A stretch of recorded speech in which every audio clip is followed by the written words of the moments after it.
Prologue. Leslie Steele. Lieutenant Leslie Steele sat patiently cross-legged awaiting the arrival of the Lord Commissioner, Ray Bradley Warren, and an informant escorted by medical staff. Leslie arrived 15 minutes early, expecting at least a lethargy level of punctuality from her uncle. The lieutenant had no idea why she, of all people, got brought here. The Lord Commissioner bustled inside the room, utilizing a cane to move around the room, a walking stick around 7 feet tall to support his aging frame worn from a long life of battle. He crossed the room, almost missing his niece, who was quieter than a church mouse. She stood up abruptly and saluted before quickly returning to her seat, bowing her head as she awaited him to sit, ignoring the lumbering and shuffling as he fiddled with his oversized chair to support his nearly 1-ton frame. He finally sat, taking a deep breath and resting his walking stick on the table, keeping a firm grip on his handle. He panted, catching his breath as he tried to speak, only managing to cough and grab a drink of water to clear his throat. You go from being the picture of good health to being an adult old man in little over a year? How did you degrade so quickly? You think your uncle has lost a step? I think you've lost a lot, Uncle. The weight of the crown breaks most people's necks. I feel like you lost everything. I still have you. I will never betray you, Uncle. It's just, I know there are, enemies are not fond of our family. You think I want to tell you all my generals have turned their backs on my reign as Lord Commissioner? Ray wore a solemn expression. You know? Leslie said, stunned. This emperor isn't naked. Well, this emperor isn't an emperor at all. A mountain boy wanted to fight the people buying up the mountains. Now the boy is working for the people buying up the mountains. Ray rubbed his temples, taking a deep sigh. They plan to reject you as Lord Commissioner, or plan a full-scale rebellion if you don't step down by harvest season. They know whoever leads during the harvest gets all the credit for the harvest. We have less than 8 months to plan a counterattack, Leslie. I have to step down as Lord Commissioner. What? No. You can't step down. Leslie knocked her chair across the room as she stood, her aura lighting up around her as she shouted. She quickly quiets down, containing herself, and calms down her spiraling aura as she tries to process the gravity on her uncle's face. Leslie shook her head, realizing she was too late to defend her uncle's claim. And the campaign against him had already begun, with red tape and second-guessing his every decision. Taking part in the murder of Colin Gregor felt like a treachery throughout the regime. A dog never bites the hand that feeds, and in their minds, Colin fed every single last one from his hand. Ray felt like the only man in Urdu who knew a bull grazes alone. The rest responded only to authority and violence. With the regime overtaking Urdu, the entire culture became a testament to war. None of them knew peace. Most were too young to know a life before the war. Ray was only a boy himself when the wars began, and a teenager when their fathers forced their sons into conscription for the Urdu army. He knew little else outside of life and warfare, but he remembered the peace, the prosperity, and the path Urdu had been in his childhood. You can't stop it. I can tell by your shock that you slowly realize it. We're both powerless to stop what's happening. I'm powerless to defend Urdu from these pups playing big dog and unarmed civilians as a lifestyle. They refuse to give up what destroys our region. They feel so strongly against the world. It's a pathway to foolishness, and it's a war we sadly can't win. What do you mean? Our regimes never stood against another nation's army. Their civilians on the border territories protecting their ancestral homeland are terrorists to move in, the Nakans and Mayans. Urdu blood spilled for other nations on their forefathers' soil. I failed. Ray covered his face in his massive hands, attempting to fight his sobbing. There has to be something. There is someone. The reason we're meeting today. There are reports of incidents in Nadia. A war fought and won. But at least from the casualties, it appears there was a war. Naka is preparing to march on the region. The regime is to flank Nadia. And if the mines are to shut off the waterways, they're going to attempt to take Nadia for themselves. I know a man who would fight an army alone. If we're thinking of the same man, he's dead. Yes, we attended a funeral, a memorial, yet we never saw a body or heard word of a body. He's alive. Leslie clenched her fist with anticipation. I've seen him. I've spoken with him and fought by his side to slay Shishi. He is alive and well. Ray smiled briefly, seeing the relief flood over his niece. Is he your informant? Leslie cheered as a pink aura wrapped around her, and flowers began to bloom around her feet. The informant will give us a better sense of what happened and where he stands in helping us deal with things here in Urdu. If he's about to go to war, then he has little time to help our issues. He can end the war. Does he know they're forcing you out of your job? It's more than a job. It's a responsibility. It's the weight of the world on one man's shoulders to be the guardian against the destruction of Gaia and her children. Ray began. I know he can bear the weight. He has been alive for many years. If he wanted to hold the weight, he would have taken it from the older man a long time ago. He doesn't want to be Lord Commissioner. I doubt he wants the regime and the Nakan military murdering his citizens either, Uncle. He's a good guy. He is responsible for 500 deaths, and some reports say 1,000 due to some cult activity in Nadia. He was the one man who stood against our army then hid. Sadly, I don't think his mind is on saving the regulative regime. Before his funeral, those reports from years ago, he killed our Rottweiler legionnaire sent to Exego. He died fighting them. Leslie quieted down, remembering the boy she had spent her childhood with. Both they had chosen separate paths as adults. She stayed close to the light and order, believing justice would prevail. He never saw justice more efficient than wrath, and her uncle's what created that monster inside him, the beast he calls Luno. Leslie mulled the idea over, thinking how ironic fate felt. The only man trained to be Lord Commissioner refused the responsibility. I have a small formality we must go through before our friend arrives. What is it, Uncle? Ray let go of his magnetic rod, keeping his body intact without utilizing energy. He stood without difficulty, letting go of the metal cane and being more flexible with every molecule kept rigidly in place. It was as if the rod increased the force of gravity, keeping him composed. Without it, he phased through the desk as a fit of sands were forming before his knees on one knee. I have never chosen a steel veil. The steel veil is the warden of Urdu. A veil acts purely in the will and interest of Gaia, which cannot speak or defend herself against her children. All Gaia can do is nourish.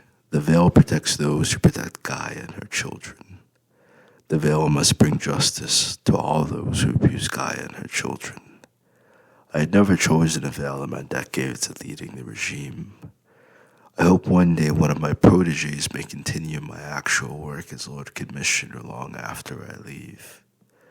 I've postponed the Great War in the name of peace, but they have found ways to turn the war on the children of Gaia, to make ways for more locusts bleeding her dry. I'm committed to protecting the true King of Nadia. Soon I must leave the protection of Gaia to you.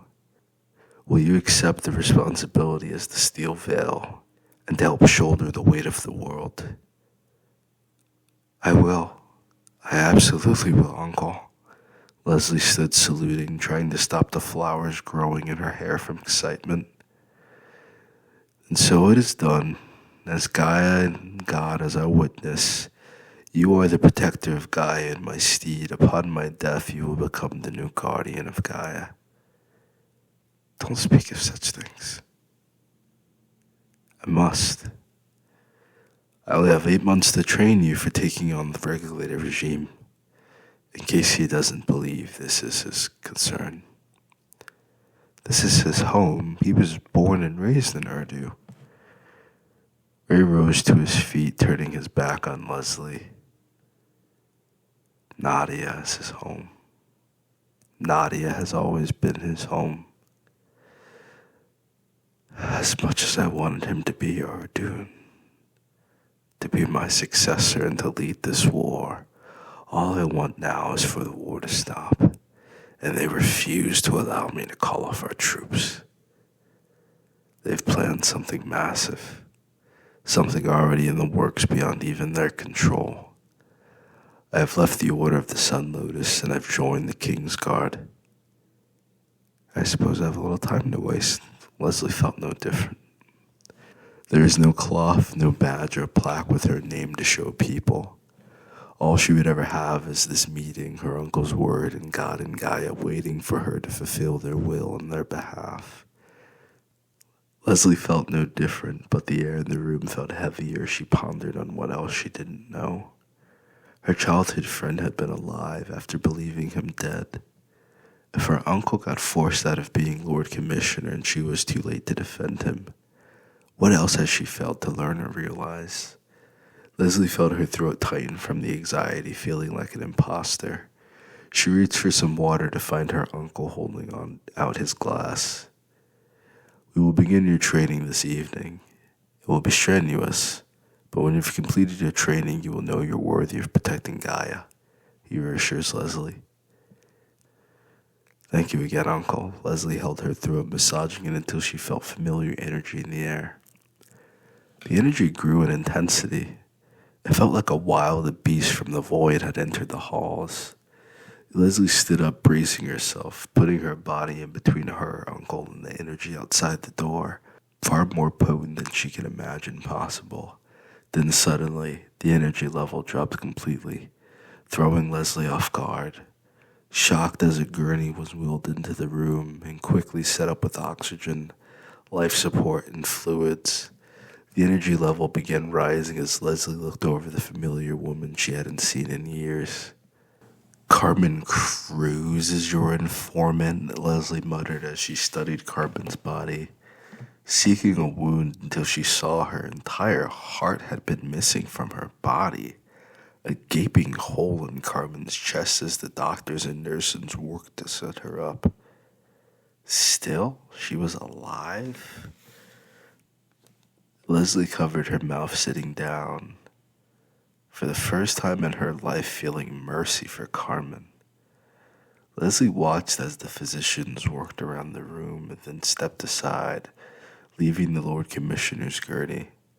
The doctors saluted their leader, then left the room. At least the hospital still supported the Lord Commissioner. Thank you for joining us in your critical condition, Sergeant Cruz. The Lord Commissioner showed all the respect in the world. It's but a flesh wound. Carmen winced, attempting to sit up to look at him, but fell, staring at the ceiling and taking a deep breath. What happened to you? Leslie held her hand over her mouth, moving closer to Carmen, looking over her childhood rival. Haley, Carmen said weakly. Haley Gregor did this to you? The Lord Commissioner was in disbelief. I exposed her, and she tried to kill me. Carmen took long, labored breaths. You and Haley were best friends, I thought. Exposed her for what? What the hell happened? Leslie was puzzled, trying to piece together how Colin Gregor's two favorite pupils turned on one another in his death. Morgan saved me. It was Haley, and Haley tried to kill Natalie. Morgan sent me here. Leslie sucked her teeth at the mention of his name, feeling sick to her stomach seeing Carmen's condition. Leslie wondered what would have happened to her if she interfered in this insane love life. Leslie followed both Natalie and Haley on the gram. Both had loving pictures with him in their profile. While it seems their lives were falling apart, her aching heart felt broken to pieces hearing Carmen's news. Why would Nadia's king send you to the regulator regime? Ray asked dutifully. He had Natalie hostage. A local mass killed Natalie, and then Haley turned to kill me. Morgan killed the series of people at the meeting. So the reports and my suspicions are correct. The king is snapped under the pressure of leadership. Ray released a sigh. No. Naka attacked first. Infiltrated. War. Naka wants war.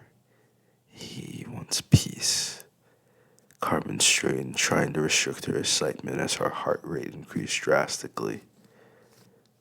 Where is he now? Carmen held up her hand as she tried to take a few deep breaths. I thought you knew everything, Leslie mocked. I don't know. The full moon burned down his house, his pregnant girlfriend got kidnapped, and Natalie stole all his money. I don't know what he's planning on doing to retaliate, Carmen expressed after I had falls in exhaustion. Can you continue speaking? Ray asked patiently. Carmen held up a thumb, though she still attempted to catch her fleeting breaths. Ray sat at his desk, clearing his throat to take over the conversation. He lifted a stack of papers, thumbing through the briefings as he figured out a way to ask his questions. Is Morgan planning to go to war? Ray asks. Yes, Carmen states. Does he believe Naka or Urdu are his enemies? It's the order of the full moon, Carmen stresses. Ray was taken aback by the name. It's what he had inherited in decades, but was familiar with the danger, having fought it once before alongside Colin. Colin had an encyclopedic knowledge of the ancient orders and societies of Gaia. So Morden and Midoriya created it to combat the other secret society. He stood witness to the disseverment of the Sun Lotus. To believe they arranged the new order so quickly. Or had that been their plan all along? Morden Wolf is leading the assault. I imagine. I have reports of nearly 1,000 dead Nockins on Nadian soil.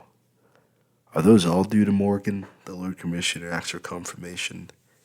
Yes, and yes, Carmen states. What about the Murashira family? Were they involved? Ray asks with a heavy heart. You think Kanata had some part to play in this, Uncle Ray? Leslie asks, shocked. The Murashima were the only ones which could have helped set up an attack against the king. Unless one of his wives betrayed him, I doubt they would ever do that, even with their trust issues with Haley. They protect their own, Carmen reported, sitting up straight. Midoriya spoke to me about a second order before Colin's death. He said our greatest interest was preventing the wedding between Haley Gregor and the Vicar of Ether. The greatest threat to global security would be the union between Nshishi and Luno by legal right. Uncle, check this out. Leslie held up her phone, recalling an image she saw earlier. I don't have time for your phone right now. It's imperative, Leslie informs. Ray relented, trusting in his steel veil and grabbing the cell phone with his massive hands. He saw a scaled finger wearing a diamond-studded ring. Princess-cut rose gold ring. She peered up to the name in the profile, spotting Haley the Victorious Samira. They've married already. When was this held? Where was the ceremony? Why wasn't I invited? The Lord Commissioner fumbled about, flustered at the news. Taking care of the ops and marrying my baby makes me feel like a new woman. Hashtag bodies. Hashtag do we have a problem? Leslie reads the picture's caption out loud. They're married? Carmen roared as her energy spiked and her heart rate spiked, causing the machine to flatline, unable to read as electricity began crackling around Carmen. Blood began pouring from the empty hole in Carmen's chest. She went back to bed. Her body curled from pain as she began pressing the emergency button as quickly as possible. There was little Carmen didn't know. Their marriage announcements caused cardiac arrest. The medics rushed into the room, beginning to stop the abnormal bleeding from the heartless woman. As the lightning died down, Carmen's gurney was run out the Lord Commissioner's office, leaving the family reeling from the news. He's married. Leslie frowned. Leslie felt more hurt by the idea of him wedding Haley than the reports of murder at his hands. Leslie struggled to feel anger, sadness enveloped her, believing he was lost forever. The boy she thought was dead, she never met the man he had become. And now he was the king of a rival region set to war against the regulated regime's most significant donor in Naga. However, her focus was no longer on the regime, but Urdu and Gaia at large. War was coming. Leslie could feel it in her ancient blood. War was inevitable and unstoppable at this point. That was clear enough. What was unclear was what side she would be defending. Would she stand with her childhood friend against this new secret society, or would she have to defend Urdu against both? Where are you going, Leslie? The Lord Commissioner asked as Leslie began marching to the door. I have to go to Nadia. I need to see this new king for myself. Go discreetly. As the steel veil, the regulated regime cannot protect you if you cause a national disaster. Keep this in mind.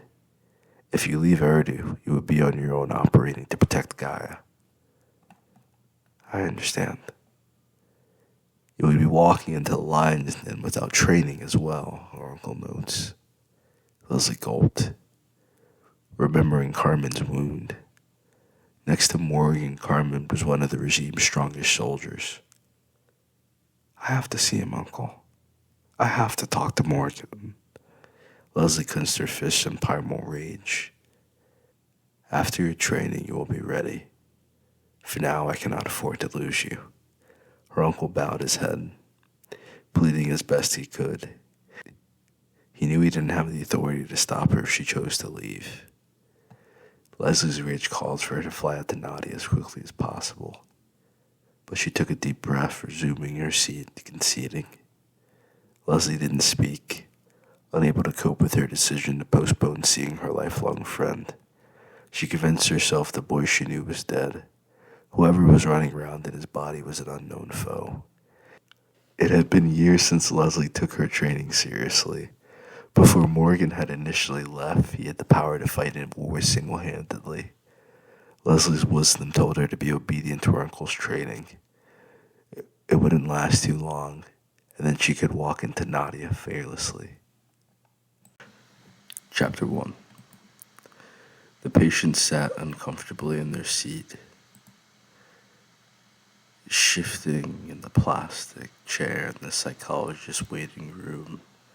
A grimace etched on the man's face as his demons clawed at his heart, seeking any reason to leave. He clasped his calloused hands, squeezing them tight, grounding his feet into the ground, holding his ground as the spiritual war raged inside his soul. The faces of every man he killed flashed before his face, every woman, every child before his eyes opened. The patient gasped for air, trying to catch his breath, drowning in his memories. Sir, excuse me, sir, I've been calling your name. The doctor will see you now. The secretary left her booth, shaking his shoulders as if bringing him from another world altogether. He looked around him in shock, patting himself to make sure all of him was still there, not across the world, somewhere else. He had spent the afternoon rehearsing what he should say, all week practicing to be himself, and he arrived anxious, forgetting everything, and stumbling over his thoughts. The secretary slowly crept away into her booth, taking a deep sigh of relief once the door was closed. She was spinning around in her chair to focus on the online casino she had been using to fund her daughter's college fund. Well, when it was a good day. Otherwise, she was focused on her job. Let's go, baby. Another 100. Mama needed that, she exclaimed with joy. He stood wishing he remembered the days when $100 made him smile. When $100 made you feel like the richest man around until you realized how many zeros can get behind a one. His life with so many women, 2 children on the way, and both mothers would demand that he marry them.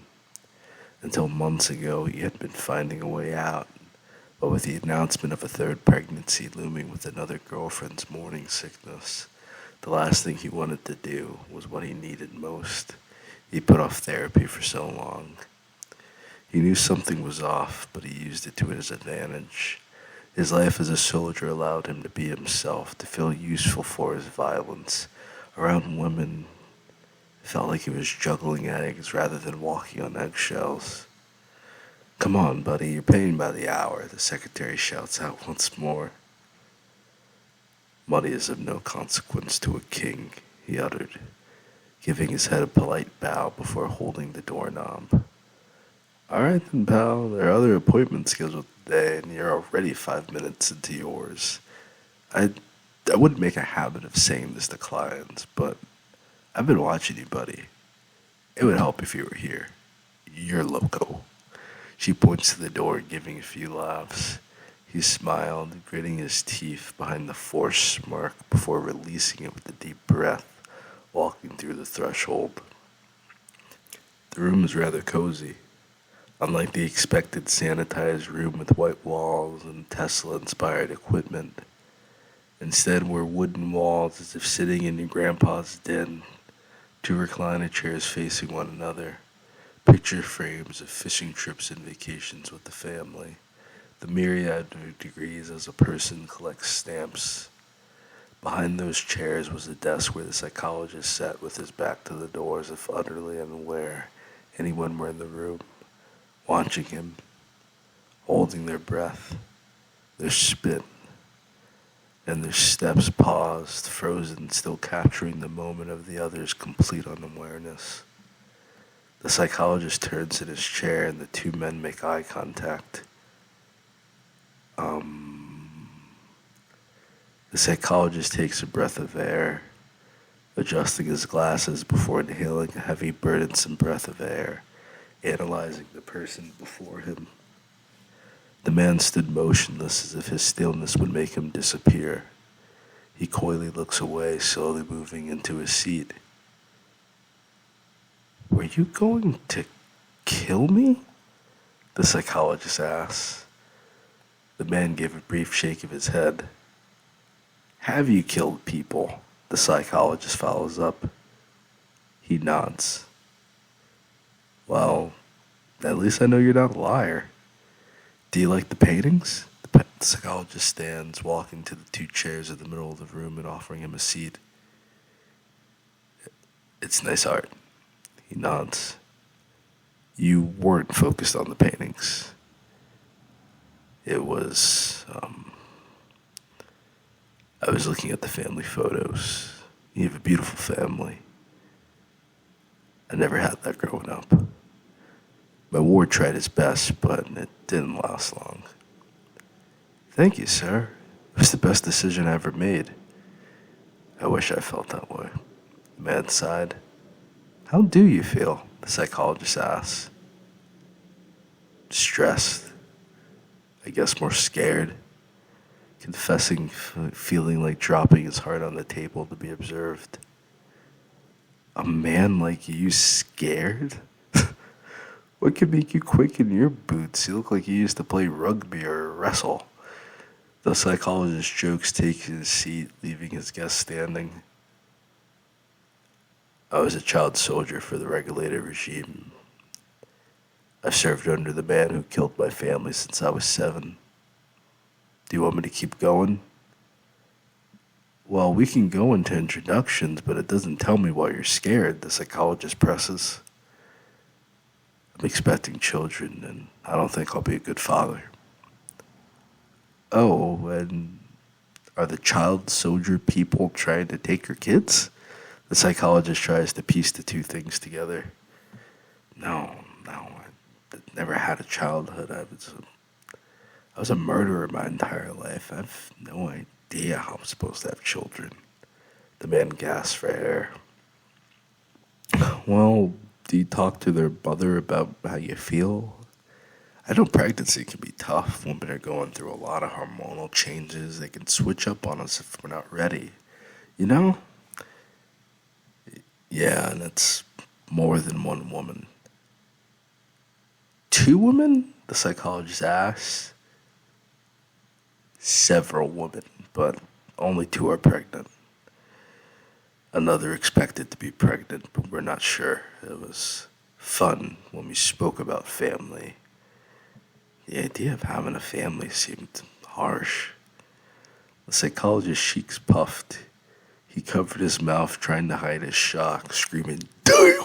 inside his head. He gathered himself, nodding as if deep thought, before realizing the man wasn't going to offer more information than forced. You are the stoic type. I guess by definition of this present moment, I don't particularly identify with the philosophical notions of such. He responds eloquently. What books have you read? The psychologist asks. I read often. I prefer a more optimistic perspective or the truth. I believe the Stoics are truly cynics. They led many into psychopathy or nihilism. The man elucidates. Yes, the psychologist leads. Yeah, there's meaning to life after all. You believe so? Do you not believe in Raquel? The man accuses rather than asks.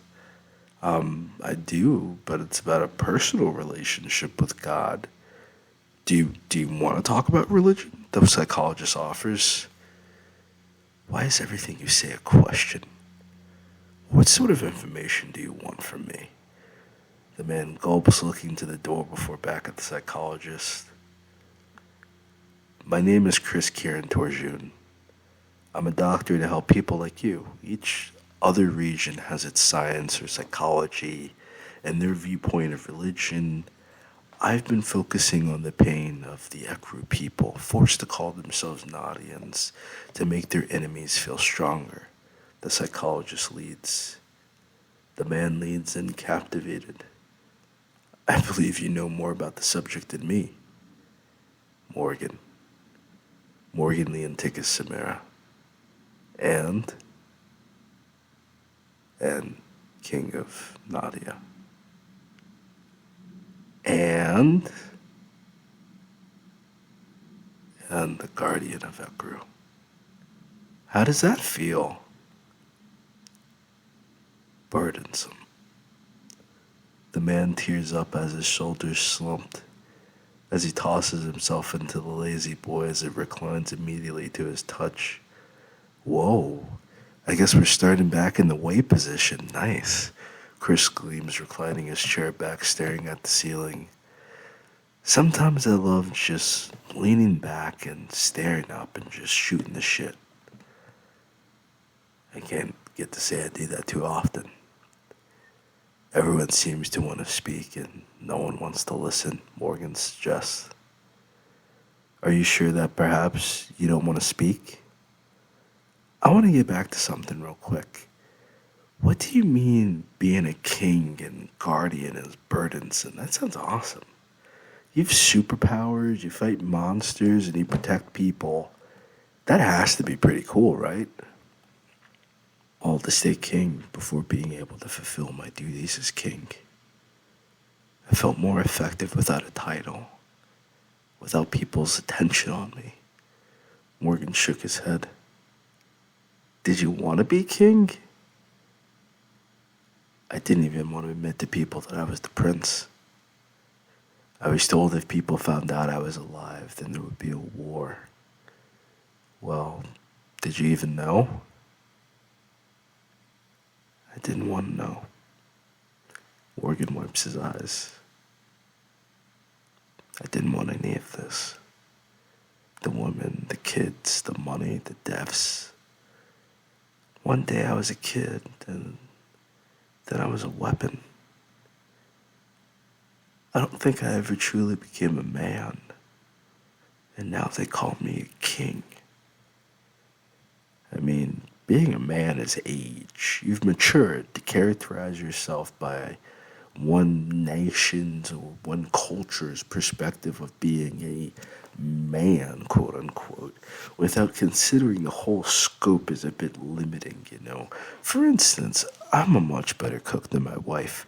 She has a few dishes, but I knew I would be ended up doing the cooking or I'ma starve. Instead of getting in my pants about it, I considered how great she is doing the laundry and cleaning, which I don't even remember to do at times.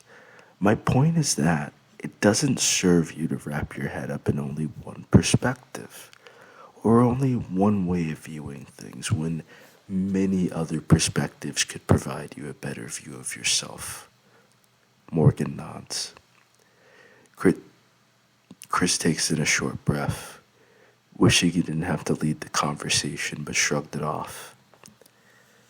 Instead of only viewing yourself as a child soldier, you are a warrior. Instead of being a baby daddy, you could be a father or a husband, a good husband. If you put all this pressure on yourself, then your insecurities become heavier than your burdens. I like that, Morgan notes. How does it feel to be a king? I don't know. I guess it should feel good, but it hasn't gotten to that point yet. It's been less than a year. It's been very violent and I feel it get worse, but at the same time, it feels nice to be working towards something greater. It's just really hard to see its impact, Morgan explained. Sounds like fatherhood in a lot of ways. You yell, spank, and try to get down to the level and talk to them, and you have no idea if your kid sees you as a superhero or a monster, Chris chuckled. Morgan nodded in agreement, wiping his eyes. Exactly. I didn't ask to become a weapon. I never asked for being anyone's leader or for these women. Do you feel as if you have any self-control or self-esteem? Chris cuts through Morgan's words, the older man staring him directly in the eyes. Morgan shook his head. I have an 11-year-old, a 7-year-old, and a 3-year-old who thinks she's indestructible. I hope in a decade my eldest still wants to visit home, and my middle child will be in a great university or trade school. But I have no idea what will happen. I have no control over my children because they're people, you know? Kinda don't have kids yet, but I can imagine. I have no control over my enemies or even my supporters. I don't even truly know who these people even are face to face. All you can control is yourself, Morgan. Chris pats his shoulder. Morgan nods, hearing the sound of the timer. Get here on time next week, Chris japes. Have to wait a week? Morgan rubbed his neck. Do you feel your situation is so dire you need more than one visit a week? You seem well adjusted. Your relationship with yourself seems like your real issue. How about some homework? Chris offers as he would one of his students. Morgan shrugged, lifting his arms as if he were open to the idea. Take a trip by yourself. Go alone and simply enjoy your own company. Go to the lake or for a hike and sit with yourself for at least 5 hours. Any time more than 5 hours alone would be good for you. Take some time away from home and work, Chris smiles. Can you prescribe that? I need proof that you said that and that I was here, Morgan confirms. Chris chuckles. Do you love the mother of your kids? Morgan sighed, tucking his hands in his pockets with his thumbs poking out. Morgan rolls his eyes. I don't even know these chicks, man. I guess it's been a while now, but they talk about love as if they know me. It's as if they all see someone different. The sex is great, and individually we get along, but the jealousy is so toxic. I'm emotionally exhausted, and none of them understand me. I feel like a stranger in my own home. That's hell on earth. But hey, that's why I stuck to one woman, Chris breaks out laughing. I was engaged to be married until I started having sex with my maid. I guess I always dated a lot of girls. I have a few waiting for the day. I want one woman, but even then, it would be a few. Do you think you would be happy with only 3 women in your life? The mothers of your children? Do those 3 get along? Chris asks. Yes, actually, but they aren't the danger. It's the other women who want me, Chris rubbed his chin. If you love your children, you will love their mothers, and only their mothers. Leave the other women alone and focus on family. If they truly love you, then they will respect you for taking care of your family. Chris prescribes a 2-day vacation. I extended your time because your situation sounds like a ticking time bomb. Man, you would be happier with one woman. Wow, might end up that way. Rose wants to leave me one day, and I'm pretty sure Carmen would go with her. There's nothing wrong with co-parenting. Sex is too good with them to consider letting them go, Morgan said with a hesitation.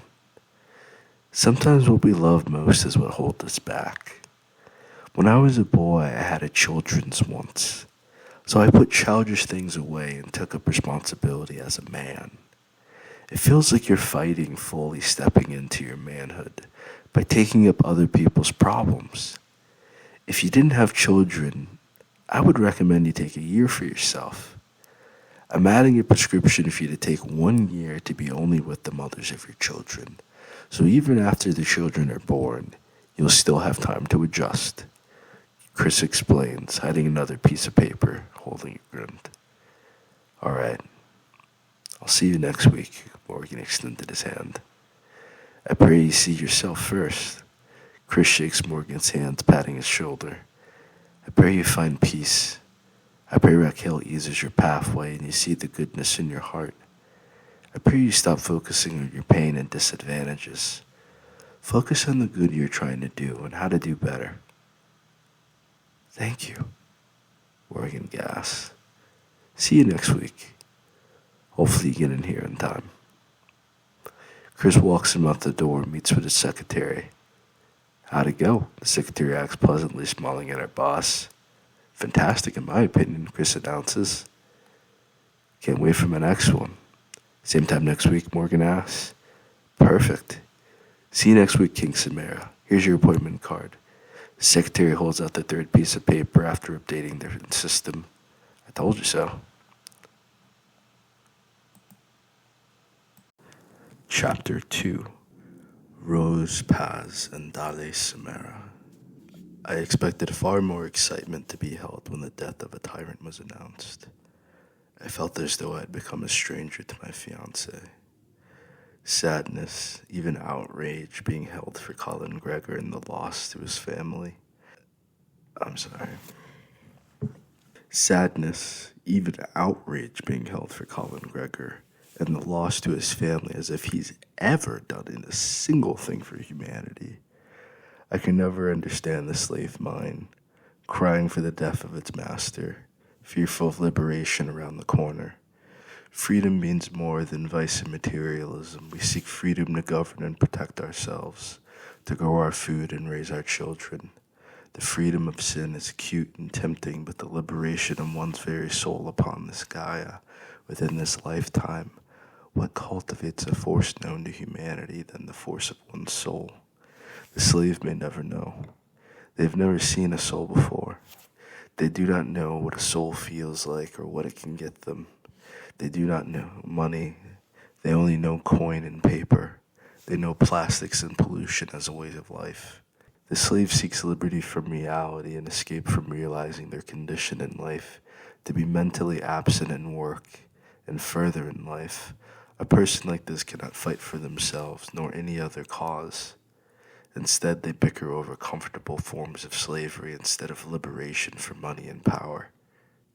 I long to have a family where we can perfect and build our way of life and love. The methods of the world have failed us. We are leaving women against men, and leaving family against family, and leaving people only a few generations from the same tribe and district for generations, in hatred of civil war, all to steer our minds and our love from the reality of our eternal slavery. Ignoring who profits from discord. We blame God for evil but ignore humanity. My views of you are from your actions and merit. My opinions of you are of how you view yourself. It's challenging to turn a man who considers himself a king into a pauper. The reverse is nearly impossible. If they get enough people to go to war against him and turn their noses up, how can he maintain his perspective of self when the false perceptions tries to drag him to his knees? My views of myself are created from my most fantastic views of my potential and brilliance. My great potential developed my endless faith and love for myself and the divine, for myself, my sisters, and my beloved Morgan. Foremost, it was created by love, faith, and seeing the endless possibilities of my Ekru. I've been told I'm a fool my entire life for wanting nothing to do with Nakan and Urnu traditions, invading my land. An idiot for believing in Ja'ada, given the whole world has forgotten the War of the Guardians. A fool for wanting Morgan Samara to be the true king, and for getting higher education as a woman. They call me crazy for envisioning what has never existed on Gaia. A fool. How easy it is to ignore our history. How easy it is to ignore our heritage. How easy it is to ignore our present. How easy it is to brush me off in my ignorance, my intellect, because of my age, my gender, and my passion. I would never understand the mind of a slave because I was born to be the queen. I was in the family's manor in Grand Bath, Ekru. Ekru is now known as Nadia. The greatest civilization known to Gaia was reduced to hope. The tricks the devil plays on the minds of the slave. Grand Bath refused to be shuffled into the oppression of Urdu and the tricky of Naka. Maya left us independent and strong allies. We continued building a prosperous region with solid traditions. I'm not sure how Exigo and Nandine so quickly forgot who they were before Abada's blood was even cold, as if they never truly cared who was king as long as they had a leader making all their decisions for them. They will gladly be proud of the Ekru elite if Abada says so, and the moment a Nakan celebrity tells us how impoverished and primitive we are, their self-esteem is non-existent. The plasticity of identity in a desperate battle for liberation. We are terrified of the process of personal development to maintain one's liberty. As soon as Obata fell, it was as if 5 decades of progress had disappeared. A man's entire life, work, and love for his people gone because of celebrities and currencies. I was a little different a few years ago. Whatever Carmen Cruz wore or said, we were right behind her. Whatever thought escaped her mouth, we took as truth without question. Over the years, the inconsistencies, the outfits, the insecurities became apparent as a cry for help, because each year I dug deeper and deeper into cultivating myself and combating my insecurities. Unfortunately, the lack of work ethic in the girls around me became ostracizing. All they wanted was a knock and an Urdu to rescue them from Nadia, rather than rebuild Ekru. We lost a proud civilization for the sake of proud people pretending to be Nakan, a cheap exchange where we constantly and intensively lose time and time again. Generation after generation, we lose more and more minds and souls to knock and culture or warfare from Urdu. We stand blaming our own, our men, our children, and the same women who thought I was a young fool filled with rhetoric think with the minds of their masters and oppressors, the plasticity of mentality of the slave mind. I can never understand as I grow into queenhood. I'm lucky. I was born into an illustrious family who cared not for wealth and money. We had it. My mother rejected her birthright and followed her brother into Nadia to save Nadians. A veterinarian turned into a free clinic doctor, relearning everything she knew of her craft and the world. She taught me to love everyone, but I knew my mind and their mind was different, if not the only thing other. Then I began to figure out that the sense of Nadians and Urduns must have been different. The mind of Nadians and Nakans and Eshans, most importantly, and especially after meeting Morganly and Samara, I realized the sense of a true full-blooded Ekrun was different than the mind of anyone existent, an ancient mentality and wisdom, a natural connection to Gaia and the divine. We lost generations when Obata, Jared Knox. We lost a few generations when Obata Samara, Gerald Knox, George Henry Wright, Maurice Gregor, and my grandfather, Brian Malik Salim, were assassinated, and all we have left from the Age of Reformation and resurrection of the Ekrun mind, with 5 men, each of old Ekru, with the blood of the first men, with the love for divine and Gaia. How easily we forgot those who tried to save us from tyranny to appease the very tyrants with the boots on our throats. I suppose my grandma taught me well. I am to be queen, queen of Ekru, queen of Gaia, queen of the guardians, queen of the queen's sisters, queen of the king of Gaia. Rose, are you home? I was wearing my mun mask and my bathrobe when my husband started shouting my name. He's been gone all week. What is he even doing here? He's probably working down in Nadia. I can't believe this. Oh my God. Morgan, go home, I shout from my bedroom, rushing to the bathroom down the hallway to begin washing my face. I'm not decent yet. At least wait a minute. Relax, Rose. I'm exhausted. His voice was already down the hallway. Morgan, I'm just waking up. Why are you here? I whined. The mask had already hardened into my pores to rip out the oil and dirt from the gardening and all morning and night. Go away. He was in the bathroom door frame. Why are you acting this way? I don't want you to see me like this. I can't see you. I can only sense your energy. The silver-tongued fool wrapped an arm around me and kissed me deeply. I missed you, my love. I missed you too, I nearly cried, squeezing him. It's been all week. I'm sorry for thinking you'd rather be with Rumi and Ananda than in Graham with me. I held on to him tighter than a turtleneck as he moved further into the bathroom. He had to drag all 140 pounds of me along. I wrapped my legs around his waist, shimmying up his side, enamored with how he made me feel weightless. I would rather be alone than be around anyone, he sighed, beginning to unzip his zines. I hated when he wore those jeans and dirty boots in his own house. I wanted to smack him in the head for bringing them into my family's home, though I loved his fresh from work aroma, making it harder to display my anger.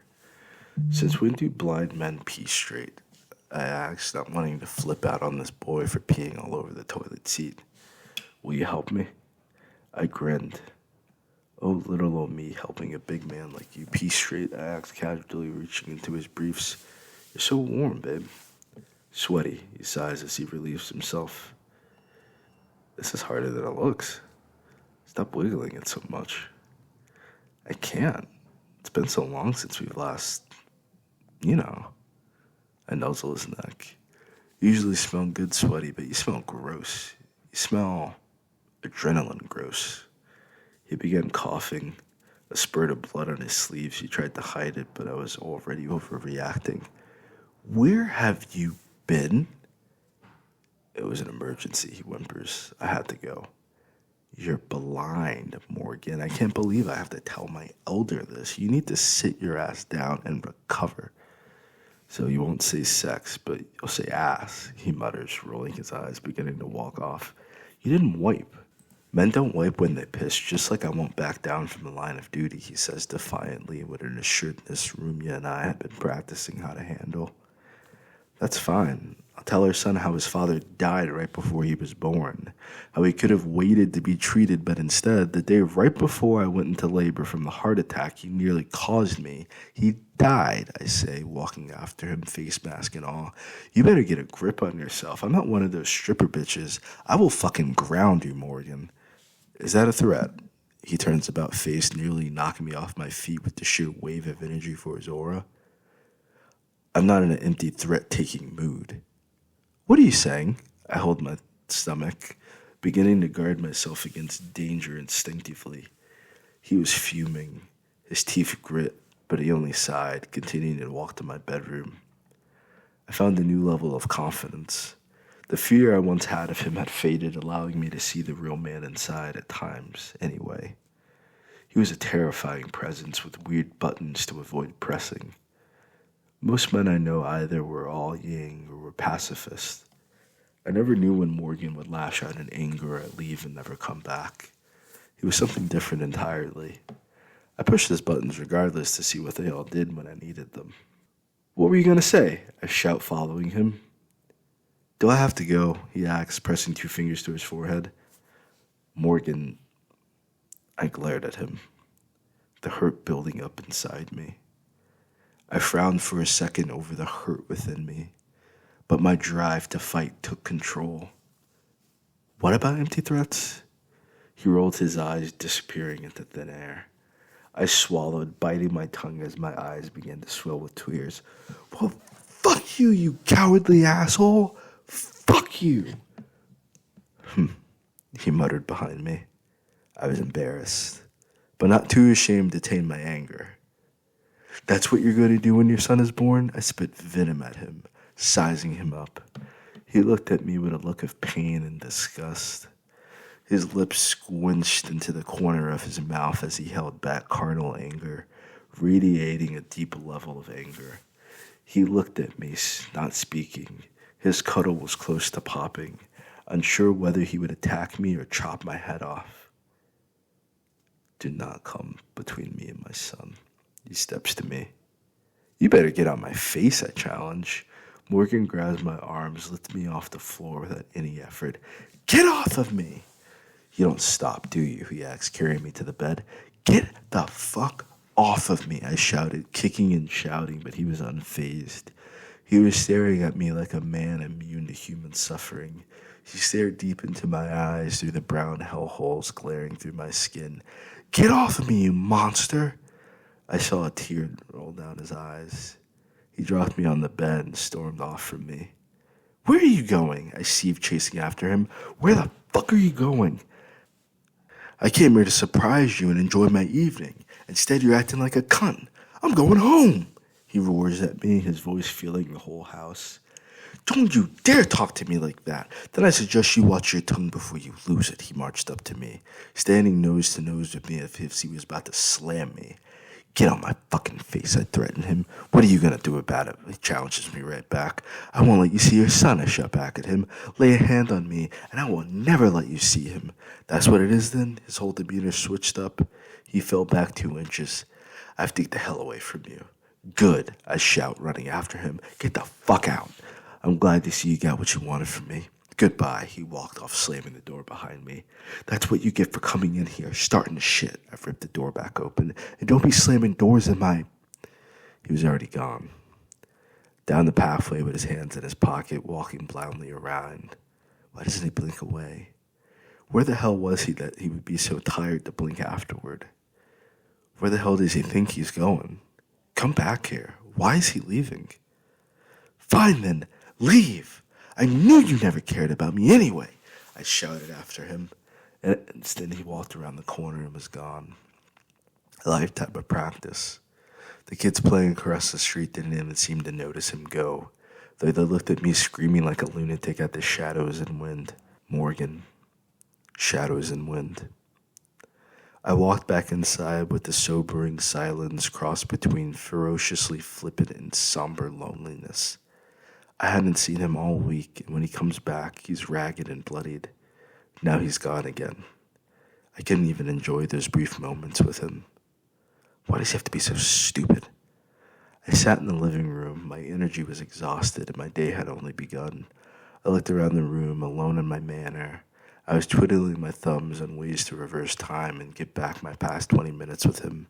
He's already left me never to return once, going to the depths of hell to fight Satan himself. My emotions came swarming over me, taking hold of my mind and my body. The rage was the lifeblood of my body, coursing through every micrometer of my being. I didn't even see him the same. I only saw Luno, a wolf from the past staring back at me. The doorbell rang. I had hoped it was Morgan returning. He probably would have blinked inside. I took my time getting up, hoping whoever it was would go away. I strolled over, my feet shuffling, missing my hubby with each step. I peeped out the window, noting the cream-colored man with a pair of slacks and a cardigan, the pointed tips and pretentious look on his face. He stood tapping his finger anxiously against his briefcase and gazing at his watch every other second. He rang the doorbell once more, acting as if he owned the place. My energy began returning as the rage fueled inside my chest. I marched up to the door, snatching it open. "Who the hell do you think you are?" I shout, hoping the words are enough to kill. "Drake Qatar, do you not recognize me, Rosebud?" He smiled, standing a clear foot over me. "We haven't seen each other since you were a girl. You've grown." "Uncle Drake," I sigh, poking out my mouth, opening the door more expansive and sulking back inside. Sorry to disappoint you. Hopefully my good news will lighten your mood." Drake claps his hands, hoping his joy would proliferate. Instead, he only made me begin to sob. "Oh, right, the opposite of what I wanted. I'll give this a go. So, what's wrong, my wonderful Rosebud?" My name, I beg, crying harder uncontrollably, unable to act tough with the man who changed my diapers and kissed my scraped knees for 22 years. "He left me." "There's a guy involved?" "The father of my child." "Wait, when did you start having sex?" Drake acts stunned, his eyes bulging. "Where's your mother when you need her?" "Oh dear." "And Maya with Haley's stupid Gregor," I wailed, "because she doesn't want to be around me. No one wants to be around me." Now, that's not true." "Yes, it is. He left me." "He's only one guy." Drake tries to uplift my spirit. "I know you love him. Well, I didn't know he existed until now, but it's rare I see you this emotional." "I am not emotional," I shout, trying to wipe my tears clean. "Take it back." "Rose, most women are emotional." "I don't want to hear about most people. I began crying once more, having no title until I marry Morgan and get him his throne. How dreadful my life became so quickly due to my pride. "I don't feel like talking." So I pout out of tears and facing dehydration out of my eyeballs. "Well then, great. Well, not great, but whatever." My uncle claps his hands. "So, now my news. This will lighten your spirits, I'm sure." "What is it?" I asked, sniffling, hoping he had presents. "Well, Brian went on and on for nearly a decade about how the Messiah would return. Well, the guy's back. The same guy who defended Ekru a few years back is the Messiah. It's been a rumor, but I've had my guys investigating him. He fits Brian's description perfectly. The movement wasn't for null. Maybe now Nadia has a fighting chance to become Ekru." My eyes began to quake, finding more tears from my life force, as a lone crystalline tear trickled down my nose. "And get this. He played a crucial hand in killing Colin Gregor and neutralizing the Wolf family, the daughter of the most corrupt banking family known to man." Drake was cheerful. "I have a full report. I thought you would like to be the first to know before I told the remaining officers of the Brotherhood." "I know already. He just left." I began wiping my eyes. My uncle paused, looking at me confused as he pieced together my issue. "The Messiah is the father of your child." He's my fiancé. I wiped my eyes. At least I thought he was. He just left me. He's been so distant lately. He's been protecting Exego with some South Nakan believed to be Hanada Mirashima from the illustrious Mirashima family, another man implemented in the death of Colin Gregor. His best friend, I mutter. You seem to know far more than the report. Why didn't you call and introduce us sooner? Believe me, he wouldn't be interested. Rose, he's been taking audience with all the leaders in Nadia. I need you to schedule my time. We need to begin planning the reconstruction of Nadia. I've been planning the reconstruction of Nadia, executing it as if you weren't aware. Morgan left me in charge while he saves the world, I snap at him. Things are under control. Drake begins snickering, shaking his head. Rose, you've always been an outspoken girl, bold, proud, yet very, very mercurial. Things are never under control with you. Things are usually out of control, up in the air, drivel with you. Many ideas and concepts, but no real plan. Shut up, I don't need your opinion. I'm your uncle. I saw you be born, and I taught you all you were willing to learn. I could have taught you more, but even at 9, you believed you knew it all. Shut up, I don't need this right now. Watch your mouth and show some respect, little wilt. Another term of endearment whenever I didn't get my way. I got it on my 5th birthday when my Uncle Byron bought me a collection of books. I flipped out because I couldn't read and I thought he was insulting me. You are at the helm to be the most illustrious family remaining from the first age. And you kept this a secret? There's no control here at all. Watch you, I will do no such thing, little girl. You don't want to leave yourself without family. You will listen. Watch your... I will do no such thing, little girl. You don't want to leave yourself without family. You will listen. This irresponsibility and over-emotionality with you must stop. You are blossoming into a beautiful flower, Rose. You must get some self-control. Uncle Drake chastised, shaking his head. How long have you been in contact with him? I bit my lip. Since the regulators came to Nadia? My uncle was bewildered. Do you understand what it could have been done in 5 years? Grandma knew as well. Of course Mom had something to do with this. Always with your conniving and secrets. When do you two learn to trust people? He sounded offended. Both of you kept his return a secret. Now with this madness in the media, you can't possibly blame me for Carmen Cruz. I blame you for not coming to your family sooner about a dude you're fucking first and foremost. Secondly, about your marriage and child. You're ludicrous to believe this is acceptable. On top of that, he's the Messiah. I see you crying and feeling sorry for yourself, but what have you done to improve your situation? And if you didn't know where to go, you should have come to your family. We've done nothing but love and try to guide you. Your grandmother already got all the other great men killed for her ego. So please, don't repeat her mistakes. I bit my lips, knowing the dark secrets in my grandmother's closet. Drake had always been a mama's boy. I wonder where he got the huevos to say such things about her. I told him to get out, and I called him a monster, I confess. And you wonder why he left you. He put his hands on me. Did he hit you? No, he grabbed me. That shouldn't matter. He shouldn't have done it at all. So out of the blue, he just yoked you up. That's fucked up. My uncle shook his head.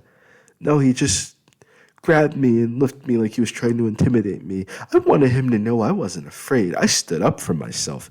You stood up for your delusions. You should be afraid of a man who cuts through people like butter. The only reason we found out who he was by following his military career. You're a fool not to be afraid, a bigger fool for trying to fight someone like that. Leave him if he's abusive. He's not abusive. Then why are you standing up to him? My uncle asked, flummoxed. Because I don't want a man feeling he can intimidate me or overpower me. Where did that pride get you, Rosebud? What has it ever gotten you? You better be careful with the forces you're dealing with, Rose. All those secrets aren't good for you. Drake stands up.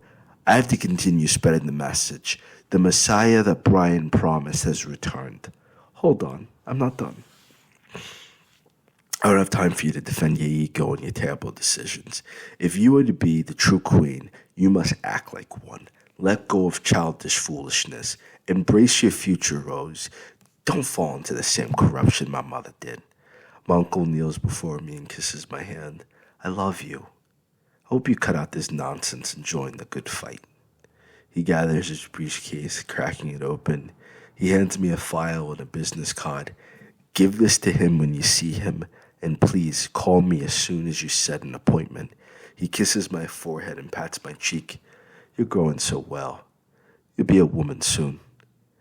I am a woman, I say defensively. Sex and babies don't make you a woman.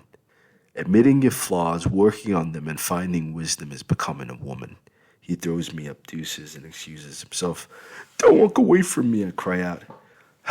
Sorry, Rosebud, I gotta go do this work. Drake sighs. I love you. Call me as soon as he touches down. We'll do a double date with my wife and him or something. How's that sound? Where's Aunt Marlene now? Can you tell her to visit me? I wipe my eyes. She's in Maya with our children visiting my in-laws. Have you met his parents yet? He hasn't met his parents yet, I say declaratively. He's lost, waiting to die. And you didn't think to tell us that? I didn't think you and Kismet would approve of my plans. Rose, that's completely beside the point and exactly why this is so disappointing. Great, now I'm in disappointment, I flare up, having more than enough time to regain my energy. First off, you don't get tired of being like that? Are you acting like I'm supposed to be afraid of a little girl? Rose, what you did was terrible. They chose to break up, I shout. Who? What? You didn't know Morgan and Haley were engaged first? No, I wasn't. Wait, the man was married? Getting married? Who told you to interrupt the marriage? I grew silent, unable to speak up against him and me and Grandma's plans. I wanted to marry him. And that doesn't seem to be working out for you two. So maybe you should have been a good girl and told Kismet. Why? For you to send him back to the regulators? We would do no such thing. I wouldn't allow that. He killed 50 regulator men. The last time that I checked, Kismet was nonviolent with no army. Why would either of us trust Kismet to protect him or our interest in Nadia? Rose, you should have at least told the family. Grandma and Mom knew.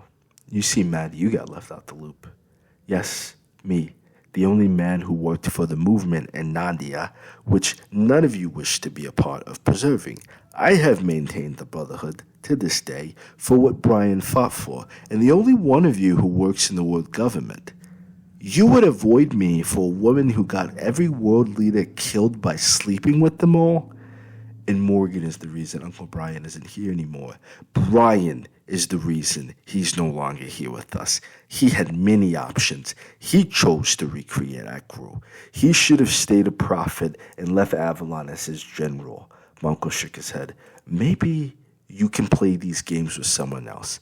I've been through it. I stayed through it. You got yourself in some shit. We'll all talk about it some other time. You seem like you're going through enough. But you need to fix this mess. Do you understand? I understand, Uncle, I sighed with relief. Glad he took it easier on me. Why'd he leave? He asked with far more sensitivity. What did you fight about? Well, I got mad. Morgan keeps doing these emergency missions, and I'm looking out for him, but he keeps acting like he doesn't trust me. Why would he trust you so easily? He doesn't know you well. Nor do you know him. You two need to spend more time getting to know each other instead of assuming or being suspicious. Maybe love each other instead of having sex. Cherish each other. Give each other the benefit of the doubt. It takes you further. I do love and cherish him. I want him to be mine, always. He needs to be his own man, always. You can't trap him with a baby or marriage. You can only have your life without him and enjoy him when he's with you. I cut my eyes at him. That's what you think of me? That's just what it looks like, Rose. You two decide whether it's different. I can't do that for you. Fix this mess. Call me as soon as he's back. I can't get Marl up here overnight, but I'll still take us all out for dinner. Now, I gotta go. He kisses my forehead and pats my head. You'll always be my rosebud. I love you, niece. I love you too, uncle, I groaned. The way to a man's heart is respect. I truly hope you were listening to what I said. I was dropping mad wisdom. Oh my God, go. I'll think about it. I was listening. I love you too. Bye-bye. I have ice cream to eat. I wipe my tears, hugging his arms as he lugs me to the door.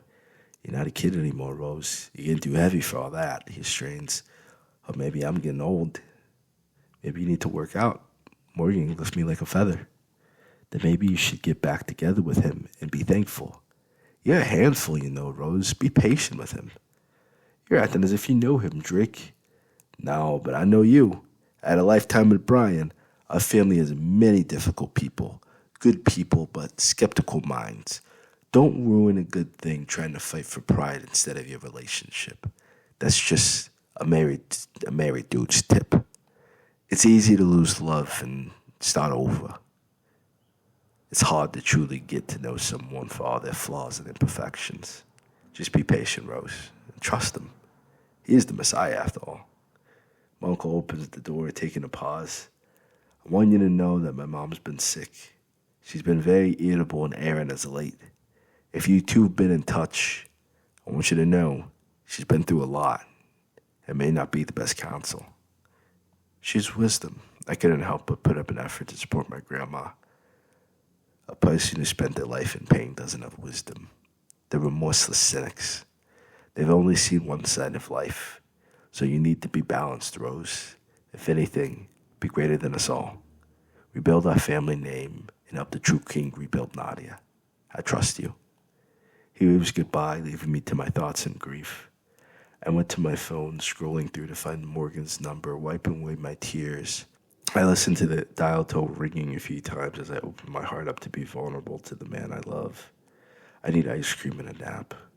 I've never had enough of worrying and fussing over Morgan for one day. He'll be fine. Draco wouldn't let anything happen to him. After Haley killed Hanada, it was good he had a friend. Though that's probably exactly why he's been coughing up blood earlier. Those two were freaks. I guess that's what things are like for men, competitive and progressive. They're pushing each other to grow. After not seeing Hanada for 15 years, they reunited acting like children again. Then it was all taken away. Every person I met from Morgan's past dramatically changed my perception of him, as if I wasn't allowed to brush him off as an authoritarian fascist, in desperate need of me. Haley was a threat beyond measure, and with the spirit of the Fire Guardian, I needed Morgan here protecting me, not off politicking. The truth was so far removed from my mind and hands. I suppose I hoped to keep him and marry him instead of being taken as a groupie with a baby between my ovaries. I want him to love me, to truly love me and fully. I guess that'll be hard if I don't begin respecting him and his decisions. He's lived a life so different than mine. He is so different from me. Maybe I should be intimidated by him. Does he have feelings? Chapter 3. Morgan the Anticus Samara. Morgan arrived at the military base, knocking out a few birds with one stone while in the Earth region of Urdu. While the good doctor's advice was time alone, he felt pressed to visit his old home within the area. The familiarity of the setting brought back good and bad memories. The military base shared campus with New Haven University and the Children's Military Academy where Morgan spent his youth. The children from Urdu spent their entire lives never leaving the campus unless for warfare or peace missions. It was rare that any of them had any real-life experience outside of their training. Morgan blended into the crowd, little older than a graduate student himself, enjoying the ancient architecture blending into people. The campus reflected a museum holding the history of Urdu down to its first inhabitants. The original people of Urdu lived under the ground, sprouting over the years like flowers into civilization. The campus was on a plateau, a symbol for unifying the valley folk and mountain people at the war for centuries. Before the regulator regime was formed to end the wars, and civilize the isolated tribes. Unfortunately, the war hasn't ended since it began centuries ago. The stronger the regulative regime grew, the more resistance it received in Urdu. To this point, the local people have gone to knock on Maya Esha for support against its military. They were causing the regulative regime to expand into a global military with bases in every region. Even when the army strained its power and budget to nothing, the war continued regardless. It was a different war, but when the time comes, great battles and massacres commenced to put people into their place. Morgan left the military because it seemed pointless. There were better ways to get resources and build a nation. The practice of life for Urdu is war. It's all they've done for centuries, and sadly, they didn't seem intent to stop. Morgan found his way to the military village from his military days. There were so few people who ascended to this level. They kept a room for you until you died, hoping it would entice you back into service. It seemed wasteful, but Urdu cherished its greatest warriors. Morgan reached into his pocket, finding a silver key on the key ring. Only two were made, one for the warrior and one for his maid. He opened the door, unsurprised to find someone laying in his bed. "Oh, hi," the middle-aged woman quickly awoke. "I was, making the bed, and then, look, it's a comfy bed. Hope you didn't mind, kid. I've been here for a while. You're the kid from a few years ago." A few years ago, Morgan smirked, looking around the ground room with high vaulted ceilings so it needed neither heat nor cooling, but stayed at the perfect temperature. The beautiful woman in her early 40s studied him as she covered her breast. With the hand-stitched satin quilts covering the bed, the bath had been running, with bubbles and different soaps, poultice stones, and manicure and pedicure equipment. "Well, you see, I came to clean the room one day and service you, and you stopped coming home. No one told me to stop cleaning the room, being assigned to you as my master for life and whatnot, so I moved in full-time. It's been much better than the slave quarters. You don't mind, do you?" She reveals her shapely hips and breasts, letting the bed sheets fall, crawling closer to him on all fours. Morgan found himself in this situation far too often. He struggled to find his words. "Have you given them any information about me?" No, of course not. No one asked me anything at all. No one pays attention to mates here. The warriors were assigned to take an interest in us. Often, most of the men are afraid to bother us, afraid we'll tell one of you. "So you've told them I would fight for you?" "Well, they're terrified of you. I've never implied you would defend me. I don't have to say anything but that I am attending Captain Ellis," she admits unashamed. "Terrified, huh?" Morgan chuckled uneasily, feeling he should have called ahead before visiting their military base. "Yeah, man. You don't know what they call you, Whisper or Dreadwolf. Even the men in these dorms are afraid to knock on your door. Rumors about Morgan Ellis. What's the name that they called you? Whisper?" she giggled. "Join me for a bath then, master?" "Now breakfast first," he asks, allowing her to take off his blazer, then working out his shirt. "The woman here had quite the tales about you too, boy. I never imagined I would see you for myself. These two lasses would come looking for you." She ran her fingers up his stomach, trembling. "I can't believe you're real. I never thought we would meet." "What's your name?" "Amory." "Amory what?" "I have no surname, sir. I'm a bastard from the coast. I've been here since the dogs tore down my village 4 years ago. It wasn't too bad, because no one there liked me, no way. I was prettier back then, so I guess the dogs kept me. Once you get here, the place is so big, you get lost among everyone. Once you get your assignment, you're left alone for the rest of your life." Emery explained, guiding him to the bed, lying on her back, spreading her legs wide and fingering her most folds. "You keep in good shape," he licks his lips. Tired of the arguing with his baby mother over where he was allowed to put his dick. Emery was in a service for life to be used by him how he pleased. "I work out every day. I have a lot of free time for fancy folk hobbies." Emery whacked her finger for him. "You wouldn't be an assassin, would you? You're afraid of some wet pussy? You've never seen a bush before, kid?" she teased, grabbing his belt. I've been with many women, Miss Emery. He holds her hand, still figuring out his decision. Sir, she acts confused. I thought you wanted a bath. He slows her down. I'm only fulfilling my duty.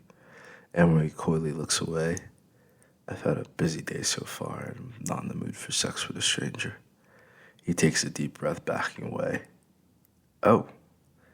Emery continued to take off his belt, pulling his slacks down. No underwear. I can say I'm surprised. My, this is a fine cockmaster. Gianki. This is the size of my arm. You don't get a heart attack getting this thing hard? You have a good personality. Morgan smirked at her jokes. Well, at least you like me as a person. You don't seem interested in me in how I'm interested in you at all. Emery covers her breasts, squeezing them together before wrapping them around his cock. You like that? Feels marvelous, but it's not what I asked you for, is it? Did you ask what I wanted, Captain Alice? Emery continued, getting him fully erect, making his cock disappear in her mouth as she massaged him with her breast. Her milky golden globes were milking his pre-cum in her mouth as she moaned fervently, releasing his nut down her throat at all at once. Whoa, did you come? Emery laughed as he glazed her breast. A little bit. Jeez, kid, stop acting so cool. It's like a milkshake. Do you like it? Should I stop? Emery felt so excited, dreaming of this day for years. You want me to tell you to stop? He chuckled, sitting on the edge of the bed to allow Emery to finish taking off his shoes and pants, eagerly encouraged. Let me. Please, I've been waiting years to serve you. Emery turned him on in a very different way, and her willing submission made him want more. Emery took her time in lacing his shoes, setting them aside, rolling down his socks, and folding them together. Emery watched him as she massaged his feet and his ankles up to his knees. She left him only for a moment to stop the bath and fetch some oils. Morgan didn't remember the last time he's gotten a foot massage. Regardless, she massaged his knees while suckling proudly on the head of his cock, giving Morgan a level of relaxation he didn't realize possible. You're quite skilled. I watch a lot of porn and read romance novels. I'm tired of my toys, Emery breaks out laughing. I enjoy reading. Good. Readers are leaders. Emery takes a moment, nuzzling my cock with her cheek. I love this cock. Do you love the man attached to it? Are you okay? That's a profound question.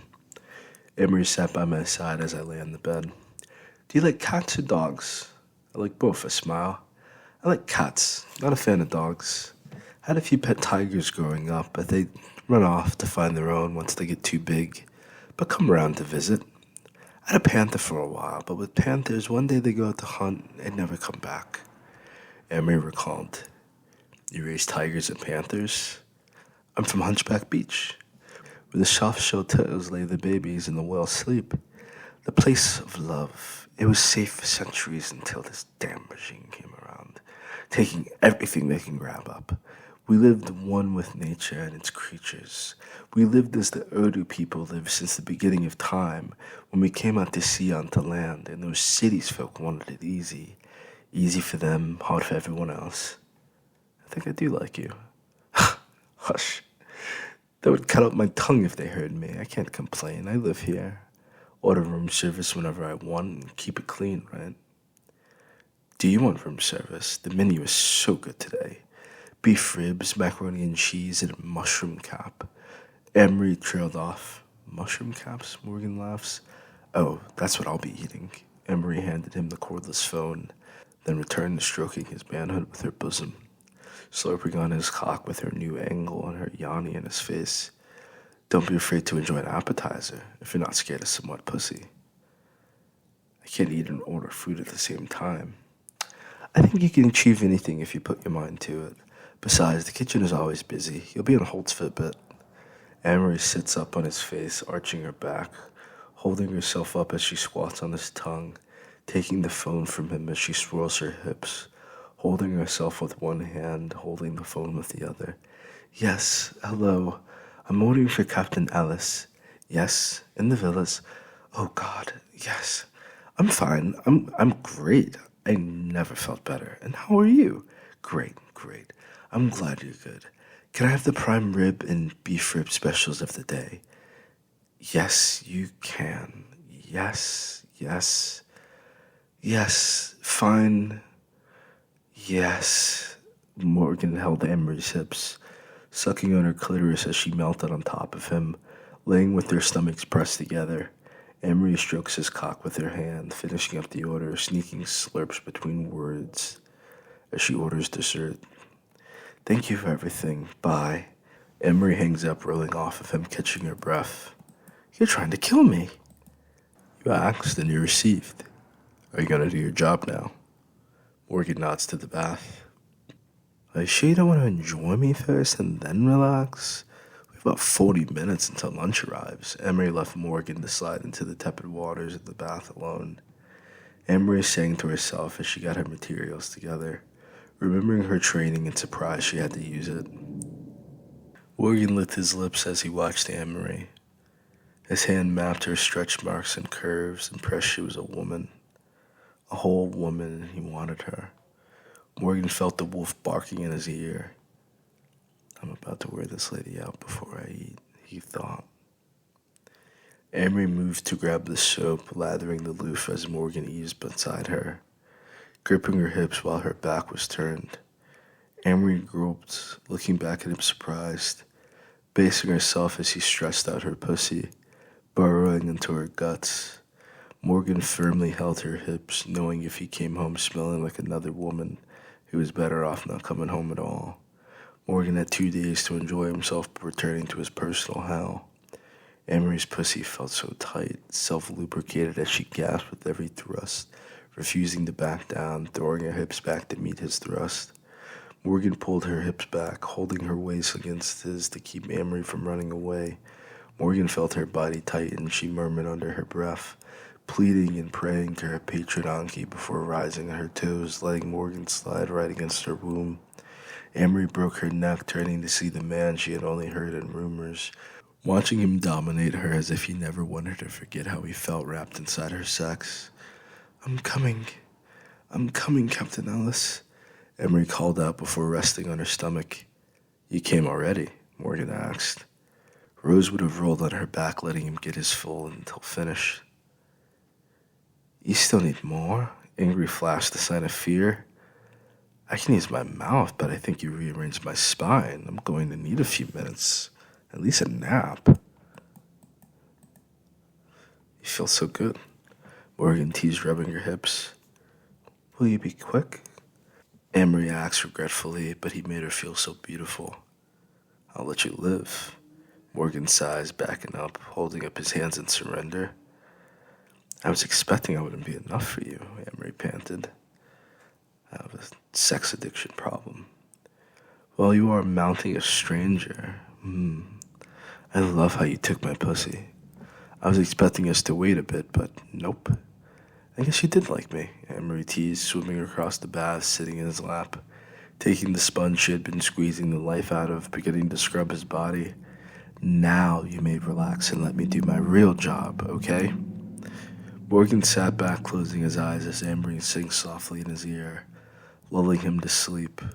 Morgan flashed in and out of sleep, hip-nip jerking to find Emery trimming his fingernails and toenails, or washing his hair. Morgan knew this was going to be an issue when he got home, but ignored it for now, enjoying being pampered. Emery went back to pack away her tools. Morgan couldn't help himself as he mounted her again. Emery gasped, letting Morgan squeeze her breast. She reaches back, hissing him passionately as he lifts her out of the waters to lay her on her back.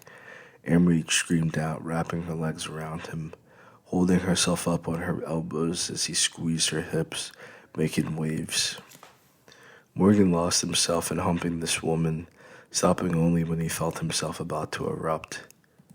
I can't get pregnant, Emery added what he needed to hear, shortly after he was emptying his seed inside of her. No, I mean, don't get me pregnant. fuck? Why would you say it like that? I don't know. I thought you understood why I wouldn't want to get pregnant with a stranger's baby. How old are you anyway? What kind of question is that? How old do I look? 35-ish? He shrugs. I'm 45, thanks. Emery began scrubbing between her legs, sighing. I guess it's up to fate now. I already have 3 kids coming. Jeez, I hope I'm not the 4th. This sounds so stressful. Do you need a massage? Emery asks. A massage? Morgan chuckles, confused. I have many skills to satisfy you, not just sex. Emery begins, draining the water, drying off his body. Besides, my vagina hurts and you nutted inside me. I think we're going to need to put a plug in this because my toys don't get me pregnant. Morgan nodded in agreement. Did you enjoy yourself? I loved it, but I wasn't expecting you to be so horny. Have you not had sex in a while? Emery dried him off completely before drying off herself, wrapping her body in the towel before sitting on the bed. I had sex a few times before leaving the house. Morgan rubbed his neck, feeling guilty, wondering how he would explain another baby. Morgan took his time laying out on the bed, feeling Emery's weight on top of him, then soon falling asleep to her touch as she massaged his back. When Morgan awoke this time, Emery laid out the spread of food with another attendant. Morgan realized he's still naked as both women giggled to themselves, watching him waking up. I'm sorry it took so long. We had to make a new order of prime rib, but the attendant curtsies. It's fine. I hadn't even noticed, Morgan yawned. Emery tells me you're quite skilled. The attendant presses his morning wood, her mouth watering and far younger than Emery. Morgan heard his therapist's words echoing in his ear.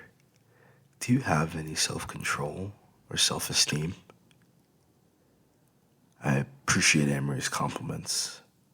I wish to enjoy my meal alone. The 2 of you can go. They looked at each other. Emery raised her voice. I was hoping to join your meal. Take your fill, then please go. My therapist demanded I spend some time alone. This seems like the best opportunity. I do not mean to be rude, but I'm going back to sleep. Morgan extends his hands to the food. Both women gleamed, grabbing what their hands could carry, then fleeing the room in a fit of giggles. At least they hadn't taken offense. Morgan laid on his back, wondering how long he could sit here alone. Only a few minutes have passed, Morgan missed having Emery within arm's reach, or her friend. Yet he already began to feel guilty of having sex with her, with 3 willing women waiting at home. This was the same room he lost his virginity to Carmen, and he still had no control over his sex life. While watching television, he ate in silence and alone, without the usual laughter and banter at the table. Watching the TV felt almost as if cheating on his assignment of solitude. Morgan thought he had ample time alone. He's been alone all his life. He doesn't know how to be around people without offering his body or money. His real struggle with his girlfriend is that all they had desired was more time than he's willing to offer. Maybe because all he thinks he can offer is pain. The fear of what they would think of him if they knew he woke up terrified every day, afraid to wake up so he never sleeps. When he looked in the mirror, it felt like a child version was killed, and this drone was put in his place. Now a stranger is staring at him. The joy, happiness, sadness, and range of emotions he felt as a child were muted. Anything to make it easier to conduct an assassination, so he suppressed decades of feelings, all to fulfill the gruesome business of war. It was hard to imagine a life outside the military. Now he's out the military with children on the way. And he wishes this version of himself died so the child could have lived. Why did God make him ruthless? A cold-blooded, all-powerful creature, not a man walking amongst mortals. It's too much to accept. To confess, his power scared himself, so he hides away from the world. When he can genuinely help. No hiding in the villas of the regulated regime in comparison. His family is at home, figuring out where he is through the tracker in his phone. He muted the call, locked his door, and laid on his back, knowing he could reheat the food if he wished later. He wasn't even feeling hungry anymore, trying to figure out an explanation. Why did every new woman gain so much of him so quickly? Why couldn't he control himself when a beautiful woman refused to break eye contact? The doc said his insecurities could be heavier than the burden. Is he making up his issues? Feeling sorry for himself and holding himself back? Of course he can offer more to the world than sex and murder. But he would have to find a new way to express his value. Morgan had been on his own for a few hours before the door began rattling. Amory returned, grinning ear to ear when she saw he was still laying in bed naked. Her face grew more concerned when she found his food untouched. Are you all right, Captain? Amory plops in the bed next to Morgan. I'm in deep thought. He rubs her leg. Well, there's a party being thrown by the kitchen staff. Top secret, but I could bring you as my +1. It might make you feel better. Some good food, and I plan to wear a beautiful outfit you'll love. Amory kissed his neck, hugging him close. I'm fine. You go have fun. Morgan yawned, enjoying how soft her skin felt. More how warm she felt, and how good Emery smelled. I want you to come with me. I want to show you off. Emery climbed in his lap. No one believed you were alive. I'd rather keep it that way for now, if you don't mind. I came here so no one would know where I am. Morgan held her hips as Emery cradled his head in her bosom. I don't want you to feel so sad. Emery whines. I'm not sad, I'm thinking. It's part of my therapy to be alone for a while, so I'm happy to stay here and relax. I'm a very blessed man. I've been through a lot, but I'm grateful, Morgan explains. Emery rolled her eyes as if he was lying to her, but as far as he knew, he was being honest. At least, he wanted it to be the truth. I don't think you would suddenly pop up here if you were happy, kid. I'm going to be honest with you, because love is trust. I know who you are, man. Everyone knows you here already, and I didn't have to tell them. They're watching you. And this party can keep you covered rather than sitting here as a target. When they come to inspect the rumors to see if you're here, I'm trying to protect you. Emery forewarns. I don't need protection. If they attempt anything, I'll become the Lord Commissioner and fire them, Morgan said offhandedly. You'll have to do a lot of murdering and killing to stop them. Why are you so worried? That's like most of what I did here. You're the King of Nadia. They have news reports about how dangerous you are all the time. And you're sitting here in the jaws of the beast. Why are you here? Emery pressed. You're worried now? I saw the military guard doing their drills and getting dressed before I arrived here. We watched them for a while, and they were planning on how to storm the villa without you escaping. How do I know they didn't send you here to lead me to this party? Are you kidding me? You just nutted inside of me, and you think I'm trying to hurt you? Are your trust issues that bad? Emery pushed Morgan away. I apologize. Yes, they are that bad.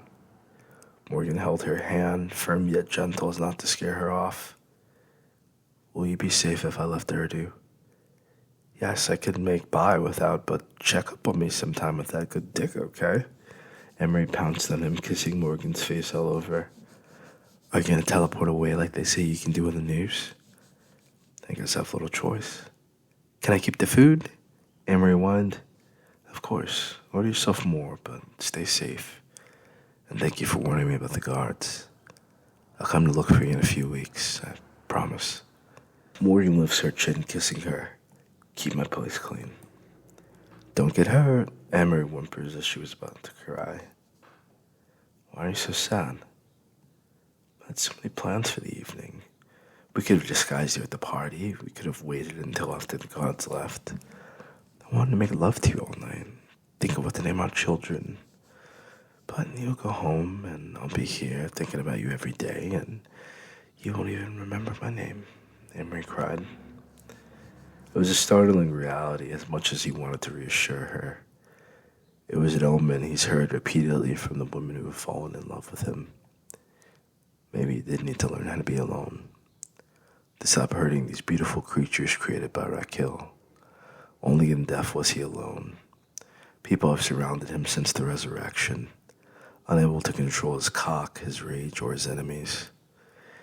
Amory clutched Morgan, reminding him of the final moments before he left the room for Naka. While he knew she wanted to offer him the world. While he knew she wanted to offer him her body, to give him all the joy in the world, to protect her own heart, she held on to him, weeping over for him to go. He couldn't do it. He couldn't hurt her by running off like a scared dog. He was the King of Nadia, and the King of Ekru. He will not bow. He will not beg. He will not bail out.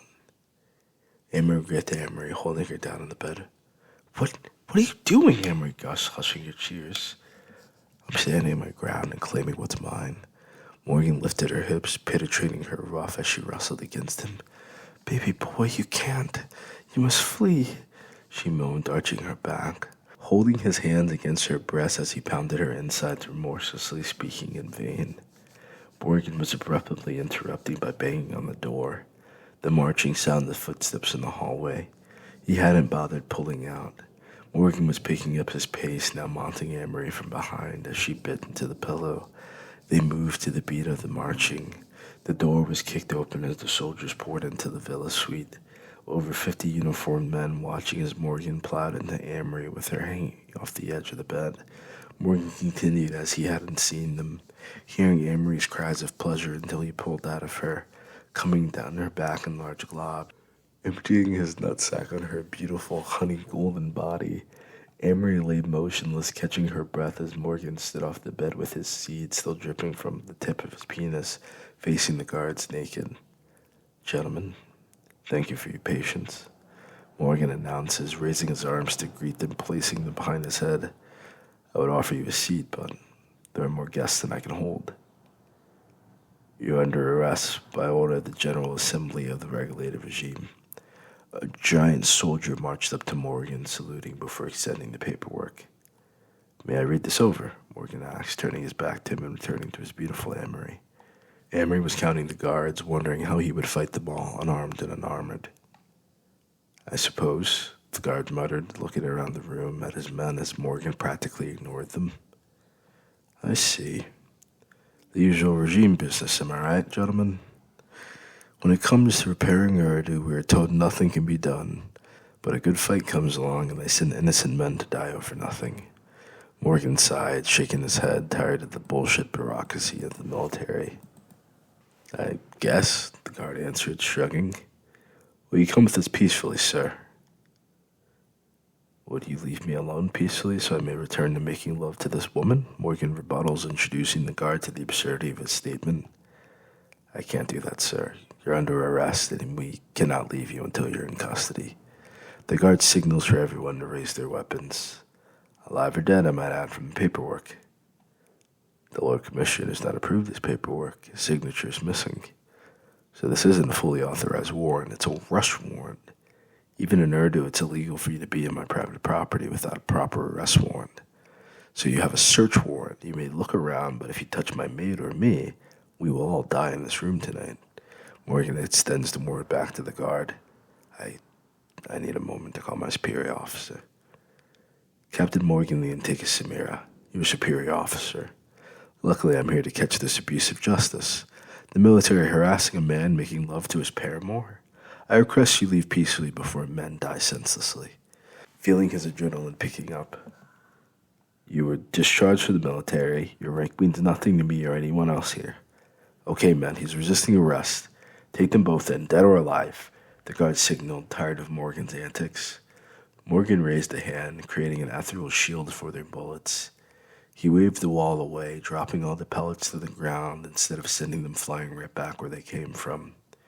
Morgan guarded Amir with his body, giving the men one last chance for peace. This doesn't have to end in bloodshed.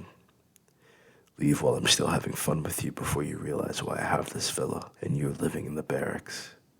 Morgan felt his voice shake the entire room, a power he tried so desperately to hold within, but boiling to the surface, ready to lash out on anyone available.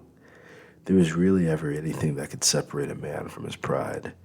Before the guards the size of refrigerators could move, Morgan gave a simple flick of his wrist, slicing the air so hard it turned into a razor-thin shockwave.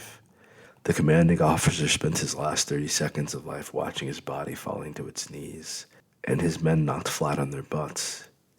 "And send someone to clean up this mess and fix my damn door," Morgan screamed down the hallway. "You killed him," Emery panicked. "Well, only one of them's better than me murdering them all, right?" Morgan shrugged it off, unaffected by the loss of life. "You didn't even flinch or touch him. How? How did you do it? I barely even saw you move." Emery clutched herself, adjusting far worse to the event than he could imagine.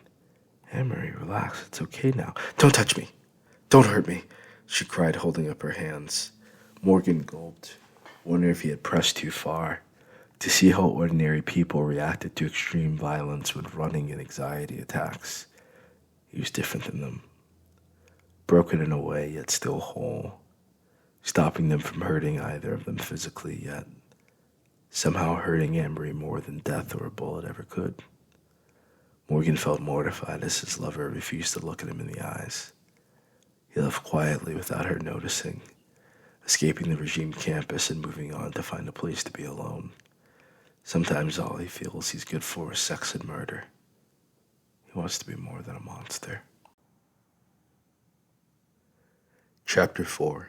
Chris-cured Torjut. It's a lovely New Haven evening, sitting on my porch with my favorite beer, watching the neighborhood kids playing. My 3 kids are in the mix. My eldest held the football with the fleet of 7-year-olds before him as he released the ball. Junior threw a perfect spiral at only 10 years old. The kids broke out for the ball. The opposite team from up the block picked their kids to get the ball for themselves.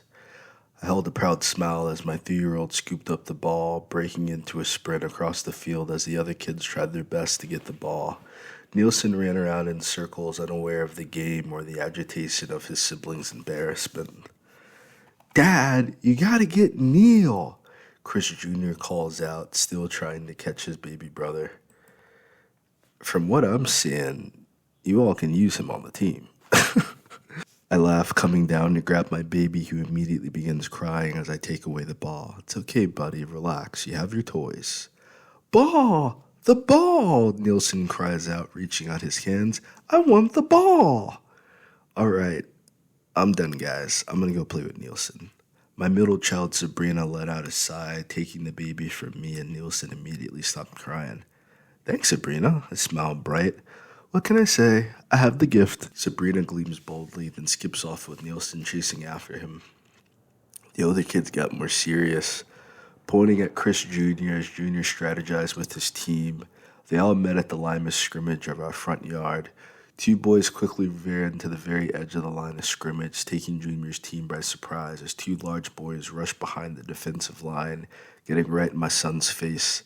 I clenched my fist tight, believing he had it. Junior juked the first boy, spinning around and looking for an open as the other boy jumped in his face. They're only playing 2-hand touch, so it was the most he could do. Junior ducked down as the boy jumped up, rolling underneath him, then sprinting forward, lobbing the ball as hard as he could before feeling the first hand on his shoulder, making him jerk away. The ball spiraled out of control, landing in the tree above as the boys laughed, dispersing to go home as the game ended with Junior arguing with the neighborhood boy who pushed him. "Why did you do that, you doofus?" Junior shoved the kid back. "You threw the ball, Butterfingers," the 7-year-old sneered. "Oh yeah, say that to my friends, Evan and Fingers." Junior raised his hands. I immediately intervened, separating the boys. "Oh, whoa, game over, guys. Time to calm down, all right?" I kneeled to their level, bringing them both in slowly. "How about you 2 shake hands? Let's call it even, okay, guys?" Junior tightened up his lip as if I was embarrassing him. The neighborhood boy held out his hand. I nudged Junior on and he sighed, shaking his hand. "I'm sorry, Junior." "I'm sorry too, Jake." "I'll see you later if you get the ball. We're going to go get some snacks." Jake smiles, then he runs off to catch up with his friends from up the block. Junior pulled at his dreadlocks, staring up at the tree, then looking at me. "Can you get it, Dad?"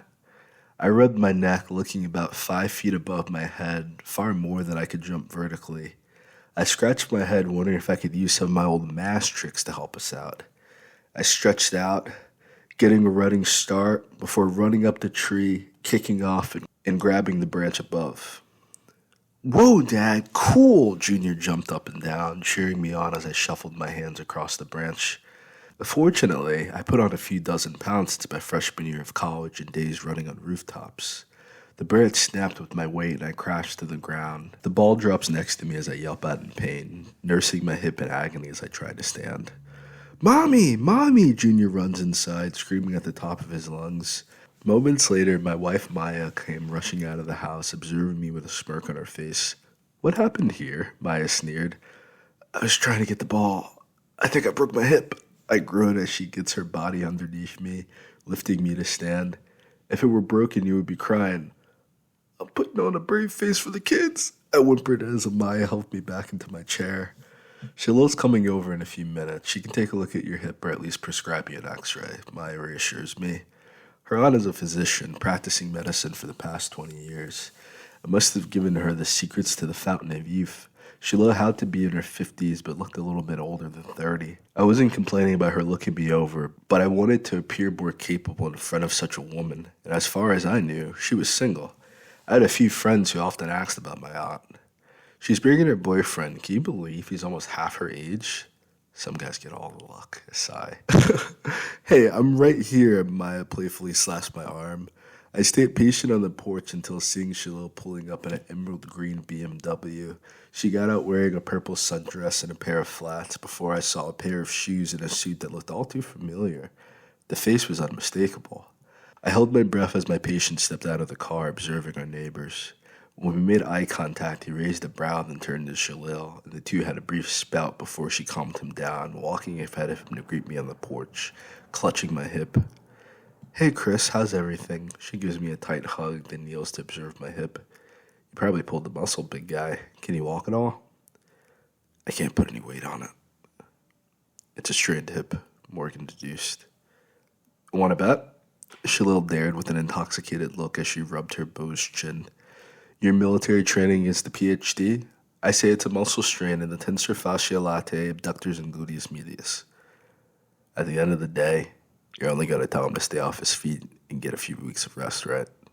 Morgan threw his hands up in the air, avoiding eye contact with me as if he had something to hide. "Good to see you again, King Samara." I offered to greet him first out of respect. "Welcome to my home." "It's a beautiful house." He looked away from me, coughing to himself, then looking away entirely. "Babe, you know my nephew?" Shalil cheers with glee as if I made her day. "I expected your nephew to be younger. Yes, he's my therapist." Morgan got upset but quickly calmed himself down, shaking his head, wondering how he ended up here of all places. "Well, he is younger than me. He's a damn good therapist, too. I didn't know you were going to therapy." Shalil rubs his shoulder, proud of his decision. "I meant younger than me. I started yesterday." Morgan smuttered. "I was being alone," I teased, giving a whistle at him and Shalil. Together, they looked the same age. "I was alone yesterday for a bit, then Shalil found out I was in Urdu and invited me here. Said her family wanted us over for dinner. Wanted me to meet her family." Morgan tugged at his small coif afro. "We can go if you're going to act like a child." Shalil cut her eyes at him. "He's right to feel uncomfortable, Sheila. I'm his therapist and he wasn't expecting this visit. In all honesty, I can lose my license for this. He really shouldn't be here at all." I forced myself to smile, cutting the tension, unsure if she knew how much was on the young man's plate. "Are you pregnant, Shalil?" I had to act, still processing he was dating Maya's aunt. "No, I'm not. What the hell type of question is that?" Shalil growled at me, ready to punch me in the hip. Morgan spun around as if I had breached all his trust, eyeballing me as if I had lost his mind. Shalil calmed him down as if it were for her weight gain. She was rounder in the hips and butt, but I was trying my best not to look. Morgan shook his head, holding his heart as he drifted off to himself. "I need to have a smoke," Morgan sighed. "Oh, did you roll up some fat blunts? I want some." Sheila was sweet as pie, but oblivious. "I prescribed for Morgan to spend some time alone. I think it'll be good for him to take a breath and come back in when he's ready." "You're always welcome when you're ready, bud." I reassure him, doing my best to alleviate his stress. There seemed to be far more in his mind than earlier. He wore the same clothes as yesterday and the same hairstyle, but I felt I was looking at a completely different man, disheveled, shifty, and hiding something that was eating him alive. Morgan walked off, grabbing a plastic tube from his pocket that made me smile. He pulled out a blunt, then walked around the house to smoke. Can you believe he has 3 frickin' kids on the way? All these young bitches got pregnant at the same time. Now they're keeping him hostage. I've been waiting my turn for years, and they get pregnant so easily, she little whines. You've known him from years? Sweetie, I've been with him longer than you've been dating Maya. He was my neighbor when I lived in those apartments in Zelapina. We hooked up on his birthday once, and I've been hooked since. But then Mama passed away. Everyone came home to Esha. I stayed in Esha for a while, but we've been meeting up, bumping into one another like we used to.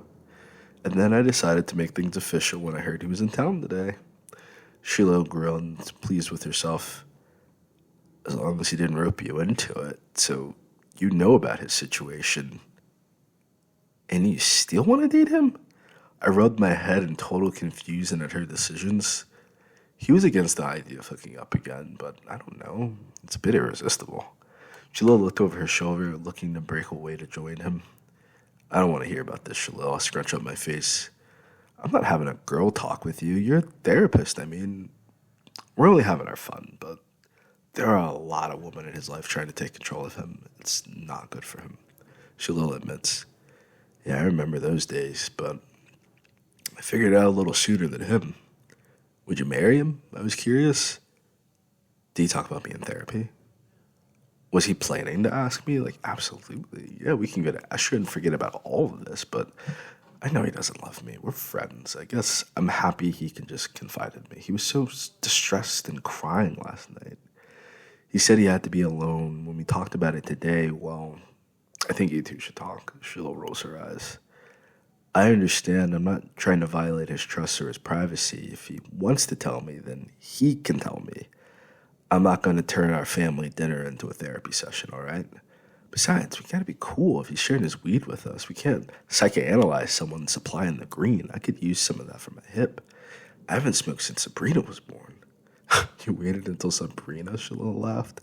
I didn't wait. I didn't have any real time to myself anymore. And when I did have time, I didn't want to smoke. You two would get along great. Do you still have your little video game collection? It's probably the biggest video collection you've ever seen in your life, Shiloh. I don't know. This is pretty cool. You might want to see how the rich overcompensate for not having a childhood before you judge so quickly. This is pretty big, Shiloh smirks. Seriously? Yeah, and comic books? Well, it's only in his 20s, so it makes sense why he plays video games. I have kids. Kids don't play Resident Evil 8 and stream it on Twitch. Grown men do it. I'm not judging you. If you two become friends, then me and him will last way longer, and it'll give me an excuse to visit him. So, do me a solid, and I'll get you the good shit for your hip. You'll be like a mumble rapper after tonight. Shalil giggled, feeling out her prescription. He's my patient, Shalil. So, great, do your job, and right now, you're my patient, little homie. Just do a good job and help him out, which is helping me out. Maybe play some video games and smoke with him. Come on, help me out. I like this guy a lot. I want him to know I'm a serious option. He's sad today, and he won't tell me what's bothering him, but he's afflicted, Shalil pouted. This was the first time Shalil had ever brought a man home in my life. I've known she has dated or had boyfriends, but we've never met them or heard anything before they disappear. Shalil comes over singing about a man in her life and how he must meet him, and it's the frickin' King of Nadia? Am I therapy patient? It's a small world. Hey, baby. Feeling better? Sheila woke Morgan as he came around. I'm tired of being alone if you would like to join me. Morgan struggled to ask, not looking us in the eyes. I'll join you, buddy. I pat the chair next to me, offering him a PBR coffee beer. Morgan holds the beer to his chest, feeling around for his tube. It's in your front pocket, baby. Sheila places her hand on his chest. Oh, God, that's it. I'm going to go in and say hi to everyone. Why don't you stay out here and get some air? Once the prescription goes through, we can run over and grab it. Maybe get dinner too if I don't like what Maya cooked. Shalil kissed Morgan on the forehead and headed off inside. Morgan sat down, taking the tube from his coat. He waited until he heard the door close before lighting the blunt. He took a deep inhale, holding it in his lungs and passing me the blunt before releasing the smoke. I took a few more puffs before offering it back, and he accepted, taking a couple of pulls. He looked around our neighborhood and took a deep sigh as a smile came on his face. Shiloh says you're having a rough day. I killed a man last night. Military guards broke into my room. They opened fire on us, and I cut off his neck. The woman I was with was terrified of me afterwards. I'm tired of being the monster, Doc. Morgan confessed as he was releasing it all out at once, casting a weight off his heart, taking a deep inhale of the blunt. So the news story was about you. I coughed at the shock of sitting next to the man the Urdu military called the most significant threat on the planet to our republic. I guess it was me. First Carmen Cruz, now the Urdu News Network. Morgan let out a miserable groan. What's going to happen to you? Nothing. I'm a higher-ranking official. He was trespassing, and he opened the fire first. The true question is, what are people going to do once they see me walk away scotch-free? Morgan accepted the blunt, taking a deep breath and releasing it. Do you feel bad? I feel like I had no option. They're upset I killed one man when I could have blew up the entire region if I felt like it. I didn't even know it would cut off his head. All I did was swipe the air, and the force of it cut off his head. It knocked out all the men behind him. Sometimes I don't know my strength, but I was holding back as much as I could. Morgan tried to explain. I only feel that would scare people more than put them at ease. I was honest, refusing the blunt as my head began to spin. Likewise. It's why I keep to myself, or kept to myself for so long. Do you know Jared Wright? I asked. Morgan smiled bluntly, nodding. Jared's the only man I could ever call a true friend. Never in competition and always going about things his way. You know him? I was his bassist for a college tour he did almost a decade ago. He once told me about the strongest man on the planet. How men pretend at power, but the real strongest man lived on his own. I think I misdiagnosed you because of your public image. Do you feel as if you've ever been understood? I have faint memories of my father and my childhood before the military. After living in Urdu, no. Even the women who sleep with me know nothing more than what they want from me. I was going to speak up in the office, but I felt too nervous. Maybe you need an actual vacation, a few of your friends, and go out to have fun without the pressures of politics or the media. Will you come? Dude, I'm your therapist. Well, apparently you're my nephew, Morgan smirks. Not by marriage yet, buddy. All right, it's a bad joke, but I don't know what else to bring, and it's your idea. You should be there. Besides, I haven't spoken to Jared in years, honestly. It would be good to see him again. You play the bass. I slap at the bass from time to time, I grin. We both laugh at my dad joke as he shakes his head. So you probably know Jared better than I do. We're only bonded because you're both guardians, right? Celestial beings meant to protect the world from danger and destruction. I tried to comfort him with my knowledge. We're supposed to be guardians, but I believe we're both fallen from grace. If it's true, we've done a terrible job. It would be nice to sit down with the other guardians and strategize how to improve this mess on Gaia. Rose wants to tell me how to live my life. Warren's hidden away in his bunker. And Anna believes everything in life is a competition. And Jared is off playing music. And I'm a murderer. 5 worthless guardians who can barely protect themselves, let alone Gaia. Morgan fumed. This is the first time I've seen you show a genuine passion for something. So far, you hide your emotions or keep yourself calm with some tics. I've seen you learn to suppress your energy, too. It seems you might be more used to holding yourself back than fully unleashing yourself to see your capabilities. If you know all the guardians, why is it so hard to speak with them? Do you fear success? I asked. They're all arrogant and believe they know the way forward. Everyone wants to be the leader, but no one wants to be a role model. I would like to be a role model, but the guardian of water is pregnant with my child, and the guardian of fire and earth are constantly testing my patience. I guess I value Jared for not adding to the stress, but he's the oldest out of all of us.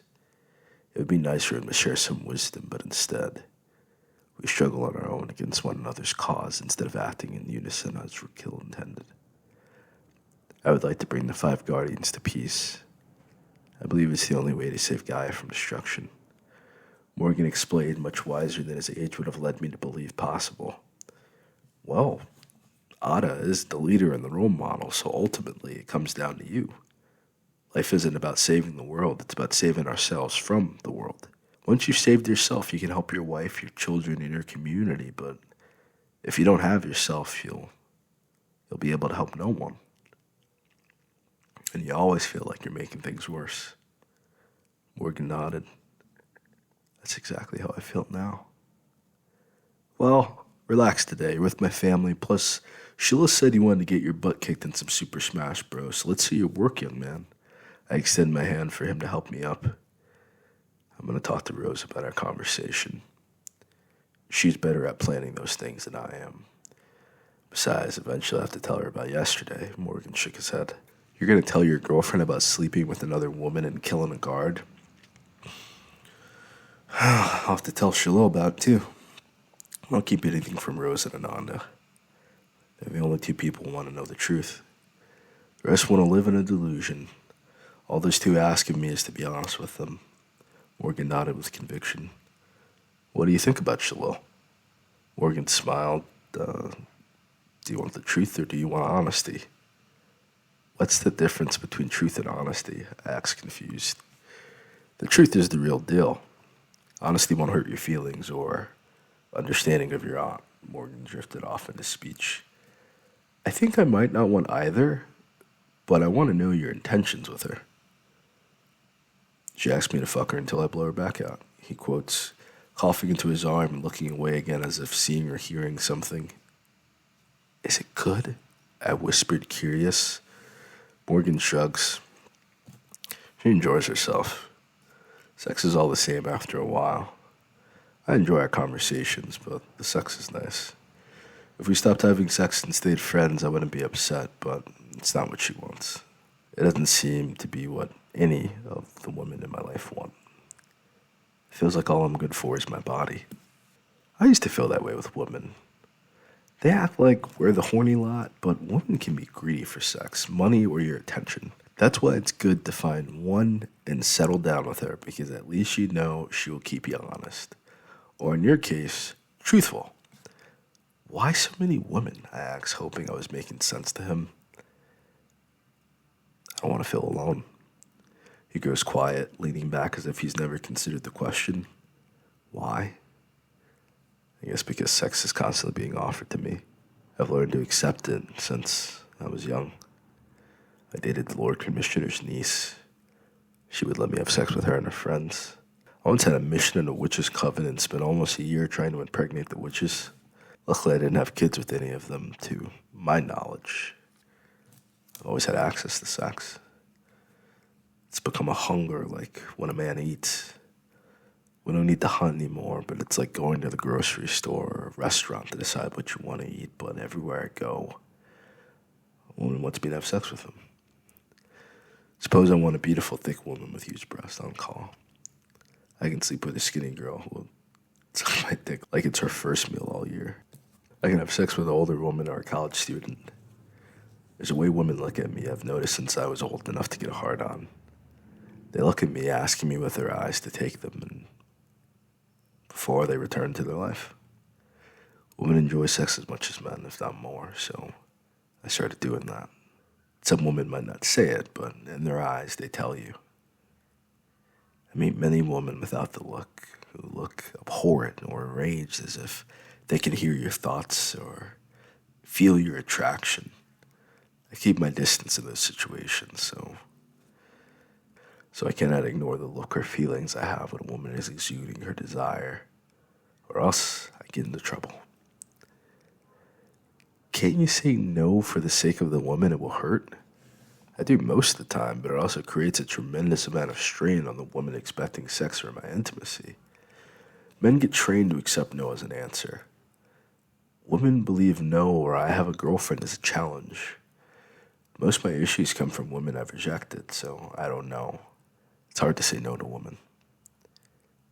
Do you have sex with your employees? No, of course not. Well, in the corporate world now, my home was a much different story. If you saw Rose walking around in shorts, barely covering her butt, or walking in my room in nightgowns wanting to watch a movie, women don't really know how to take rejection. They want me to respect their boundaries, but have no sense of my boundaries. Then you know the implications financially and legally, but there are emotional implications far more dangerous than being sued. Like having your house burned down or women trying to have you killed. Yeah.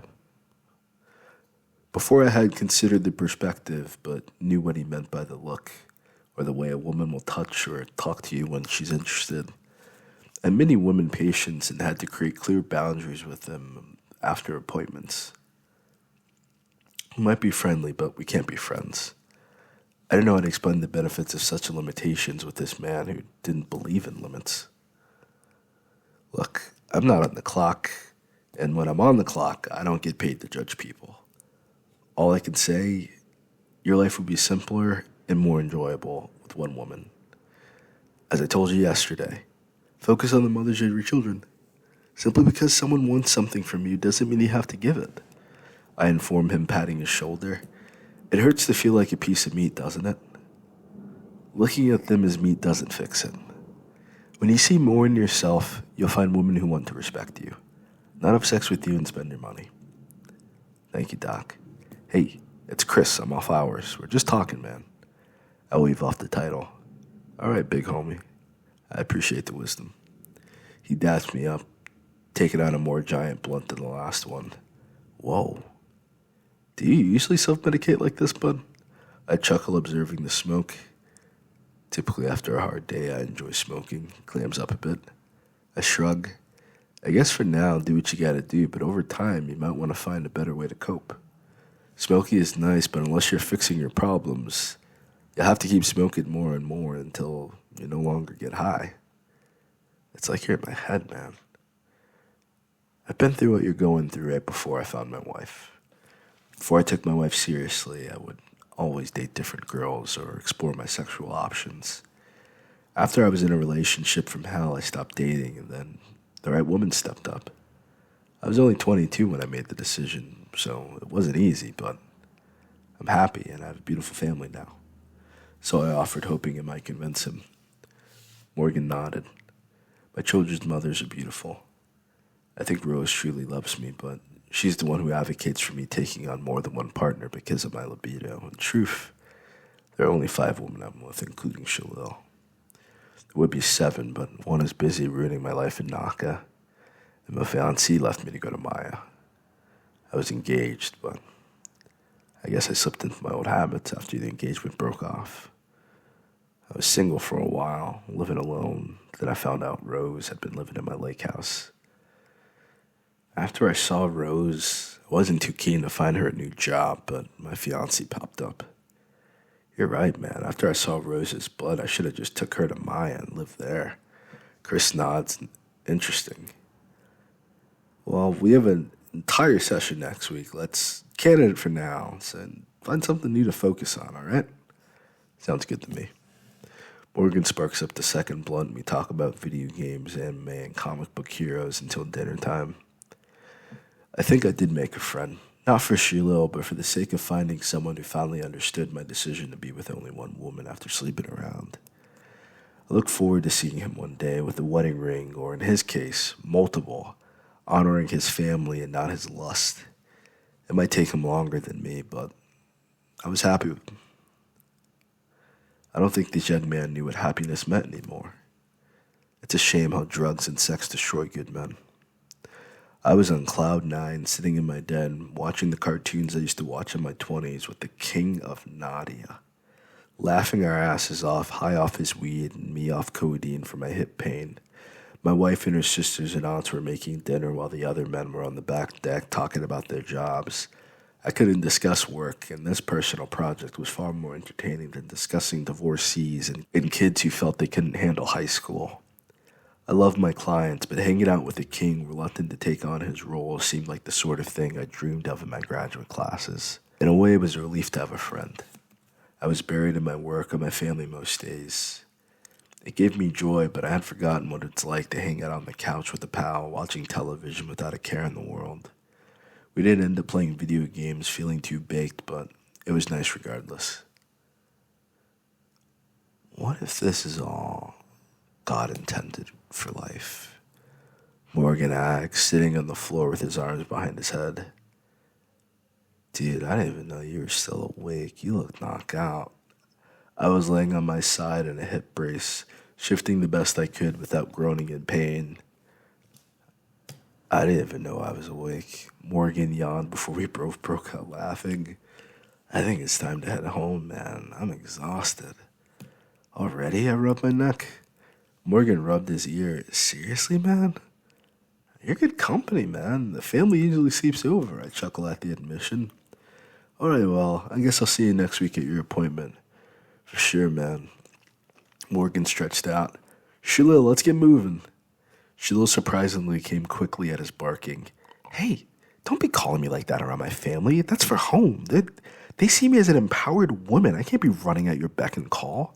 Shalil hugged him, squeezing him so tight. His face didn't even get in. Let's go, I'm ready to head to bed. Shalil let out an exasperated sigh, poking out her mouth like a teenager before looking over at me, watching them as if I had failed my duty. She crossed her arms over her chest, pushing out her hips as she considered a response, letting out a defeated groan. Can we have some privacy? Sheila asked, displacing her anger onto me. My hip is messed up. Besides, I'm enjoying this show. Hey, let's go upstairs for a bit, Sheila offered. Upstairs? I asked suspiciously. You have a few guest rooms? Let's go upstairs. We can talk, and then you can take a nap. I'm having such a great time, baby. Please? Shalil, the freaking goddess of this family, was propositioning this guy for sex right in front of me. My mind was blown. I pretended not to hear her whispering to convince him, but I couldn't believe it. Shalil, how about you stay and I head off? We can catch up later. Morgan suggested, looking in the air as if he noticed something no one else did. Shalil grabbed his hand as if he would disappear out of thin air if she would let go. I wanted to intervene, but he didn't respond, as if he understood her fear. Shalil shook, taking a deep breath and processing her options. Baby, please, she asked almost in vain. How much longer are you trying to stay? You haven't even met anyone yet. You've been in here the whole time, at least a few more hours. It's my family. I love them, and I want you to meet my family, not run off. Shalil keeps pressing him the way only a woman can push a man. All right, let's talk in private. You're not going to start raising your voice at me in front of people. Morgan nodded them forward, and like that, they were gone. My wife came in a few moments later, checking on me, fluffing my pillow, and giving me some lemonade before leaving me to continue cooking dinner. I smoked, hoping the two of them would figure it out, enjoying the time with my wife as she starts smoking on one of the roaches with the same amount of weed we used in college for a whole blunt. Chapter 5. Morgan Lee and Tickus Samara. Look, Morgan, I get it. You had a long night and you're stressed, but that's more reason to stay with me. Relax and enjoy time with family. You're having a good time too. If you're out of weed, we can smoke when we get home. Please stay, Shalil reinforced. It's not about weed. I'm all over the news. I'm high. If cops came questioning right now, it would be a sitting duck. I need to get somewhere safe. I was lying on the bed already, half convinced to stay and think about everything that can go right and wrong off these drugs. What happened yesterday? Sheila was lying with me. I killed a man. I gave her as few details as possible without lying. Sheila quieted down. Why? He fired on me, but regardless, it's all over the news. Yeah, they're talking about it in the kitchen, but so what? You've killed a lot of people. What is bothering you? Sheila poked me in the chest. I'm tired of being the meat or the monster. I'm tired of being the boyfriend and not the husband. I don't want to be a whore or a weapon of mass destruction. All I wanted to do yesterday was visit my home. I was raised there and grew up there, and they shot on me for no reason. I wanted to kill all of them. I held myself back, and I still got media attention. I feel like I can't do anything or go anywhere. I feel worthless right now. And I appreciate you inviting me here, but I don't feel comfortable, and I'm exhausted. Morgan, I don't see you like that at all. I enjoy being with you. I'm not afraid of you, and I do enjoy the sex, but I want to be with you, all of you. She lifts my chin, kissing me deeply. I heard all I needed to stay a while longer, to at least take a nap. Soon Shalil was naked, whimpering underneath me as I thrust inside her. We watched each other climax. Shalil held her voice down as her eyes kept darting from the door to me, as if people were listening to us. I came deep inside Shalil. Shalil kisses me, holding me inside of her longer until I was empty, pulling out of her and sitting against the headboard. When I took out another pre-rolled blunt, she stopped me from lighting it, pointing to the window. I respected the house enough to walk my naked body over to the windowsill, opening up the window, sitting halfway out the window as we spoke together. You are so sensitive, Shalil giggled. What, me? I laughed at the idea. You've taken this situation so deeply. It hurt you for people to be so against you. You try to put on a brave face and put your hurt feelings aside. You should feel bad you killed someone, and if it was truly self-defense, it says a lot you even care about what you did. Give yourself more credit. Shalil tries to reassure me. I didn't have to kill him at all. I frowned, taking a deep inhale and releasing the smoke. I wasn't there, and I'm glad I wasn't, to be honest. You should be flattered they speak so highly of you. An entire region fears you to its core. You can go anywhere you want on Gaia, and no one can stop you. An army can stand against you, and what will they do but beg for peace? I know you're angry and your feelings are hurt, but look at it from my perspective. I get to sleep with the most dangerous man on the planet. Shalil mused, getting on her knees, reassuring me I had a lot to be thankful for, as my cock fell out of my pants and into her mouth. I took Shalil on her stomach, returning the favor as I spread her butt cheeks, sucking on her pussy and penetrating her with my tongue until taking her from behind. Shalil crowed louder this time, unable to hide her voice as I clapped her cheeks from the back. Shalil gave me back shots, letting out deep grunts until she began squealing, no longer moving as our skin slapped together faster. I held myself up over the top of her, stroking her guts until her hips fell. I pulled out of Shalil, still feeling as hard as a rock as she panted. Get it, Auntie, was cheered from behind the door to both of our laughter. Go away, Shalil screamed out from on her stomach. We need your help with dinner. Hurry up and get back down here, we heard Maya giggling with her cousins outside the door. I can't even walk, Shalil called out, rolling onto her back. Thank you for everything. I kissed her forehead. Of course, baby. Do you want to go again before I go? Shalil took a deep breath and lay on her side. You should hurry up. I think I'm going to take a nap and relax. I rubbed her back and shoulders while she lay with me. Shalil sat up abruptly, placing her hand on my chest. You know, I only want you to be happy, right?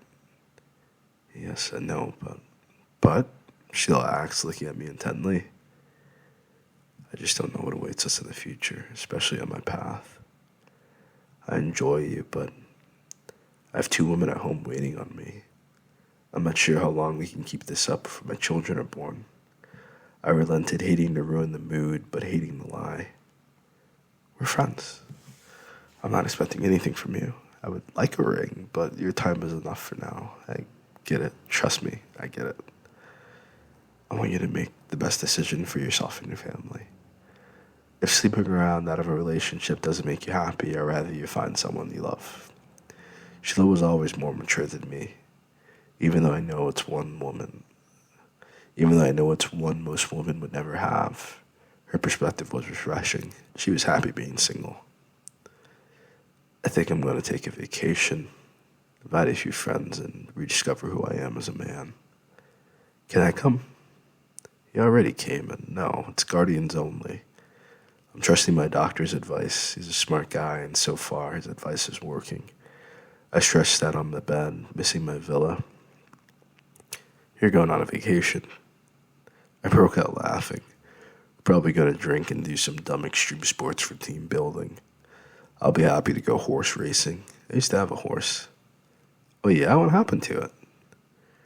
I grimaced, putting my hands behind my head, staring at the ceiling. "When I was a kid, I was initiated into the wolves. The first round was a battle royale until half the group was left alive. To travel to the next location, we each had a horse. They needed to find our way to a door in the middle of a forest. I was about 9 years old. After a week of trying to survive off sharing my rations with my horse, I had nothing. It was an artificial jungle. It turned out to be empty other than the horses and us. They all took each other out, eating one another until barely anyone was left. I could have either eaten them or eaten my horse." "You had a fucked up life." Sheila let out a heavy sigh, fanning herself with her hand.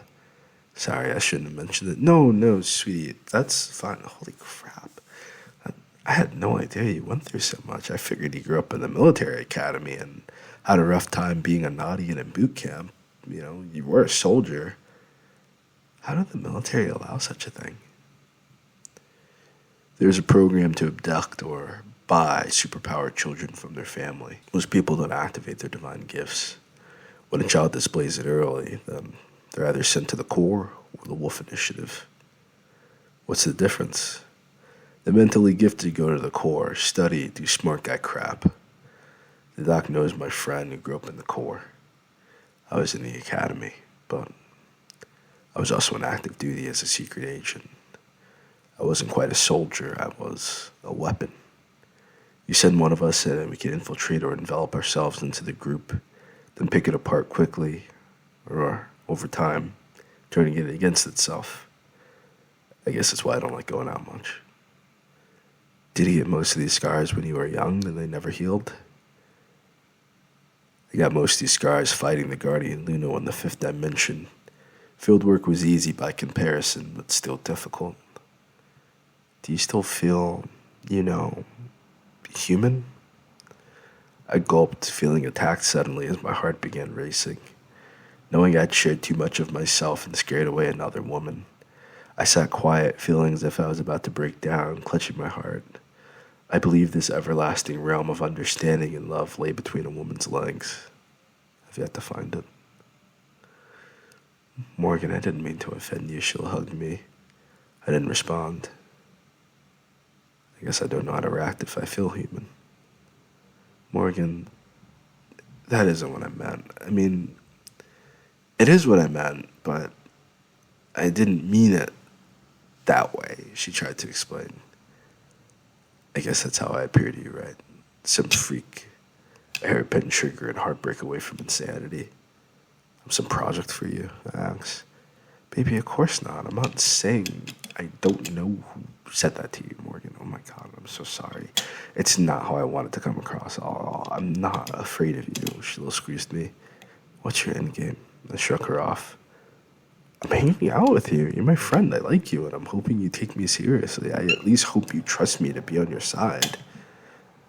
I just never heard anything like that before from someone. "Why were you all going through that initiation?" Sheila patted my knee, looking me in the eyes. "I believe they were looking for Ada, and they found me. I never got to ask Colin Gregor to get a real answer or idea of why his cruelty was necessary. In a way, I think he's crazy enough to have truly sought out to find only the strongest warriors. I have no idea." "Are they still running the program?" Sheila covered her mouth. I looked away, shrugging. Completely unsure whether it was possible or not, they were still putting students, young men, through their brutal training method. The last of us were hung from our ankles in a sheer test of will before our heads exploded. I blocked the memories out the best of my ability for years, but I was flooded with the beast my father prepared me to embrace. It was all coming back to me as I remember feasting on the flesh of my horse, awaiting in the rain for my attackers 2 to 4 times my age to kill me. I outlasted 200 other men at the age of 9 in blood sport from the lessons I learned as a child. "Morgan, do you need to rest?" Sybil got dressed. "I think I'm going to go home." I confess, following suit to get my clothes back on. It's not you, it's me. We can still enjoy our night. Yes, but we'll never enjoy our lives together. I covered my face, trying to hide my tears. Shiloh frowned. That's your decision without asking me mine or my perspective. You're more afraid of yourself than I ever will be of you. I love you. I guess it's about time for us. Maybe you're right. I hugged Shiloh before letting her go, already knowing what had to be done. Yes, it's me. And no, you're not afraid. I wish I understood myself more.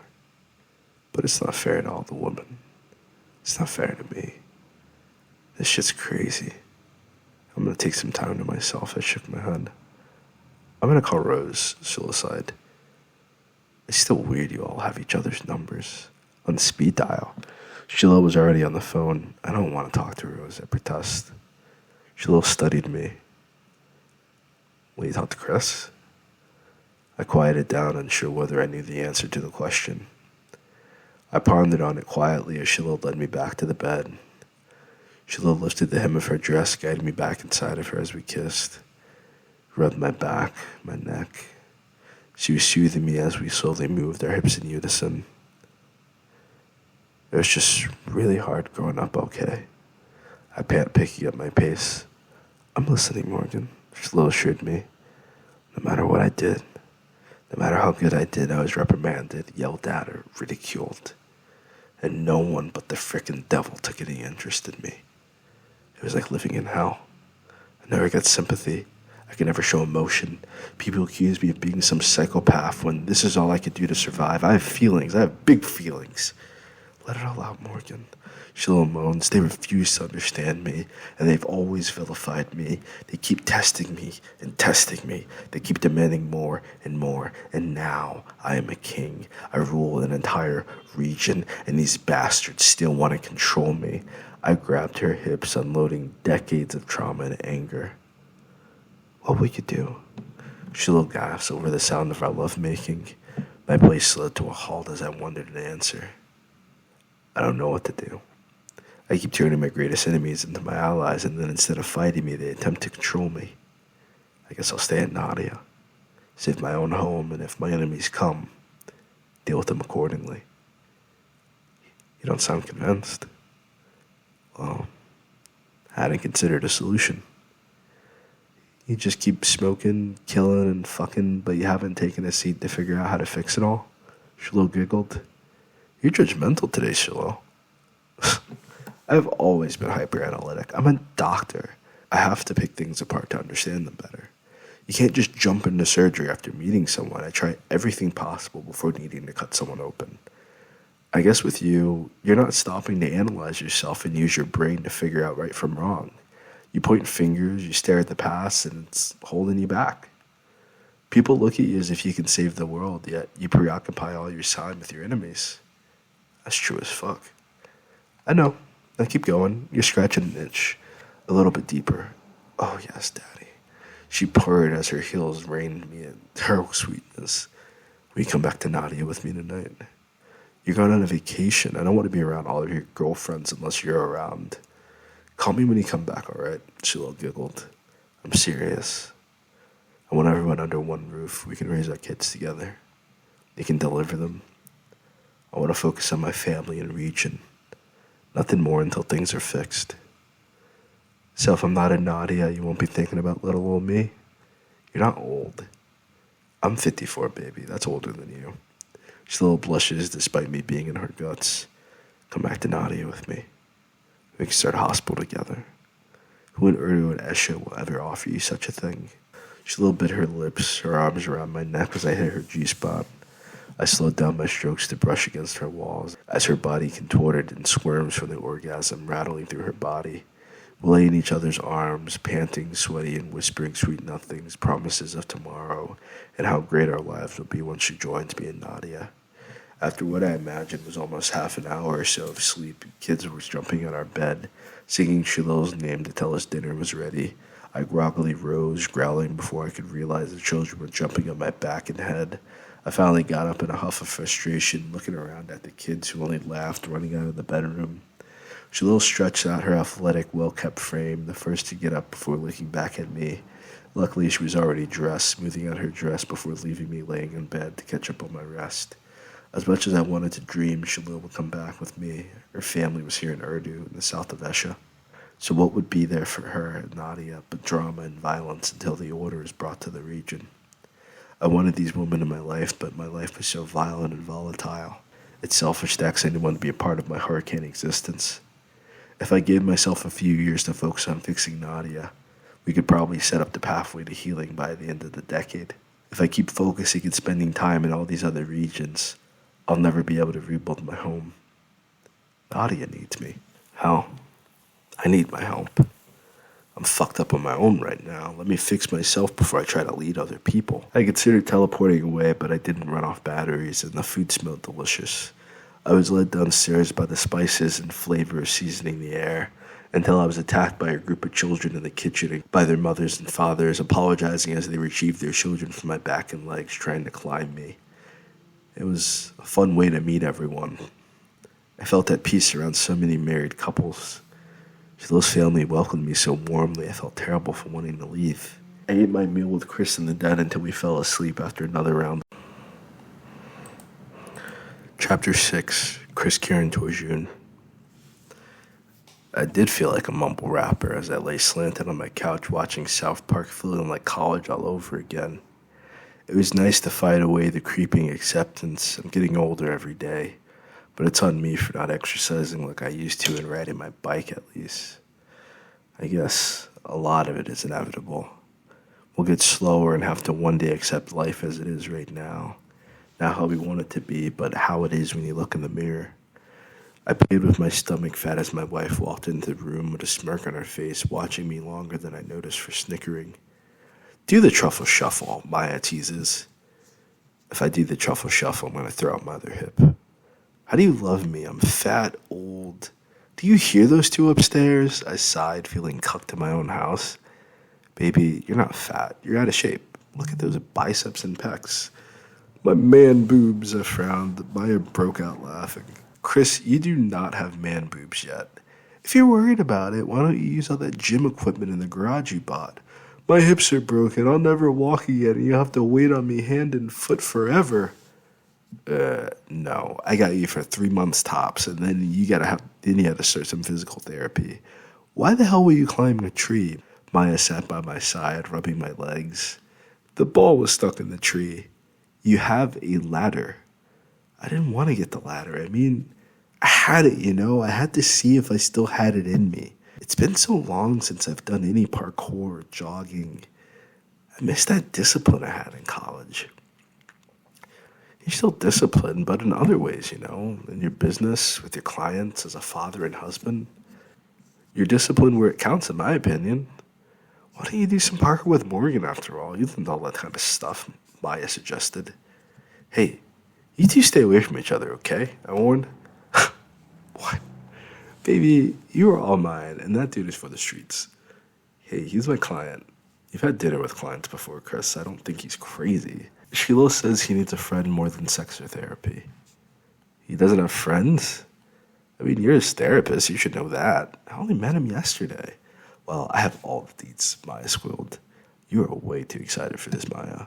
He's like a freaking superhero. Like, come on. I'm not even interested in him sexually, but he's a pretty interesting guy, Chris. You two are in here hanging out like old friends. Taryn should be coming over later with Gabrielle once he's back from the performance center.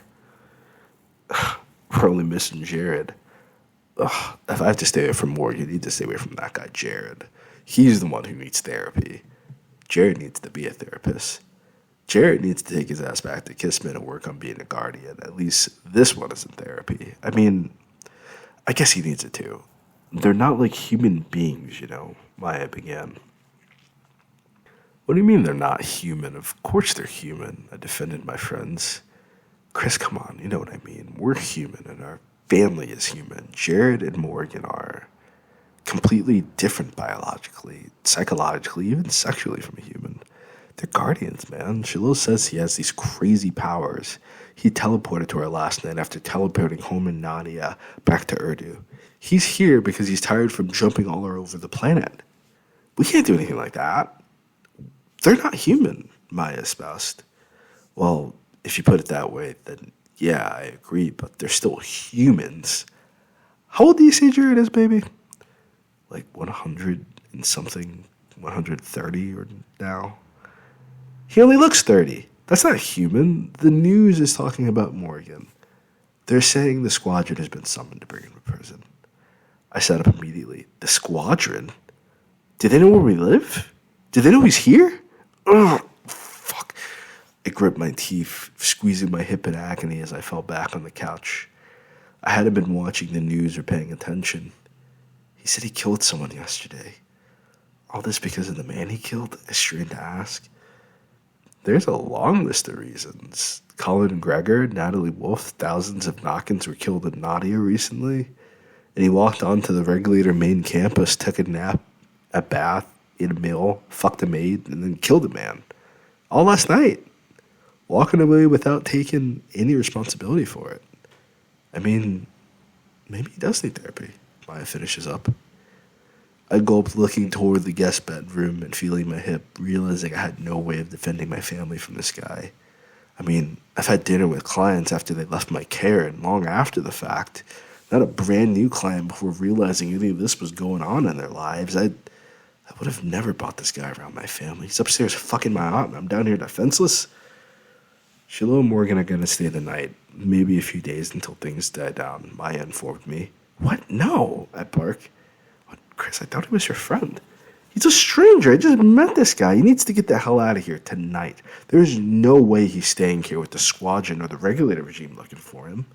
I screamed before realizing he and Shiloh were in the doorway. I caught myself staring at a kid barely older than his 20s, holding back a wave of tears. Shiloh rubbed his back. I was about to say Morgan wanted to hang out with you again, but I guess we will go. I'm sorry, man. I didn't know. Morgan swallowed, nodding quietly, avoiding eye contact with me. Baby, he didn't mean it that way. Shiloh tried to comfort him.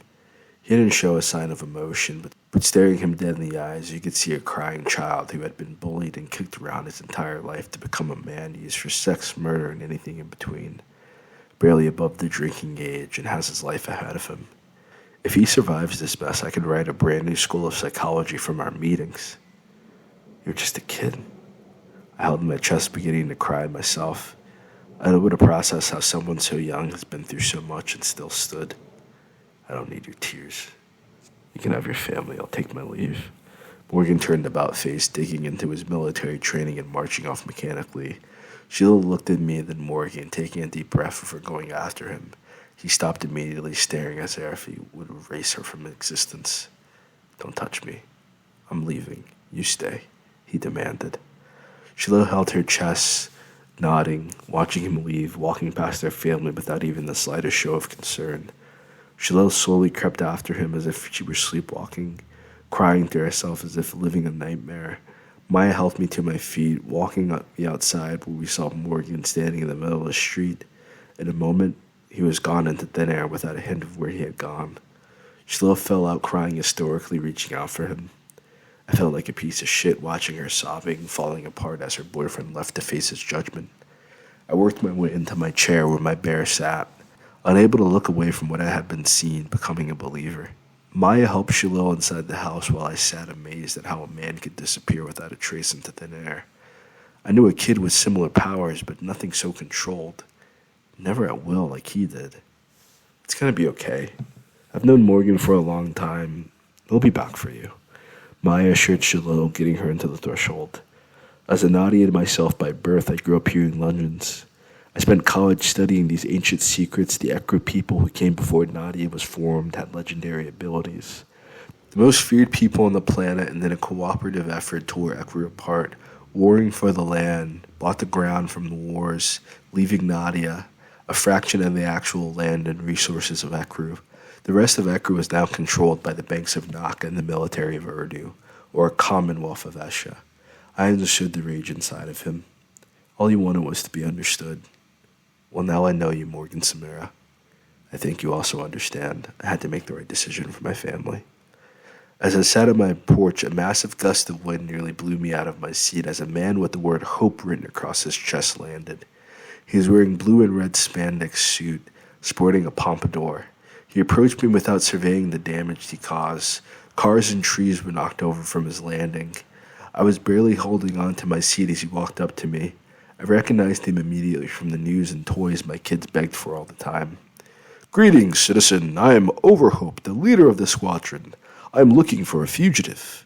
I suggest you and your family get checked for radiation poisoning after this quick search of your home." Overhope towered after me, looking my house over with his x-ray vision. "Where is he?" His tone lost all its friendliness as he looked around at me with glowing red eyes. "Where did he go? Where are you hiding him?" Overhope demanded. "Behind you," I point. Morgan appeared suddenly behind Overhope, spinning him around and cracking him in the skull with his elbow. Overhope grabbed Morgan by the throat, listlessly throwing Morgan into the air, chasing after him by flight, breaking my front porch and the sound barrier in the process. I watched in awe as Naka's greatest hero fought against the Guardian of Ekru. The two clashed in the sky, sounding like thunder in a clear sky. Overhope came crashing to the ground in the heat. I could barely see how quickly Morgan punched him out of the sky. Each punch was viciously directed at the throat until they crash-landed, creating a crater in my neighbor's front yard. His hands were nearly invisible blurs, completely overwhelming Overhope, who struggled first to figure out which to react to first. His fall from the heavens or the man attacking him with no remorse. As Morgan strangled Overhope with all his strength, a giant black vehicle rolled up. A man leaped from the car wearing a cape, shooting a net over Morgan and Overhope. The new man was known as Night Stalker, a hero from Urdu known as the Great Detective with superhuman capabilities. Two of the greatest heroes in the world was attacking my patient, and Morgan stood his ground, not backing down an inch as he cut his way out of the net with a vorpal blade, leaving the net on Overhope as though it sapped the bigger man's powers.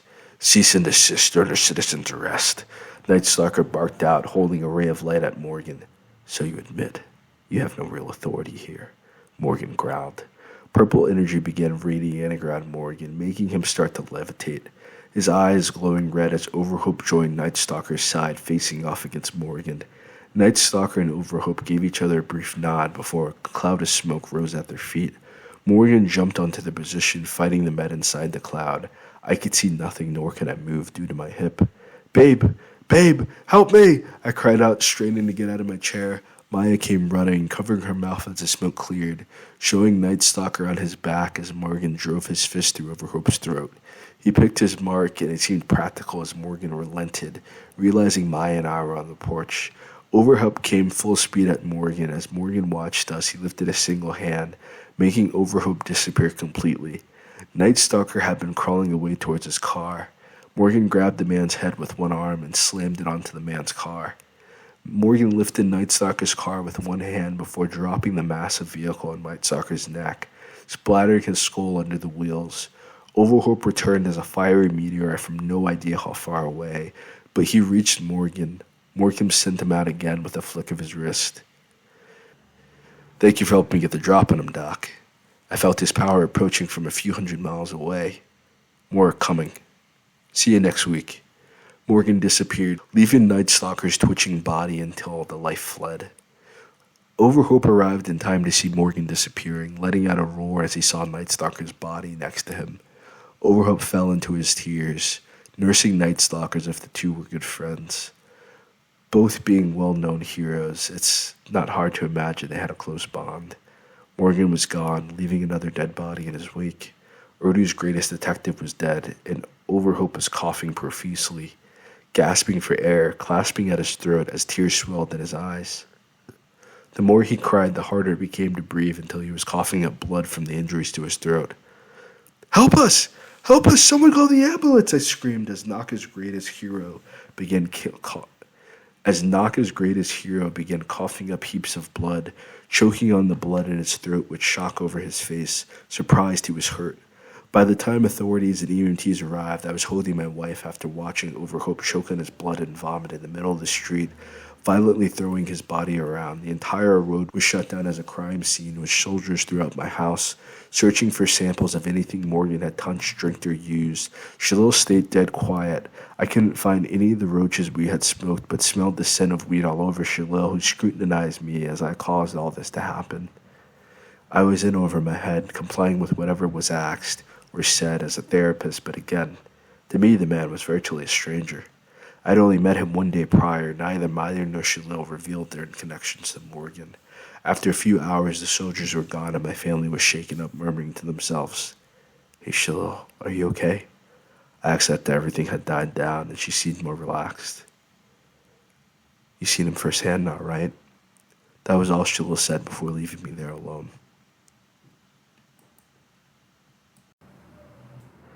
Chapter 7. Morgan Lee and Tika Samara. If Overhope and Night Stalker were pursuing me, then others would come after hearing they had fallen. It was all self-defense, but it didn't matter at all.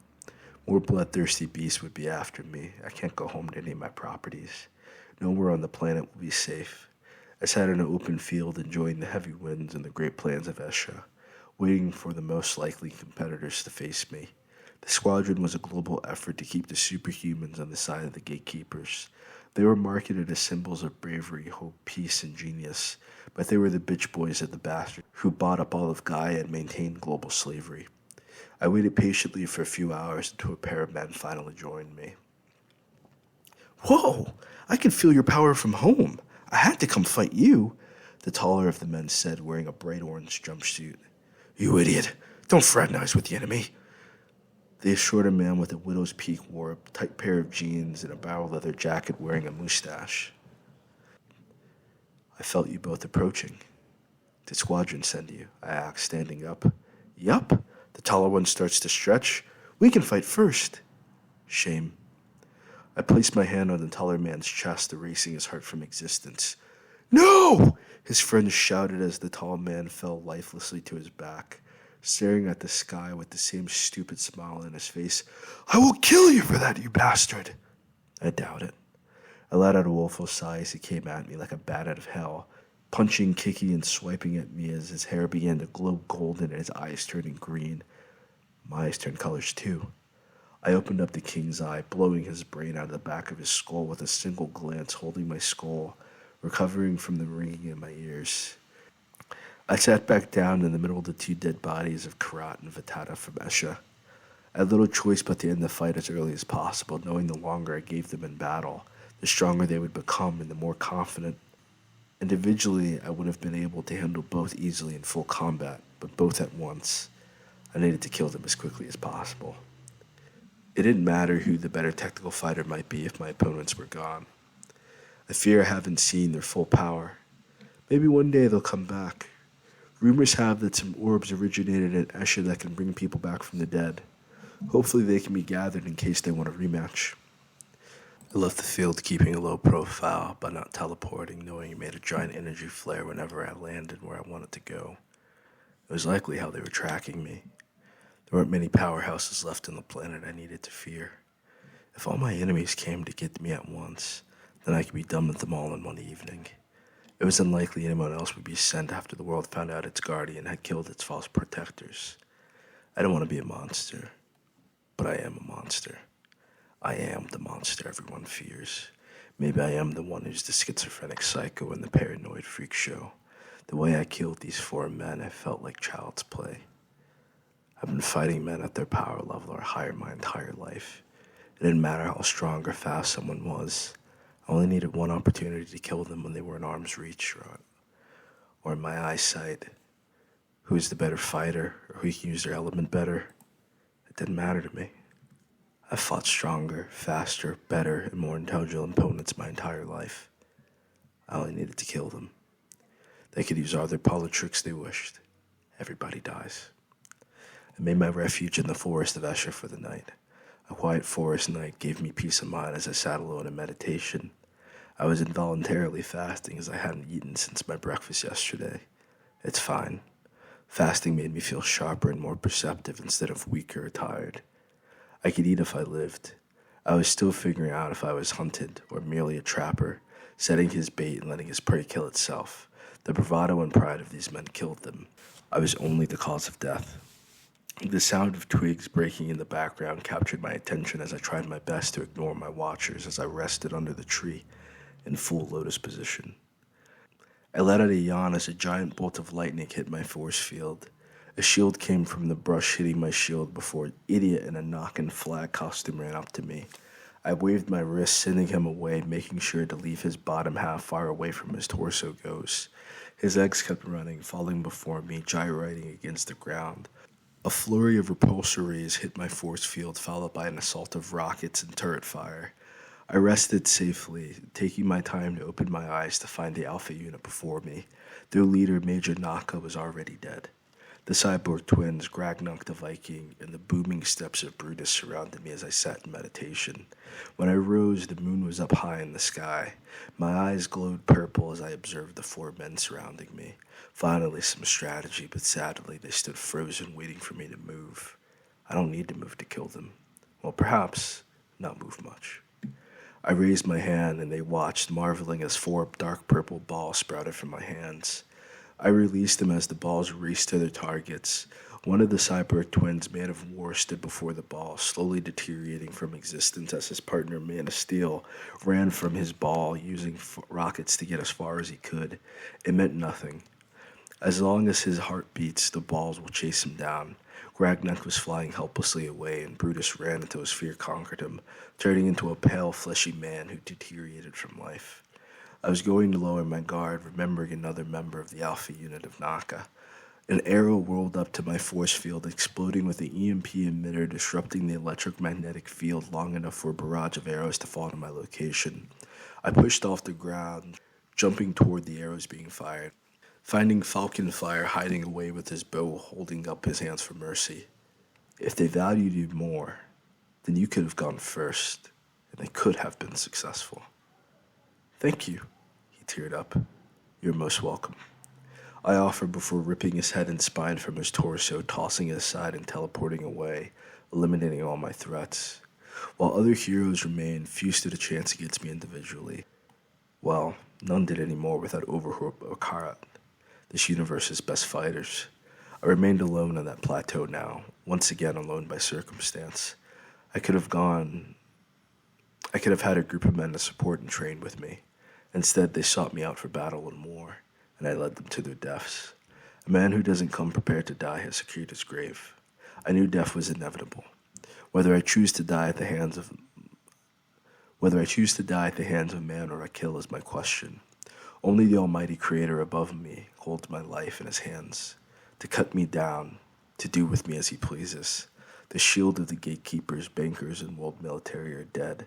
Now they have to leave Nadia and me alone. I teleported back home to find the mother of my child talking with another man in the living room. Rose bought a beautiful new home from her savings. I ducked in some nights when not visiting my child's other mother. At the same time, I had many real estate properties. I can't say I had a place of my own since the fire burned down my home.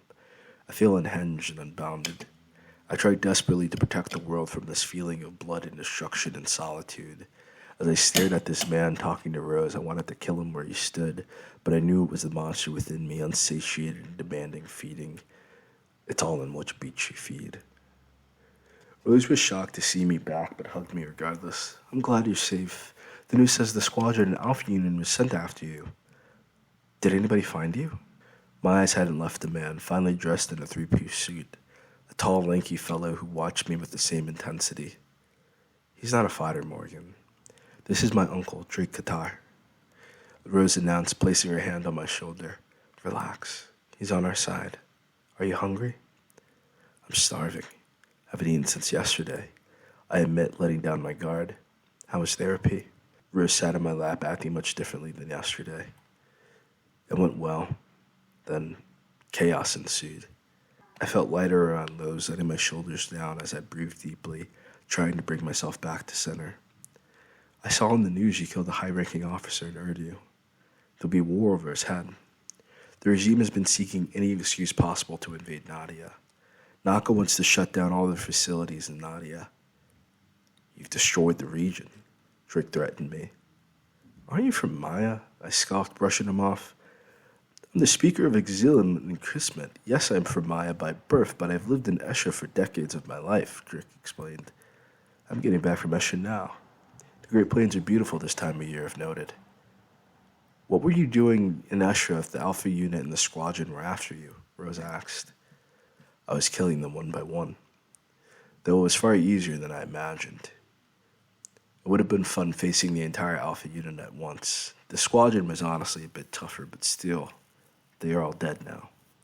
I eased back into my favorite chair in Rose's house, smiling as I reclined back, reminding me of the therapist's office. Drake went quiet. You managed to kill both teams of the strongest men on Gaia. Drake went quiet. You managed to kill both teams of the strongest men on Gaia. Indeed. So what were you saying about war? I asked, wanting to hear him eat his words. The war was fought tonight, and Nadia won.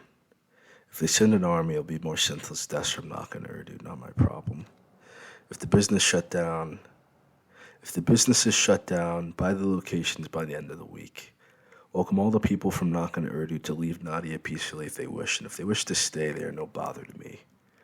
Drake nodded, swallowing his words indeed as he wrote down what I said on his phone, sending it off to whoever was on the other side of the text messages, then letting out a sigh. This is the greatest news I've heard in my life. Can I take you out for dinner? Wow.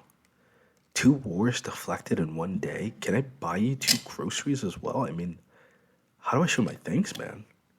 Drake cheered in his seat. You're excited? Rose tilted her head at her uncle, crossing her arms over her chest.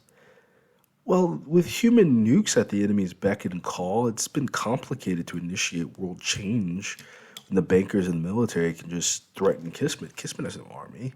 We don't have loads of money. We only have the will of the people. And the will of humanity is easily broken by the threat of fighting with Overhope or Brutus against the interests of Naka or Urdu. It was impossible to fight back or defend ourselves. Now, there is no threat. At the same time, there's a massive power vacuum. At the same time, massive power vacuums are highly volatile. It seems you're the only thing filling the void in power, Drake explained. You're welcome. I think I'd rather enjoy some time alone with Rose if she's willing. I'm not much in the mood for sex, but it'll be nice to eat together, I suggested. Rose blushed. I'm all for it. Drake loosened his collar, looking away from us. Well, this is where I will take my leave. Call me in the morning. I'm not sure what else the regime or the gatekeepers might have planned. Please protect my niece. She's in safe hands. I held Rose tighter in my arms, rubbing her belly where my child rested, waiting for its first glimpse of life. I can also look out for myself, Rose snaps. For now, let me look after you. I look her in the eye. You killed Overhope, Rose asked, intensifying her glare at me. I killed Overhope and Nightstalker at the same time, I confirmed. Rose threw her hands up in the air, slipping off my lap. Well, I'll be nicer to you now. I guess I'll go make dinner. At least let me order you 2 something tonight. Here, let me at least get something delivered to show my thanks. You 2 should rest and enjoy your nights, Drake insisted, firm yet passive, not to be ignored or overlooked. I noted his persistence, fearing his reaction and pursuit if I refused his request again.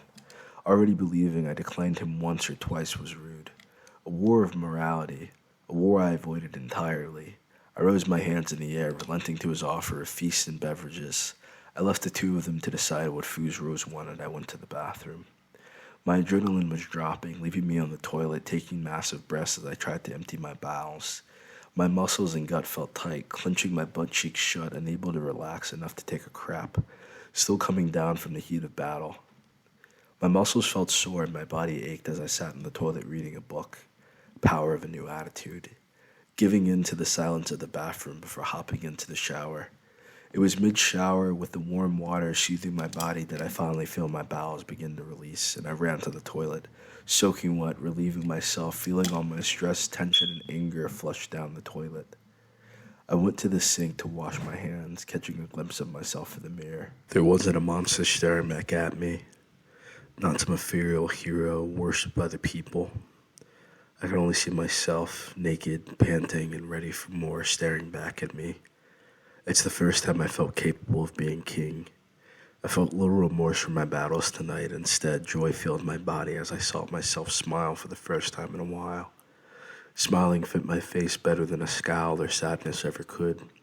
The same smiling when Leslie and I were children playing in the mountains of Ekru, or when Hanada and I played tag on campus, nearly killing each other to feel the full extent of our power. If the man staring back at me in the mirror is said to be King of Ekru, then I will follow him to the ends of Gaia. This is the first moment I felt remotely confident to lead an entire nation. I didn't know if I would ever be able to protect myself or a country, now that all my enemies had fallen. Any left would be too fearful to show their heads. I wonder how long I'll be able to build Nadia in peace before another challenger rises against me. After wiping my ass and finishing my shower, I went in search of Rose. Rose had let her uncle leave, freshening up the living room as I came back down wearing a pair of pajama pants. Still a bit wet, but air drying was the best I could do now. Being in the bathroom after a hot shower felt so difficult to breathe. Rose didn't give me a lecture for sitting on the couch wet. Instead, she let out a deep sigh and rolled her eyes, crawling into my arms and kissing me deeply. We kissed for a few minutes, missing these moments of peace between us and the baby on the way. I have to protect her and my family. Even after my children are born, I must keep the world safe for them. With the vanguard of the bankers dead by my side, the idea of protecting my children from bloodshed and fighting seems futile. More significant threats were existing on the planet than war. Nadia needed to fear Nadians before any other group on Gaia. Suppose I could kill all the world's heroes and not leave the world better than I found it. I'm merely a villain reacting to the circumstance. When will I feel capable of calling myself the hero? I might be their monster now, and I can live knowing I am the monster everyone believed me to be, but I will not be their victim. I most certainly won't be manipulated into becoming the villain. Whatever comes next, I will face it as it comes. For now, I enjoyed sitting on the couch, feeling Rose's soft, succulent butt in my hands as she asked me 100 questions about a movie neither of us have ever seen before now.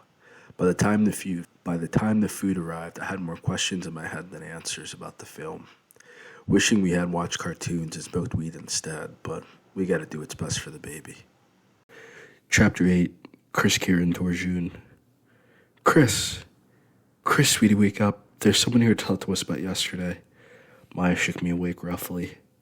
Ow, you're telling me what I saw was real? I lifted myself in a push-up, sliding myself slowly off the bed into my feet. You saw it all, not me, Maya pouted, helping me stretch up my back and hips so I didn't collapse in pain. How are you feeling, baby? I feel like I saw the end of the world last night.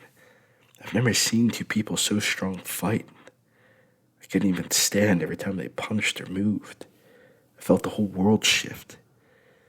That kid from last night destroyed them both. It felt unfair, almost. Chris explained. Are you going to tell this woman all that? Maya asked, worry. Who? Lieutenant Leslie Still. A pleasure to meet you. Excuse me for eavesdropping on your conversation. Leslie was a beautiful young woman in her mid-20s with blonde hair and a deep tan. Her handshake felt like a vice grip as she introduced herself. I was standing in pajamas, feeling utterly stark naked in front of the soldier, armed to the teeth. Maya looked uneasy with how Leslie barged into the bedroom. After asking her to wait down the stairs, neither of us felt comfortable speaking up, feeling the profound intensity from the lieutenant. Please continue. You were speaking about Ada's fight against the squadron. That is why I'm here. I see the damage outside. Is it true Ada has killed both men? Leslie inquired, walking through the room to survey the battlefield from her window. Yes, he did. I quieted down, rubbing my arm, pacifying myself before I got me and my wife shot. Leslie smiled as if the news satisfied her. Was Ada badly wounded? I don't think either man landed a clean hit on him. After the fight began, it was as if anything Night Stalker or Overhope did seemed useless. Neither man stood a chance of beating him. Their intention wasn't to beat him. Our orders are to arrest him. As you stated, it's not as easy as the brass makes it sound. I attempted to warn them to wait for an organized attack when everyone could assemble. To lead with Falcon Fire's EMT arrows, then have Overhope and Brutus attack him at once, with the rest of us as support. Once those two fell, the Night Stalker, Gragna, Karat, and Vitetta were to go in and subdue him while I talked him down. They each wanted him one-on-one. Now they're all dead. You know why? Why? I asked, feeling her pain as she recounted the loss of her allies. They didn't want to listen to a woman. Now they're all dead. Albeit, I turned down membership to the squadron, so the reluctance is understandable. No one knows that man better than I. Leslie turned about, face sharp, her eyes moving quickly, matching both of ours. Why was he here? Maya and I looked away from one another, having no idea what the other would say, or who would comply. We might have tried to attack if my hip wasn't busted. Leslie realized our tension and let out a sigh, raising her hands instead of holding them at her hips next to her gun and crossbow.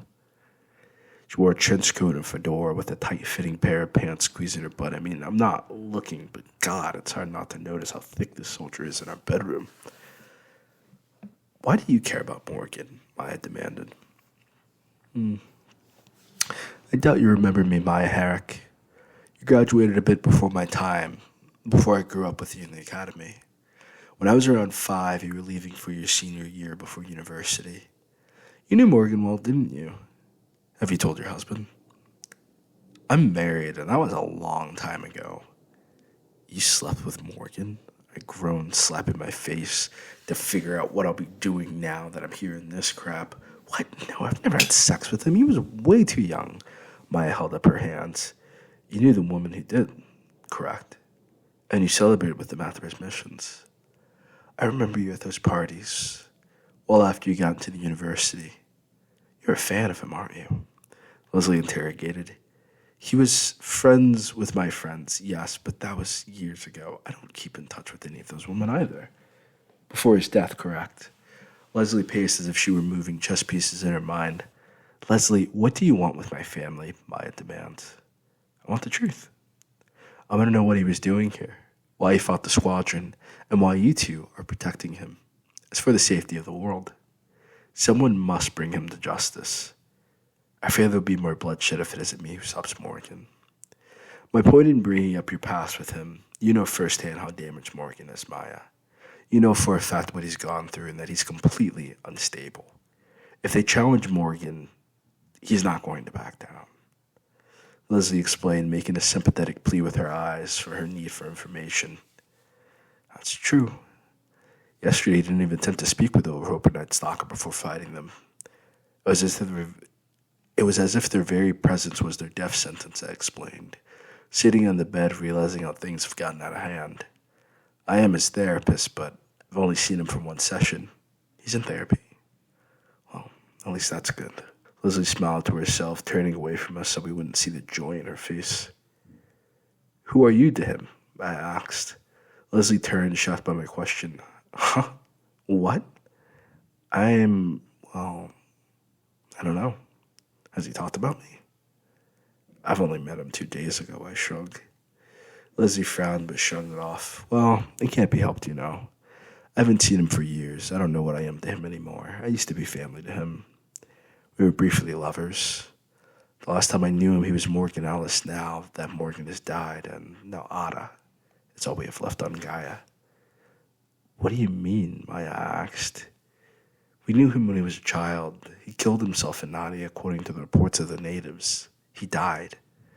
When a guardian crosses over, their spirit takes over their body, and the human is gone. I don't believe Morgan's alive. I believe the guardian spirit is controlling his body. Leslie shares her theory. I don't know about that. He seems like himself, Maya shrugged. You're telling me a normal guy taking on 2 members of Squadron, not only winning but killing them, walking away unscathed. Morgan was always tough, but there's no way he's himself pulling off something like that. Leslie was unconvinced. If he was Ada, what are the implications, I ask? My friend is gone, and all that is left is a celestial force that cannot be reasoned with or subdued. If the man is still alive in his body, then I might be able to reason with him, but if the Guardian is taking control over him, then there's no hope for the rest of us unless the other Guardians fight him. This is why I must take him down. I feel I can bring him to justice without any more bloodshed, Leslie offers. You won't hurt him. I don't think I could hurt him if I tried my best, but I won't hesitate to defend myself. Leslie sighed. Excuse me. Leslie sighed, holding her head as she imagined having to fight him one-on-one. Well, I'm not sure if your theory is correct yet, but I feel it's predicting the future. You seem to be describing the exact internal conflict I see in him. It's not exactly a battle between good and evil, but between a moral existence of ignorance and embracing the reality of his divinity. I qualified my data the best I could. You're trying to tell me the men who died yesterday were only patsies falling before the real strongest man, that they should have never bothered him, and the world's army should stand down and ignore the existence of this man? Well, I already told them, and they didn't want to believe me, all right? Leslie got hot quickly. I'm sorry. I tried backing away. I don't need your condolences. I already cried over his death once. I won't be crying twice. Why was he here of all places? After killing an officer in the military, why would he feel safe at your home? If Maya hasn't seen him in years, and you only met him a couple days ago, it does not add up. Leslie persisted. We weren't expecting him at all. Maya spoke first. You're telling me when Overhope and Night Stalker arrived, that was the first time you saw him. Leslie stared deep into Maya's soul. He's dating her aunt, I said first. Of course it's some woman. When is he going to keep his dick in his pants? Leslie threw her hands in the air. Well, that's all my questions. Please leave her aunt alone. She is deeply distressed over yesterday, Maya pleaded. I have all the information I need, thank you. I need to track down Morgan. Leslie saluted. I'll walk you out, Maya suggests. Thank you for the pleasantries. I'm sure you'll want to make sure I'm far away before you discuss how rude I've been to you all. Understand it's for the best. If Morgan isn't stopped, then the regulated regime and not paramilitary have decided to march on Nadia for the first time in centuries. If war breaks out, there's no hope for Nadia or the soldiers fighting Morgan. But of course, everyone will die but him. So, I have to stop him. I believe you'll be successful. I offer her empathy. I appreciate it, truly. I know what I'm asking of the two of you is difficult, but he must be brought to justice. Too many people have died, and too many can still die if he's not brought under order. Leslie confirms, marching down the steps. I think I need a coffee with vodka after all this, Chris.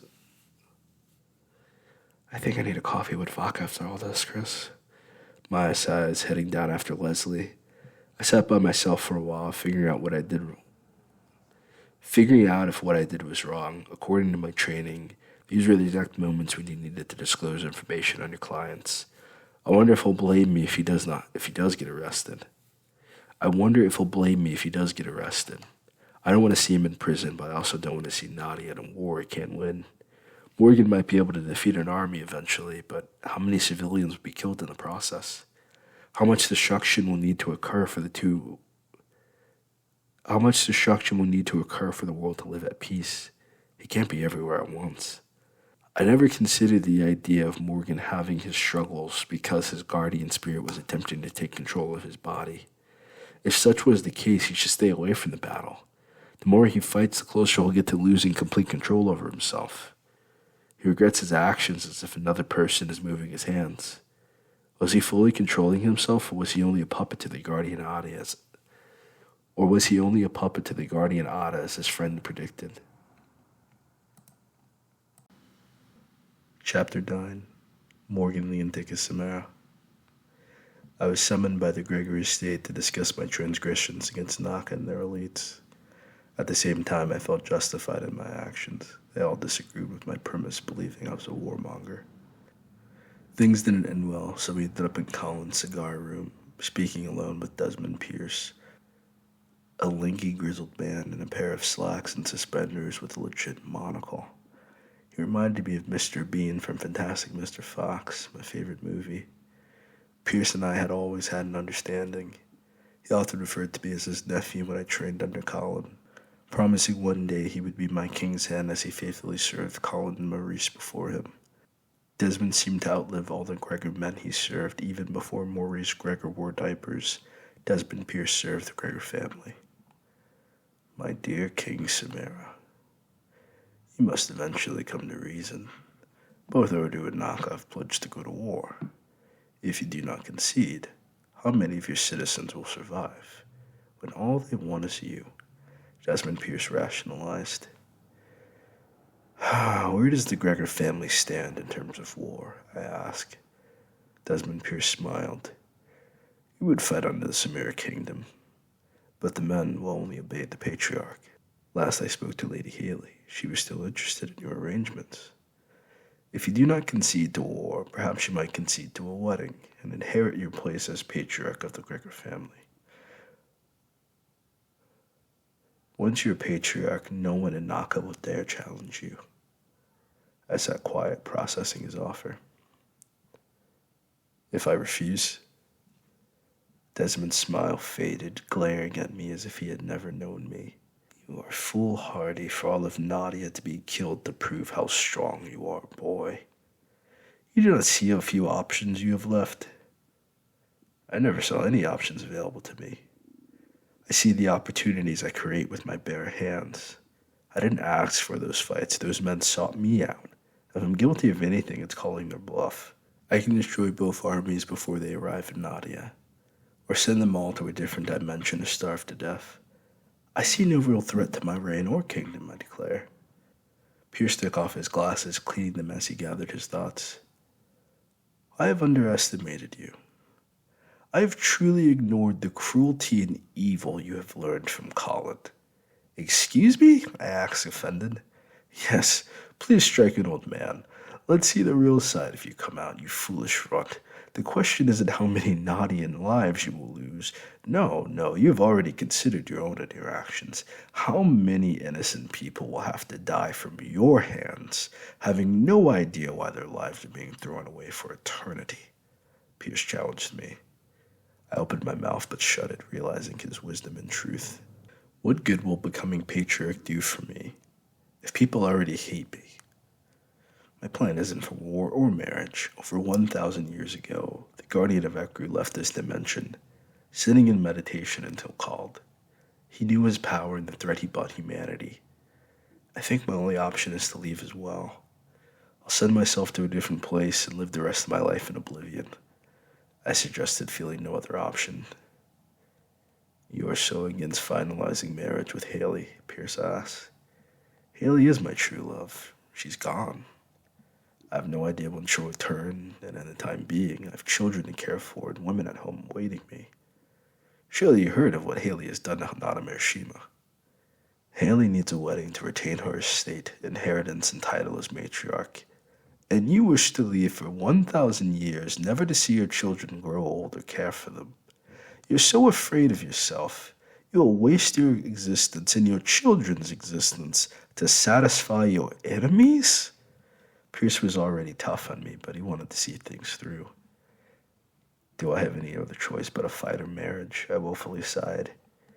You return to the regulator regime, you face justice, and spend your prison sentence in peace until released. Owen's voice cut through the air, colder than steel. We both turned to see a regulator soldier listening to our conversation. Neither of us noticed she was present. Pierce was silent as a church mouse, studying the beautiful woman with a big old butt and great breast. The soldier was a work of art. I could taste her areolas and the sweetness of her sex on my tongue from her scent. I've had her before. Her scent was so familiar. It brought back memories of pleasure, longing, and innocence. I knew her like I knew my own hands. Leslie? I rose from my seat, studying her angry expression. Leslie was hesitant by my response. I was delighted to see her, grabbing her up in a hug, touching her butt and breast, spinning her around in my hands to see better how she's grown as a woman. Leslie snatches her body away from me, her cheeks bleeding red as she tries to straighten herself up more professionally. I am here to arrest you, Morgan. I am not here for friendship, Leslie enforces. My dear, how did you get to Naka? Pierce asks, rubbing his wrinkled chin. I have a helicopter taking me where needed. I've been looking for you, Morgan. Let's end things peacefully. No one else has to get hurt. You've killed too many people, and it's time to answer to the proper authorities. What greater authority is there than Ada? Pierce marveled at her boldness. The regulator regime, the Nakan gatekeepers, the people of Nadia. The world is terrified of you, Morgan. I'm terrified of you, Leslie pleaded. What is the sense of surrender if your enemies fear you? Screw becoming the patriarch, you might do better as the guardian of Ekaru. I see your dilemma. Even Colin and Maurice never inspired such terror, Pierce advised. Morgan, if you remain free another hour, then there's no stopping the carnage.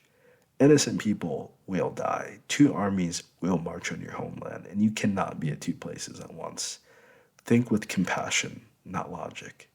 What good can you do in this position? Leslie held me tightly. I gulped, looking down at Leslie and her biscuit booty in my arms after so many years.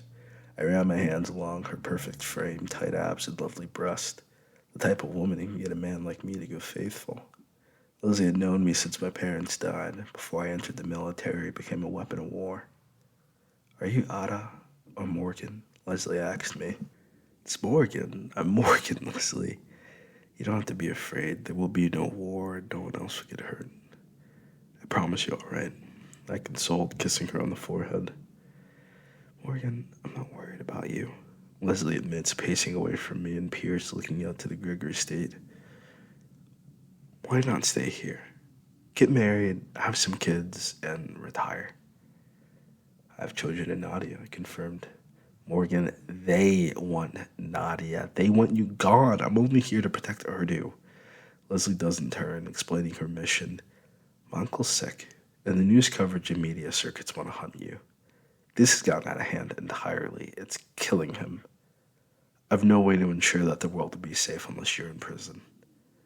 I want to take you at your word, but I know too much about you in the world to believe peace is an option.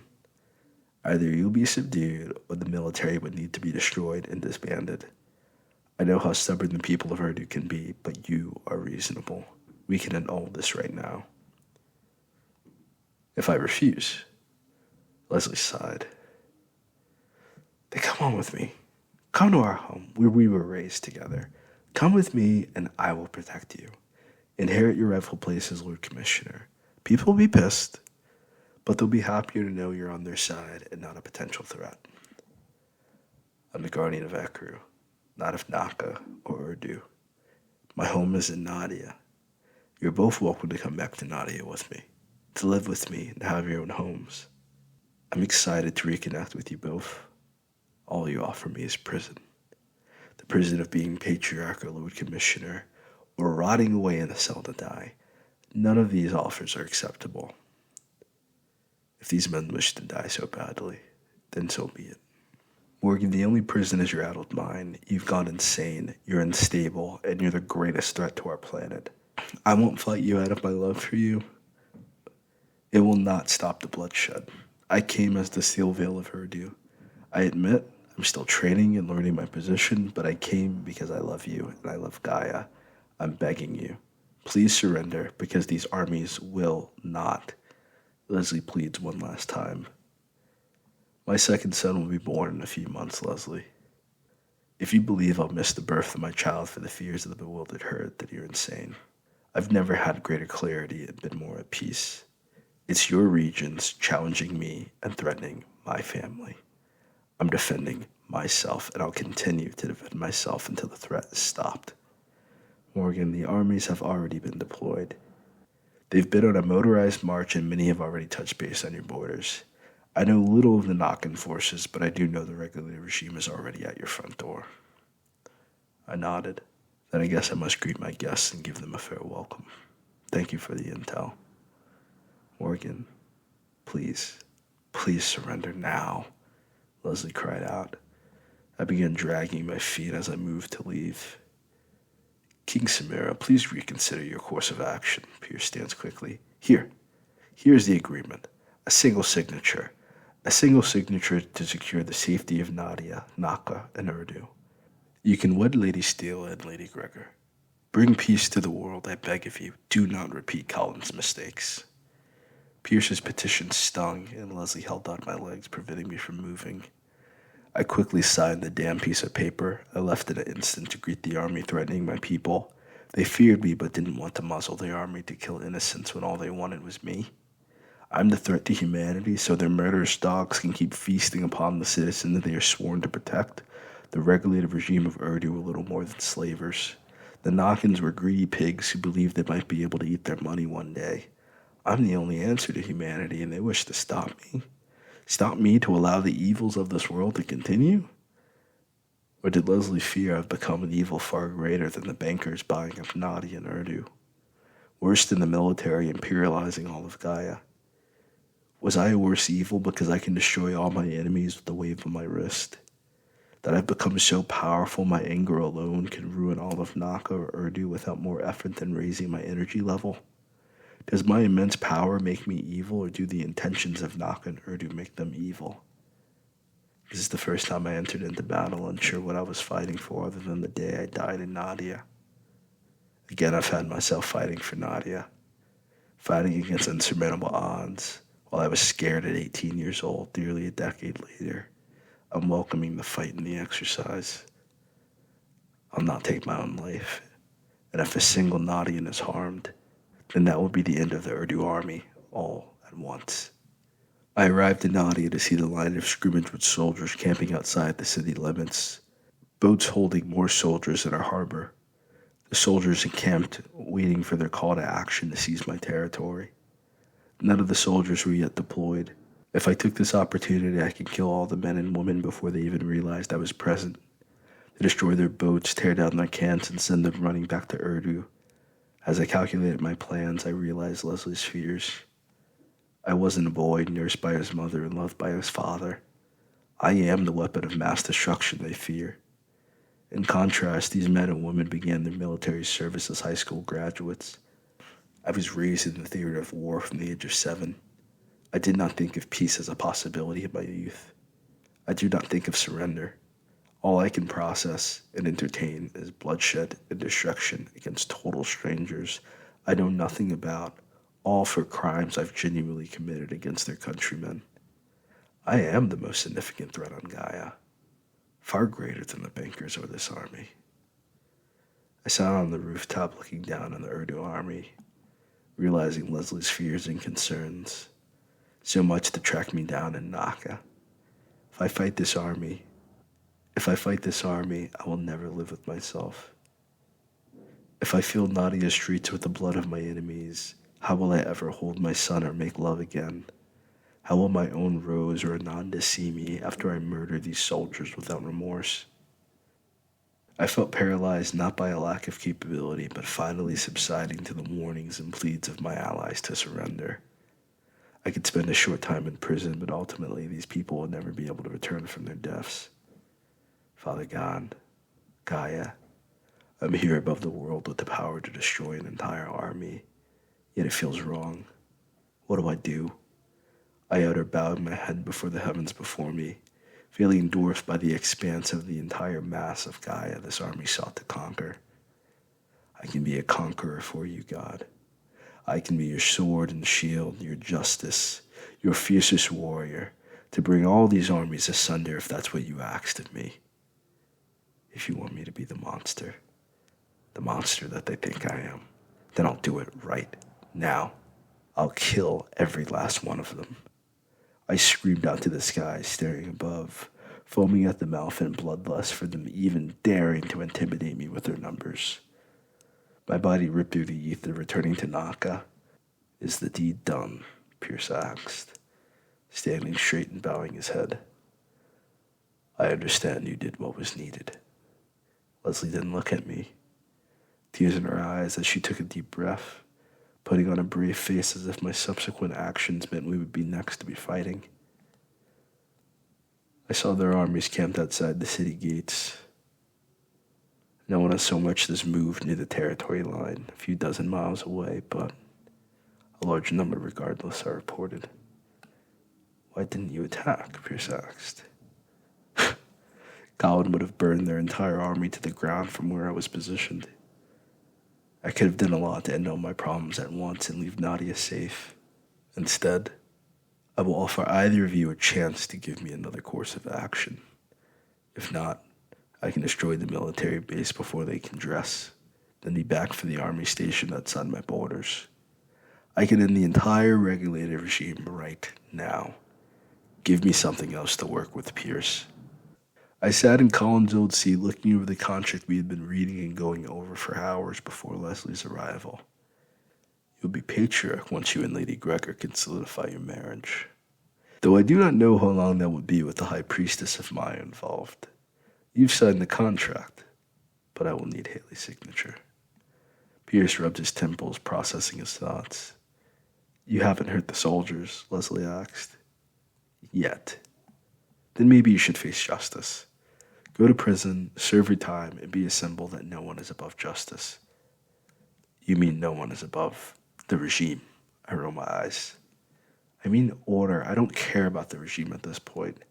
We grew up with those soldiers, the officers. I know you had a shitty experience, but those people loved and respected you.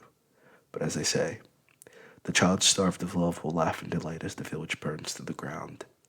Leslie turned up, staring me in the eyes with a cold, dead gaze. Leslie, what good will going to prison be for me? Prison is not a place for evil men. Prison is for good men who have committed evil.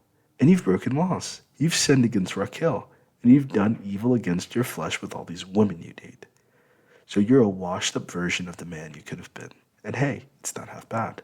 Can you imagine your life if your father raised you? Could you imagine having a mother?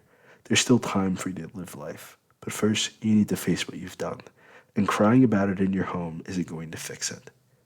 You need to atone, and prison is where society puts good men who need to be reformed.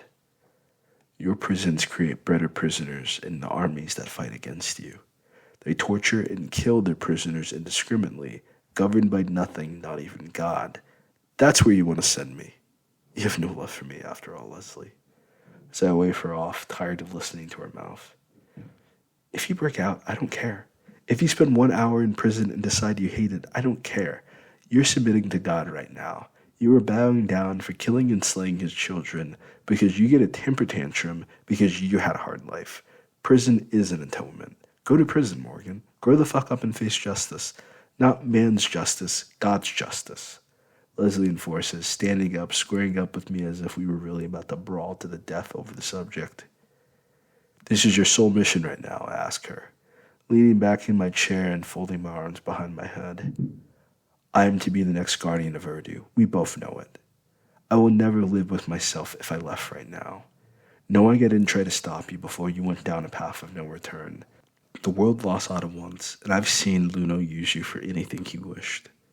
I cannot allow you to keep going down this pathway if I'm ever going to protect Urdu. And who will protect you? Asks Leslie. You will. Leslie points to her signature on the contract. I nodded, falling silent as I processed her conviction. If I may interject your tumultuous love affair with some rationale and good sense.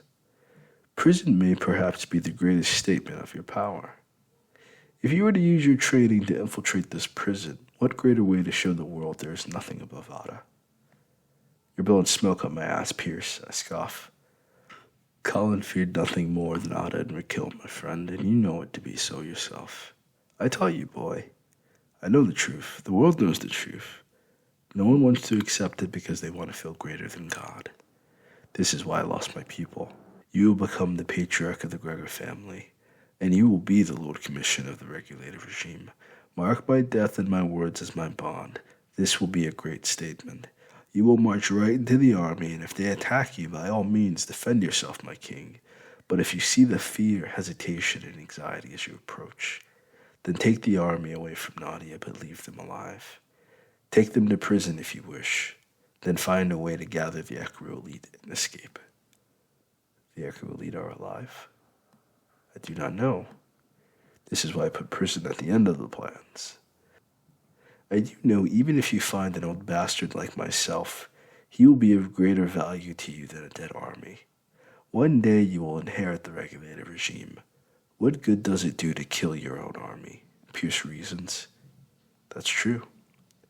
You are the rightful Lord Commissioner once my uncle passes. I'll inherit Anki, and you'll reign as Ada. You will be the Lord Commissioner, and I will be your still veil. Leslie mused, smiling for the first time since seeing her. All right, I'll trust you too. Your wisdom, Pierce, and Leslie, I'll trust you as my wife. I stand ready to return to Nadia. I've waited a long time for you to say that. I thought you were dead, Morgan. I cried for years. I'm happy I didn't have to fight you, but we both know I'm the only one who can beat you, Leslie winks. Hopefully we'll never have to see that fight, I nod, fearing how well Leslie truly knew me and my fighting style. For your sake, Leslie, not just me. Shit, it's almost 3 p.m. So what? I have a therapist appointment. Leslie breaks out laughing. Oh, it's true? You're actually in therapy? Well, I guess the world can breathe easy knowing the Guardian Ada's in therapy. Your land is at war and you're going to therapy. I couldn't imagine a better time and reason for a man to go to therapy. You know where to find me, King Samara. Pierce encourages. Thank you, Pierce. I spun around in Colin's chair to feel Leslie turn me back around. Yeah, whatever, Smiley. You should have gone to therapy decades ago if you felt so sick. I pray you don't make me regret letting you leave with your head. Leslie sits in my lap, poking my forehead. All right, Leslie. Calm down with that. We both know I would thrash you. If you survive this and we get wed, then you can thrash away King Smiley O'Reilly. Leslie rubs my chin. I wrap Leslie in my arms, kissing her, our tongues wrestling as I slammed her on the desk, ready to rip her clothes off. My alarm began ringing. It's time for my therapy session. Wow. I can't believe I'm about to pass up sex with Leslie for therapy. I don't think that's ever happened. Leslie threw her arms over my head, lifting her hips for me to take off her pants, but I knew I had to get going. Leslie sat up, realizing my hesitation, trying to force me down by grabbing my head, pulling me on top of her, tearing at my shirt. Hey, I have therapy. Therapy? I am your therapy, Leslie giggled. Leslie, I'm serious. I need to get to therapy. Leslie relinquished me. I was worried you'd become Ada, as if you could have been so far gone. You wanted revenge for everything done against humanity. Maybe you should be King Morgan. Maybe. Yeah, big maybe. I heard your fight with Overhope was because you were staying at your girlfriend's house. If your baby mamas are in Nadia, then who the hell is in Urdu? Leslie stabbed my chest with her finger. I smirked. You investigated the crime scene and interrogated Chris and Maya? Well, it was the last place you've been. When I got to Nadia, no one's seen you, so I might find you hiding away in their basement. Nope. Big Balls Morgan is walking around doing whatever he wants. I can't wait to see you when you get back. Leslie pinches my cheek. Are you sure? I held her hips. I've waited this long for you to come back from the dead. How doubt you die so easily? Leslie yawns as she stretches. Hey, do you think Haley's gonna mind if I take a nap in this place? This place is huge. There has to be an extra bed. Haley's and Maya training under her mother. I'm not sure if you'll get the chance to ask. You want to lift back to Urdu? Or will your helicopter take you? Well, I'm thinking I'm going to explore this place for a bit. I don't remember the last time I've been to Naka. I'll look around here and see what I can find out. I'll catch up with you when you're out of prison. I'm sure it won't take you too long to get out. Leslie kisses me, biting my lip, then pulls my head in close. Be Nadia's guardian. Don't be the world's monster. Come home to me safe and with your soul. I'll be back, Leslie. I promise you. I get a final squeeze of her butt as she coos in my hands, kissing my forehead. Before you go, know the rest of the squadron and the Alpha unit are pissed off. I'm not sure there will be a way for total peace because they're going to want revenge, Leslie forewarns me. I nod my thanks, taking in the woman Leslie has become, thinking of the wife she'll be for me. Leslie's talked about our marriage since we met. We're becoming the guardians together as well. It seems everything I fought most was set in stone. The way she held me, relieved I came to terms, almost made it seem worthwhile. If I genuinely believed there was any benefit, as if when I surrendered to my enemies, they wouldn't take every advantage to delay their righteous justice.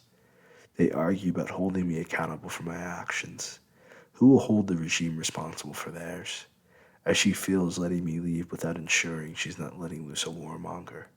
If I bow to the regulated regime, what sort of guardian am I to Nadia? One day Leslie might be a guardian. One day. Today, I am the guardian of Nadia. My people look to me as a king and for guidance. One day I hope she can forgive me and will still love me for what I will do. But today, for now, we have this moment of love. Holding a woman I loved all my life, coming into our entangled destiny as we had begun it. Two kids scraping and fighting against the world refusing to change. When I was a child, I believed that the world would improve over time, but instead it got worse, and the people leading the world were the cause. The entire planet is controlled by the rich and corrupt, silencing the everyday citizens and vilifying the people trying to save the world. There's no future for Gaia if the regulator regime is not stopped. And I will be the one to bring it to a halt, for there is no tomorrow if I cannot defeat my enemy. It isn't the soldiers or the legions or would-be heroes that seek revenge instead of justice. My enemy is violence itself, the wrath of man and the pride of our egos to believe our only recourse is destruction. If I'm to protect Nadia and call myself its guardian, today I must conquer violence, and only one man I know can help me. Chapter 10. Chris Kieran Torjun. I was typing on my computer in my office when I felt the ground shaking. I was pretty sure who it would be, but surprised it came. I had a live news recording on my phone's radio keeping me updated on the war scene at the Nadian border. Here he is in Urdu. For me, of all people? Why? There was a gentle knock on my door. Doc, the guy from the news is here. Dolores pokes her head into my office to find me already reaching for the door. Hey, Morgan, what are you doing here? I greet him warmly, shaking his hand with both of mine. You mean instead of being a Nadia? He stood solemn, holding his chest high but his shoulders slouched. Well, you were late for your appointment again and everything after dinner. I figured you would have found new care, stopped coming like many people. Morgan strolled into my room, smiling as he looked at my family pictures. How can I resent you for being right about me? I'm no longer in control of the situation. It's in God's hands now. Is that what you truly believe? What about the people of Nadia? You'll leave them to their fate against the army? I felt terrible for accusing, but it was a knee-jerk reaction to his statement. I came to figure out what to do next. A good king takes wise counsel. So speak, wise man. Morgan sits in the same chair as last time, leaning forward, holding up his head supported by his arm and knee. I expected you'd have unleashed the can of whoop-ass in the army by now. Judging by the news reports, they've been expecting you as well. I can see why you're conflicted, but you need to decide quickly. They believe you're planning some ambush and plan to press forward regardless of you showing up or not. I spattered, recollecting the past few hours of news coverage in a few minutes. Morgan's body rose, reaching back to grab the arm of the chair as his face tensed up. The Patriarch's arbiter, the still veil of Urdu, wished me to bow and go to prison, Morgan says. Well, many people believe the only place for Nadian men is a prison or the cemetery. Since they can't kill you, they're not raised to see an alternative. If they can't control you or use you, they view you as an opposition. They only hurt the people you love and care about to get to you. The people I care about as well back home. You can't end up in some prison. They have entire units and experiments to conceal the powers of elementals. You'll have no access to your abilities and will likely be put into solitary confinement under heavy guard without any means to escape a revolt. They'll have you exactly where they want you. What about your children? What about Shalil? I pressed hard at him to understand more than the gravity of the situation, but the reality of the people he was facing. Are you saying I'm right to fight back against these people? Morgan asked, somewhat understanding my point but still fall off. All fighting is bad in my book. It's why I quit being a Basque. I used to run the rooftops with Crimson and my buddy Devlin. Things were different back then, and well, we thought fighting the soldiers and the criminals would make the world safe.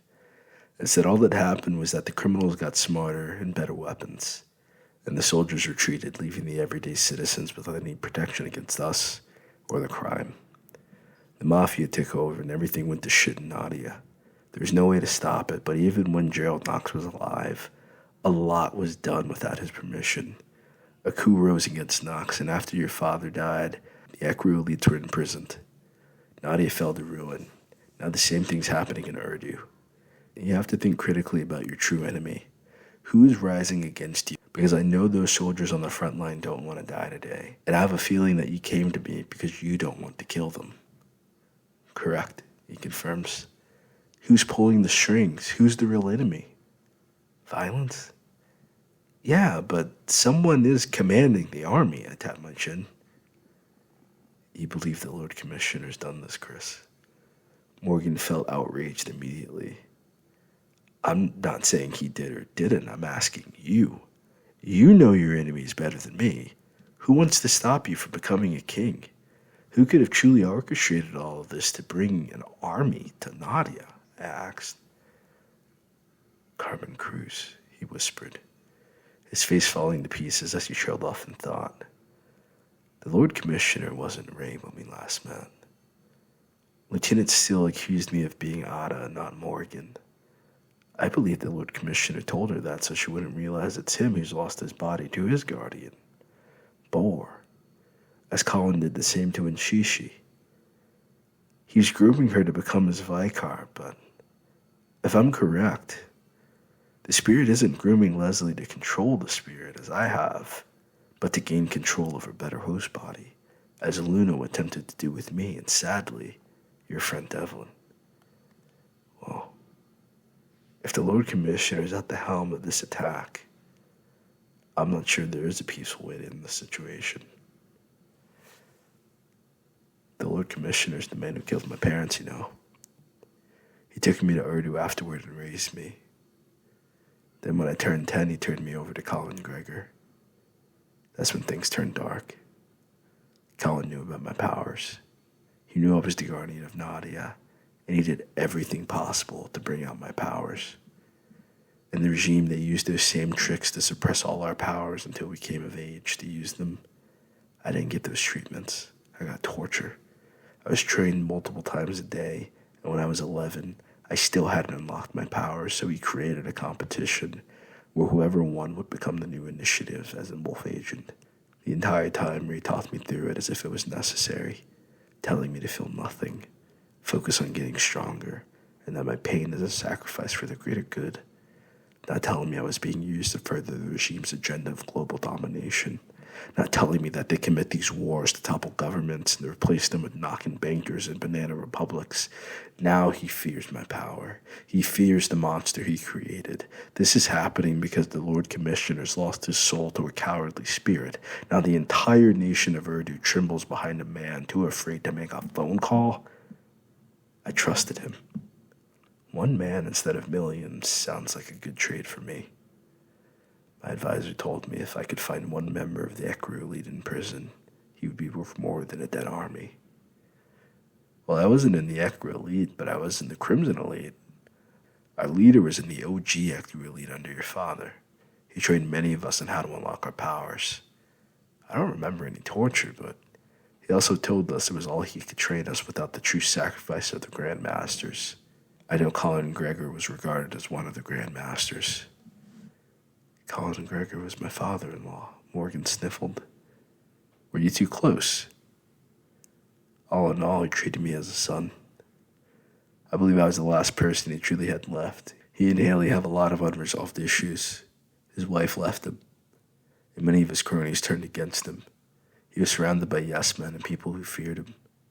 When he got to know him, he would do anything for you, but if not, they would just as likely kill you as ignore you altogether. It got him a bad reputation, but he was doing a lot to redeem himself late in his life. Work Ray Badly Warren has never done or considered doing. He'll never be able to do again, because Bor has conquered his spirit. Morgan grits his teeth. I'm not sure I follow where you're going with this, bud. Did you like Colin or not? I detested him, but I loved him. He deserved many things, but not death. His enemies hated him, but his people adored him more than any hate could ever penetrate the Gregor Manor. If you listen to his enemies, he was the devil himself, but if you ask a maid or butler, he's their god. A man who had never hurt a hair on their head. The delusion was deep, but they heralded Colin as some hero of the people, those who never crossed his bad side. I didn't kill Colin. I struggled deeply to reconcile with him, and I believe marrying his daughter would have given me some ability to lead him to a greater path. Colin was killed before he could atone for his crimes. He was deemed irredeemable and too dangerous to exist. I wasn't in the room when that decision was cast, but the new guardian of Naka and the late great guardian of Eridu were present, and they led the battle. I came to save their lives, but I should have defended Nshishi against them. I believed Colin was a monster, but to sit in a seat and realize how the enemy functions. Colin was the only man attempting to defend Gaia from these evil bastards. Colin was the only one uncontrolled by their greed and pandering. He could directly contest the Order of the Moon Lotus's plans for world domination, and the only man at his time that could stand up against their greatest armies or warriors to fight them. Everyone told me not to become like Colin or tell me horrid things about my father, Obata. But both those men had astounding qualities these power brokers will ignore simply to increase their stranglehold. What are you going to do? I've been losing friends and finding peace. One man for 1,000,000 is a fair trade to me. I'll have to deal with the recourse honestly, but I'm not above living life with regrets. If I bow now, I may never get another chance. So I'm going to find my success in progress. Afterward, it's process, not an instance. It's a marathon, not a brief sprint. Suppose all I have at the end were my wives and my kids. I consider that a victory. For me, that's a win. Will this be our last appointment? I asked, gripping my clipboard, excited for him to make a breakthrough. Only if I don't live. Well, considering you fought Overhoop and Night Stalker, then I doubt you have issues with an old man. Colin was an old man as well, older than Ray. I won't be fighting the man. I must fight the corrupted guardian, using his body as a puppet. The Lord Commissioner is nothing but a puppet hoisted up by spiritual strings. I must cut them, and hopefully enough is left to my uncle to lead Urdu. But it's time a new guardian of Urdu took control. One strong enough to lead by example and not by fear of bad habits disguised as traditions. Morgan extended a hand to me. Thank you, Doc. Hey, this is only session 2. You're still talking about going off and killing someone, which is why I cannot hear about these things. I'm required to answer to police or authorities if I know you're going to do any harm or going to commit a crime. Good. Inform Leslie Steele I'm going to kill her uncle today. With that, he was gone into thin air, and I was quaking. Did I just talk him into killing the most powerful leader on Gaia? I hope he doesn't go through with this like some bumbling idiot and treats it with some tact. Becoming Colin Gregor or Bottasmere isn't an answer. Both were insane, madmen hell-bent on world domination instead of taking care of their homes. He talks of Colin like some hero, but he owned many of the banks and real estate companies gentrifying the planet. Well, it's only a second session. Hopefully if he lives, we can talk about the ethics of not murdering people who disagree with you. Dolores, schedule Morgan for next week. Push it back an hour and get me on the phone with Lieutenant Leslie Steele, please. I call out, my voice cracking. Do you need me to bring some tea and cookies as well? Dolores groans back. Yes, please, with a bit of cream and sugar. I snuggle up on my couch, gripped by the broadcast as they announce a sudden news alert. Dolores came into the room, balancing a cup of tea and a plate of warm chocolate chip cookies on a small wooden tray. I needed cookies and tea after difficult appointments for my sanity. Of course I shared my bounty with the chef. Toast and oven cookies brought me such peace. They remained nice and gooey on the inside. You can't dip them in the milk or else they'll fall to the bottom, but they tasted amazing. Breaking news coverage, the King of Nadia has arrived at the war front in the middle of the entire Urdu army. The field is at a standstill. The generals have called for all units to hold their weapon fire and await for further orders. The king is sitting down and having a smoke? What? The newscaster reported. He is now offering it to a soldier, and the soldier has thrown down his weapon. Many soldiers are throwing down their weapons. A commotion is starting within the regime forces. An argument's breaking out over not smoking with the King of Nadia. I would have accepted the pass, but hey, I'm an honest journalist seeking the truth. Can you imagine what an interview with the King of Nadia can do for my career? He went to war to smoke a cigarette? Dolores asked, bewildered as she ate one of my cookies. He doesn't smoke cigarettes, Dolores. He's smoking a giant blunt the size of a cigar. I said from personal experience. Dolores shook her head. I'm slowly approaching. Come on, bring the sound gear. I am approaching the King of Nadia, Morgan Ellis, or Morgan Samara, the son of the king without a crown, the rebel King Obata. Oh, don't call your father that. Sorry, King. Hey, can I hit that? The news reporter falls into a fit of coughs. Back to you, Anderson. After the smoke session with the king. Hey, can I grab an interview? The broadcast cuts out completely. He is insane to pull a stunt like that, Dolores held her heart. If you saw what he did to Overhope at night soccer, you'll think they were crazy for believing an army was enough to stop him, I assured Dolores. I yawned, stretching out my seat. When's my next appointment? You aren't scheduled for another appointment until 16:30. Are you going to take a nap? Dolores asks. Yes. All this stress makes me so sleepy-weepy. I need to lay down before I get a headache. Wake me up about 10 to 15 minutes before my next appointment so I can wipe the drool from my face and get the sleep out my eyes. I smacked my lips as I stretched out in the comfy chair, slowly drifting to sleep, happy I chose to become a scholar instead of a soldier. As I tried drifting back to sleep, I was awoken by the news coverage recovering on my radio on my desk. I was too comfortable to turn it off, keeping my eyes closed as I heard the journalist bringing in Morgan. The King of Nadia, King Morgan Leontica Samara, son of the true king, Obata Samara, has agreed to an interview with me. I'm Stacy Crenshaw, rogue reporter, the last true journalist on Gaia, bringing you the facts, no filler, no matter the grave danger. Can you hurry this up and pass my blunt? First order of law, no one is allowed to talk while holding the blunt. Pass the shit so the people listening can enjoy themselves, Morgan barks. Hey, your mic is on. You don't have to shout. Good. That brings me to my point. I see your army pissing itself waiting for me to attack. I can feel the squadron and alpha unit nearby, yet they haven't revealed themselves. The regulator regime is terrified of the righteous justice I will bring down upon them for centuries of abuse against humanity. Yet, I came not to harm a single soldier or would-be hero. We have a common cause. We all want to purify the world of corruption and tyranny of the men who will ignore God to call themselves your lords. I'm nothing like them. I am the power itself, and I do not need to boost my ego or remind you. I can destroy your entire army. Instead, I will extend the mercy Nadia is known for in its history.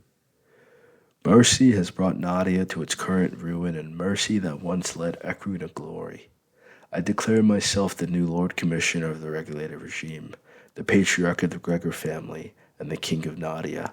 I will not interfere with the efforts of Kismet. Instead, I will do all I can to assist and defend and fund the efforts of the only government attempting to save its people from the sins of humanity by reforming the people governing, not controlling the people governed. Kismet is the only true example of leadership. Colin has failed us. The High Priestess has failed us. My father failed us. And most of all, Ray Bradley Warren has failed Urdu and Gaia. So I will not waste my time killing my army. All those who will drop their weapons may join me for a party, can return home. All those who still wish to fight, then so be it. But let those who wish to live leave safely. By order of your new Lord Commissioner, I demand this army backs down.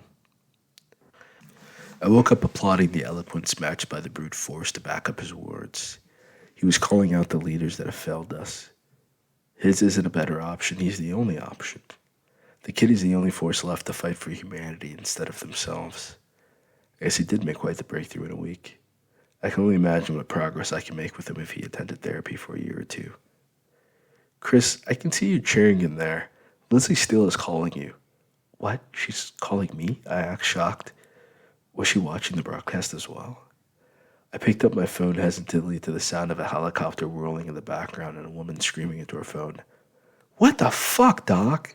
You told him to go do that? He was supposed to go to prison, Lieutenant curses. I didn't tell him to do it, but it's a better alternative than killing the army, I suggested. He's going to kill my uncle. Yes, I was going to tell you after my nap. After your goddamn nap? The lieutenant curses. He didn't deserve prison, you know that, I know that. From what he describes, your uncle's the one who's no longer human, and he lost himself to his guardian spirit. Not only that, but he commands the world's largest military. I think Morgan expects you to understand. Uncle Ray's gone, she murmured as She murmured as if it had made all this sense in her mind in the end. We're done here. I have to get to Nadia. If this doesn't end well, I'm coming to arrest you as an accomplice. He's going to Urdu. The phone line went dead before I could protest her decision. I shivered thinking I had made a mistake and fearing spending even a minute inside of an Urdu prison. I prayed Morgan figures this out, but if he plans to kill the Lord Commissioner, that much can be done to stop him from victory. The broadcast picked up. Station Crenshaw informs us that most of the army has left the battlefield, returning to their vans and trucks towards Urdu. The only remnants are those who left to clean the barracks and break down the camp, and those soldiers who dropped their arms and join the King of Nadia while caravans of cars pull up with party supplies.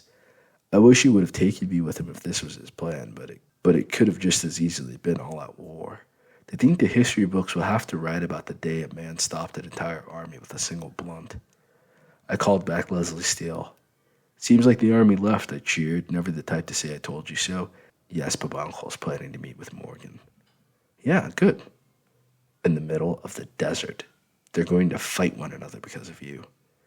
Leslie, your uncle killed Morgan's parents. He's the reason all this is happening more than anyone else. It was a long time coming. I think you should be there to make sure things don't get out of hand, I suggest. I'm already on my way, but I believe they're both already close to arrival. My uncle told me not to interfere, and you're telling me to go. Morgan wants you to become the new guardian of Urdu. I believe it's best for the entire planet if you show up, I insist. Leslie was quiet, but didn't hang up the phone this time. Whatever you decide, don't be mad at Morgan. This is a personal dispute between those two as men and as guardians. I believe their battle is inevitable. They should deal with it themselves without harming any citizens or soldiers. So it's between them at this point, I explained. It's between those two idiots and me because whoever lives is getting their ass kicked by me when it's done. I don't care if it's Morgan or my uncle. This isn't how guardians should behave. It's a good thing you'll be the new guardian of Urdu. You think Morgan stands a chance against my uncle? Oh, please. Morgan signed his death warrant. At least he wanted to die with class. My uncle, well, I guess Boar, has been bound only to the sands for almost a year now. He'll be surrounded by his natural element for miles and miles. There isn't a way for Morgan to beat him. My uncle doesn't even have a physical form anymore. He must meditate just to keep himself solid. You can't beat an enemy you can't touch. No matter who you are, you can't fight a spirit. I need to get there to save Morgan's life because he's an idiot. He doesn't know how to back down from a fight. And you talked him into thinking he stood a chance against the guardian of Urdu alone. Well, had I known any of that, I might have suggested a sit-down discussion over some tea and cookies. I scratched my head. You just killed Morgan. I hope you're happy with yourself leading the guardian of Nadia to his death. You should have told him to serve his prison sentence or plan some escape. It would have been far easier than trying to fight a guardian. If you saw how strong Morgan is, can you imagine his former leader's strength? I'm too far away to stop the fight. Hopefully, I can save him. With Godspeed, Lieutenant, I entrust. Yeah, whatever, Doc. I don't win in this situation. I either lose my uncle or my husband. Leslie hangs up. I considered calling her back but dropped the issue, beginning to think I might have ignored how deep the relationship goes on either end. I never intended to send Morgan on the warpath to the Lord Commissioner. In truth, Warren has done a great job as a leader and tried to end the wars. The more wars he pulls troops out of, then another comes to fill the vacuum of power. Both Warren and King Samara are good men. Urdu needs them both alive. Gaia needs them both on the same page. A battle to the death against two superpowered beings is dangerous to the entire planet if either dies. Then I fear all that will happen is their enemies striking against their loved ones. Calling Morgan was an option, but am I a hypocrite to tell him not to fight? Am I to stay out of the entire situation from this point? I mean, he's a grown-ass man, and the Lord Commissioner killed his family. The world would have been far better off with Obada Samira here to guide his son. Then we wouldn't have to worry about the situation at all. If he killed Obada, then I have no issue believing he had a part in killing Gerald Knox, Brian Salim, and Maurice Gregor as well. 4 of the most remarkable men in the world died, and the High Priestess of Qatar kidnapped. Then there's a new Patriarch and Lord Commissioner. I guess now the Patriarch and Lord Commissioner will both die, and a new one will rise, a child born from all those lost from the golden age. A child inherits their fight and goal to rebuild the world better than they found it. However, if Morn could take down Obada Samira, I'll be little surprised if he planned to end the bloodline all along. Adopting a child to kill their kinsman was the modus operandi of the regulated regime's foreign policy. Suppose Maurice Gregor and Obata Samara were alive. In that case, I couldn't imagine so many wars and Nadia devastated to the point so many were fleeing for opportunities among the people who destroyed it. Even I'm guilty of adding to the brain drain and leaving Nadia for greener pastures. Imagine if all us Nadian graduates and wealthy folk came home and invested in building up our home. People say rebuild, but the world moves so fast, and we immigrated out of Nadia even quicker. Some of us were stolen and taken by force. So Nadia hadn't only been robbed financially and taking its men, but the foreign involvement stunted its growth. They left Nadia incapable of developing into a world power. Chapter 11, Morgan the Antica Samara. I was invited directly into my enemy's trap. A battle against a sandbender in a desert. A part of my soul wanted to go simply to show him no matter his advantage, I would win. But there was too much of a risk off of a silly mistake or bravado. Fighting him alone would be fine, but if I'm jumped again, facing that threat, we already have experience fighting guardians within Shishi, but we took two very different approaches. First, Ray wasn't likely to fight me alone, or fairly. Instead, I sat at his office in the main campus of the regime. I already told him I was their new Lord Commissioner. I waited for hours, sitting in his chair, looking through his computer files, exploring the documents and files. For the past 30 minutes, I've been looking at his file entitled Family Album. There are pictures of Leslie and her father, General Trey Gowdy Steele. Most were pictures of me. Screenshots of my exploits in Nadia. Even pictures of me smiling were rare, especially in those days. While I barely had any views of my childhood, he had been chronicling my life. The only reason he would suggest such a fight would be if he feared for his life. I heard the lumbering steps marching to the door before it opened, and we made eye contact. He made the first attack, firing spears of sand at me without hesitation as soon as we caught eyes. I went invisible. Afterwards, I walked through the spears unfazed. He created a wall and tried to seal me in a tomb of sand. I kept approaching regardless. Finally, Ray entrapped himself in the sand to keep me out. Regardless, it couldn't stop me. It's okay, Ray. I'll make this quick. I say, as I reach through the sands, grabbing his very soul and pulling it through the ether. Ray's body fell to the ground at a heavy thud. The sands collapsed around him as his body twitched on the floor. I held on to the spirit of Boar, 15-foot were-boar, one of the creatures first to inhabit Urdu before humans killed most of their kind.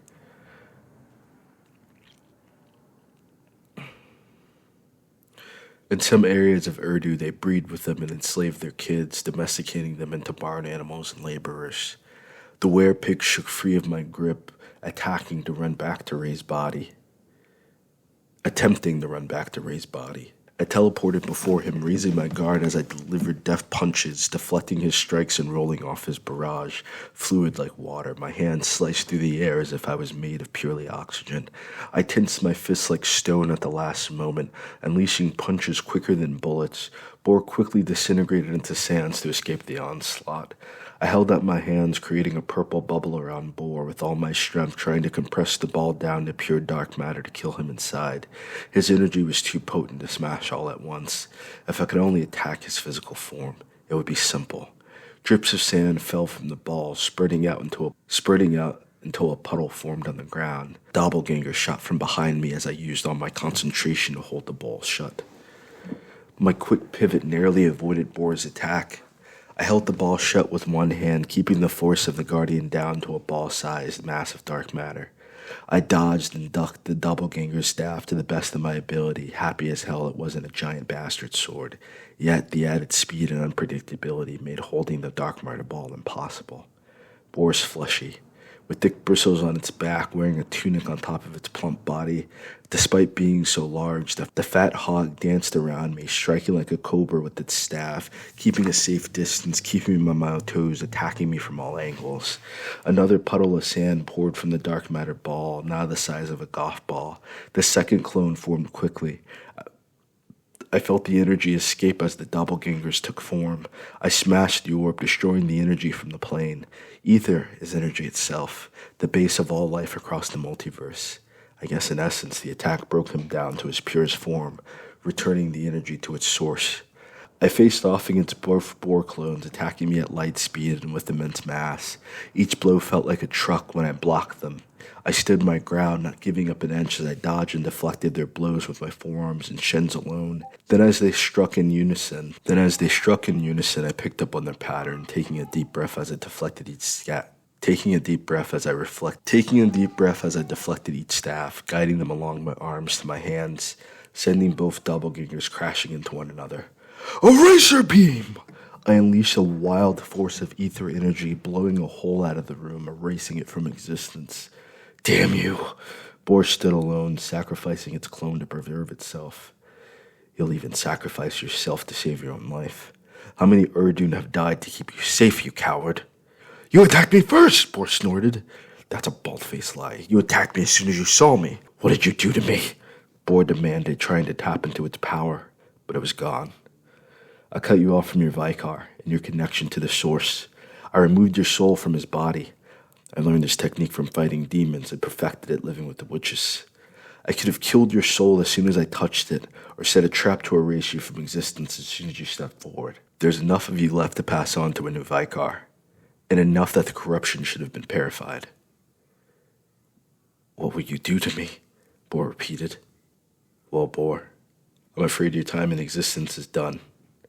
There's one more soul to take, the very soul of the Guardian of Urdu itself. I am the Guardian of Urdu. You don't say. All you are is an avatar attached to a Vicar. Neither of us is Raquel. The Guardian is a spirit of Raquel demanding us to protect Gaia. There are other avatars, but there will only ever be one spirit in the elemental line on Gaia. As I've killed Nshishi and Luno, yet the spirits of the Guardian still remain. You cannot destroy spirit. You do not contain such power. Boar growled, backing away from me, looking around for his escape as he neared a 50-foot fall. Let me touch you, and let's see if you turn to dust instead of sand. Boar gathered all the sand in the room, gathering it together before releasing a chakra-infused sand, sharp enough to turn my body to mincemeat. The sand exploded all at once, reaching every corner of the room, so I teleported behind Boar, sealing him inside of another orb. Father Kill, I have your son Boar, and he has sinned against humanity, as humanity has sinned against his people. So help me bring justice to my father, to bring justice to all of Gaia for what has been done under Boar's reign as guardian, and let the good works he's done be preserved and memorable. I send this spirit back to the ether for a true guardian of Urdu to take Boar's place. On cue, a helicopter could be heard reaching the campus. I dodged the zip, but couldn't dodge Leslie tackling me to the ground. I held on to the orb with all my strength, unable to stop Leslie from slapping my face, breaking my nose and jaw under her fury. Then as I lay holding onto the orb, trying to figure out if I was buried into the wall of ground, I could hear Leslie checking on Ray's body, crying over him, her energy filling the entire room as she let out a primal scream. I jumped to my feet, knowing what came next would require my complete focus and skill to endure long enough to survive her blind rage. Dodging Leslie was harder than Boar. Leslie drew her dual rapiers, cutting at me, chasing me up the wall before slicing, sending shockwaves through the ceiling. I kicked off of the crumbling roof past her body.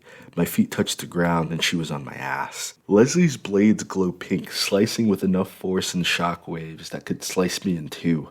I pivoted around her, unable to counterattack with the ball of dark matter in my hands. As soon as I got behind Leslie, she spun off her toes from years of ballet.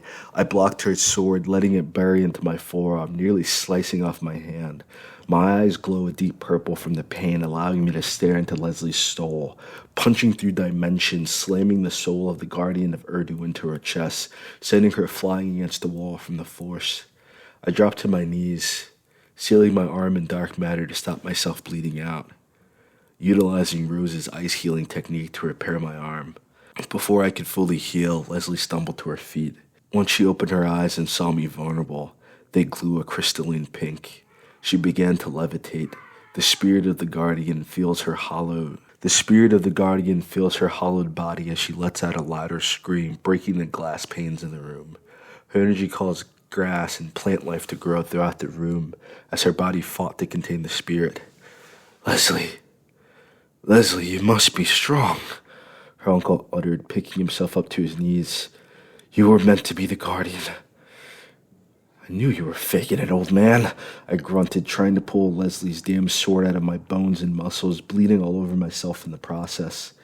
I tossed the sword down, ripping off my shirt to tie my arm, but as Leslie's energy radiated from her, I felt all my wounds healing. Even my injuries from the year prior were better than I ever had in my life. I guess that's why Ray was regathering his life force so quickly from near death after having his primary source of mana took away. All the energy sent back to the ether poured out into the room, filling up the entire campus and for miles, as I saw through the crumbling office. Grass, trees, shrubs, forest came up from the ground, growing before everyone's eyes and maturing to full bloom with juicy fruits, berries, and even alerting the concerning wildlife. The plant life already alive grew massive, its fruits growing and falling from the trees. The earth rattled and shook as trees sprouted from the ground across Urdu. The campus trees grew into giant sequoias, towering over the buildings. I was in awe at Boar's spirit's sheer amount of energy brought back through the dimension. The effects must have spread across Gaia. Leslie radiated divine light as her skin had a greenish tint to it. Her hair transformed into a mossy substance falling to her ankles. The most significant part for me is that she's completely naked with some incredible enhancements to match her slim waist and six-pack abs. I took my shirt off my arm, covering her as she hovered back to the ground, floating into my grasp like a leaf in the wind. She felt weightless, yet vibrated like lightning in a bottle. Leslie opened her eyes, touching my cheek, wiping a tear from my eyes. I straightened myself up, getting to my knee to help her to her feet. Leslie held me down on my knees as she stood above me. If you can always treat me like this right here, we can have a happy marriage. You will always only be human. I understand this relationship better now. We are merely instruments of God. Leslie looked over herself, twirling with joy as she landed next to her uncle, still struggling to stand. What the hell did you do to me, boy? Ray coughed up some phlegm, surprised it wasn't blood as he stood to his feet. I have my body back. I feel like $1,000,000, kid. I smiled, surprised I could still hold myself up on my feet, but I stood regardless. It wasn't easy. I muttered, tearing off the pant on my leg to wrap around my arm. I underestimated you, Morgan, and I apologize. Leslie crosses her arms behind her back. I grinned, wishing I had a recorder to hear her say that forever, because it was likely the last time for a while. To my surprise, Ray was already snapping his camera, looking away and smiling at his craftsmanship. Leslie was on cue with a peace sign as I barely had enough time to wipe away my giant grin before surprise could come over me. So we gathered around to look at the camera, taking a few selfies to mark another victory for the mountain folks on the Warren compound. I left the two to heal and regroup. I had one final challenge left to face. Rose. I'm far more focused on the idea of rebuilding my home at this point. The feelings of dismissal and fate were wrapped up in the ability to speak, or the inability to express. My perspective twisted on my tongue, possessed by silence and knowledge, surrounded by legions unaware of what awaits humanity, how much we've done to cause it. They all drink to forget they're weak and have fun. I smoke to cope with reality and the wounds of truth. There is no forgetting, only acceptance. When I opened my first club, I used drugs and alcohol to fit in. I tried my damnedest. In reality, nothing truly worked nor would have worked. I couldn't understand drinking to forget the pain because when I ended up speaking in the most excruciating moments of my life, dreaming of the pain in my subconscious, the only time I could ever bury the pain deep inside me is when I was sober. I know to keep my mouth shut in my right mind. I couldn't pretend the lesser of two evils was alright anymore, not to act superior. But having seen what lies on the other side of infinity, the other side of truth, most of these patrons drank, smoked, partied, and tried to make peace with their world and convictions. I tried to make peace with the man in the mirror. Tell him to get through one more day. Life after death was brutal to live for, and it wasn't even harder to comprehend.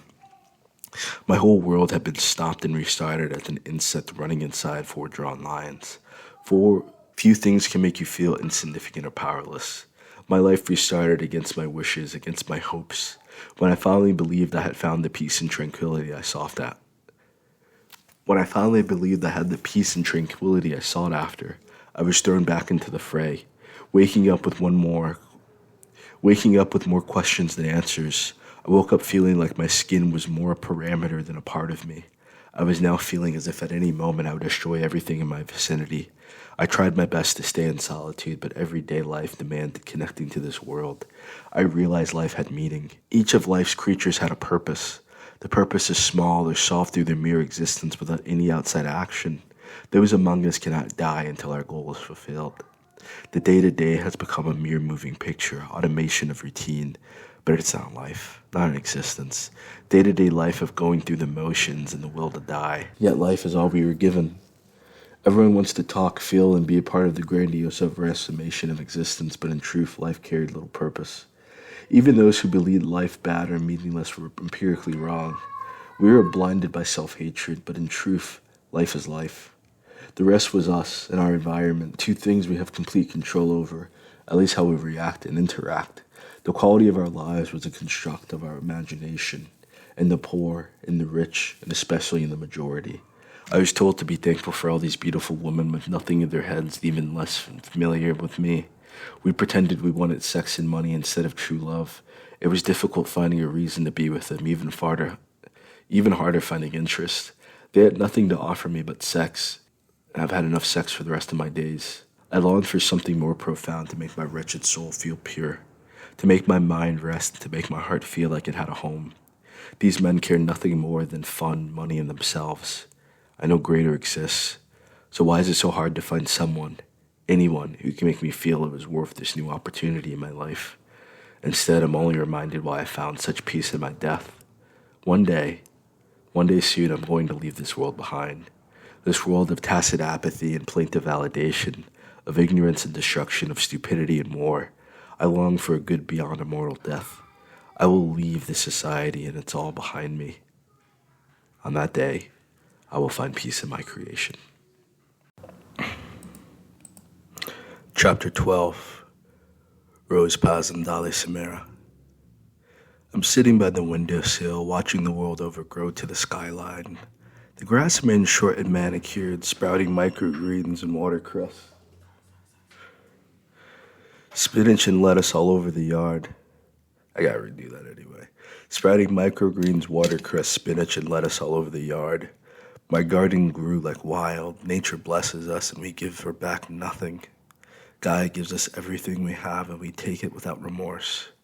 So many Nadians believe money will solve all their problems and ignore how they can get things money can buy. Everything one does, they do for free. You can call it a salary or wage compensation, but that person doesn't have a cash dispenser or coin slot in their back. So they are working for free, doing what they are doing purely for the love of doing it, as we have done for thousands of years. We have given up the old ways for opinions. Who am I to talk? Pregnant with a man's baby who's never around, and I doubt it's ever what he wanted. That's fine. I'll love my baby regardless and raise him to improve his father's design. To have watched a man dead on a table for years, you would think he had more gratitude. My relationships never prepared me for keeping a man. Sex was fun and easy, especially if more than one man wanted to worship me, to feel so desired, needed, complete, and satiated.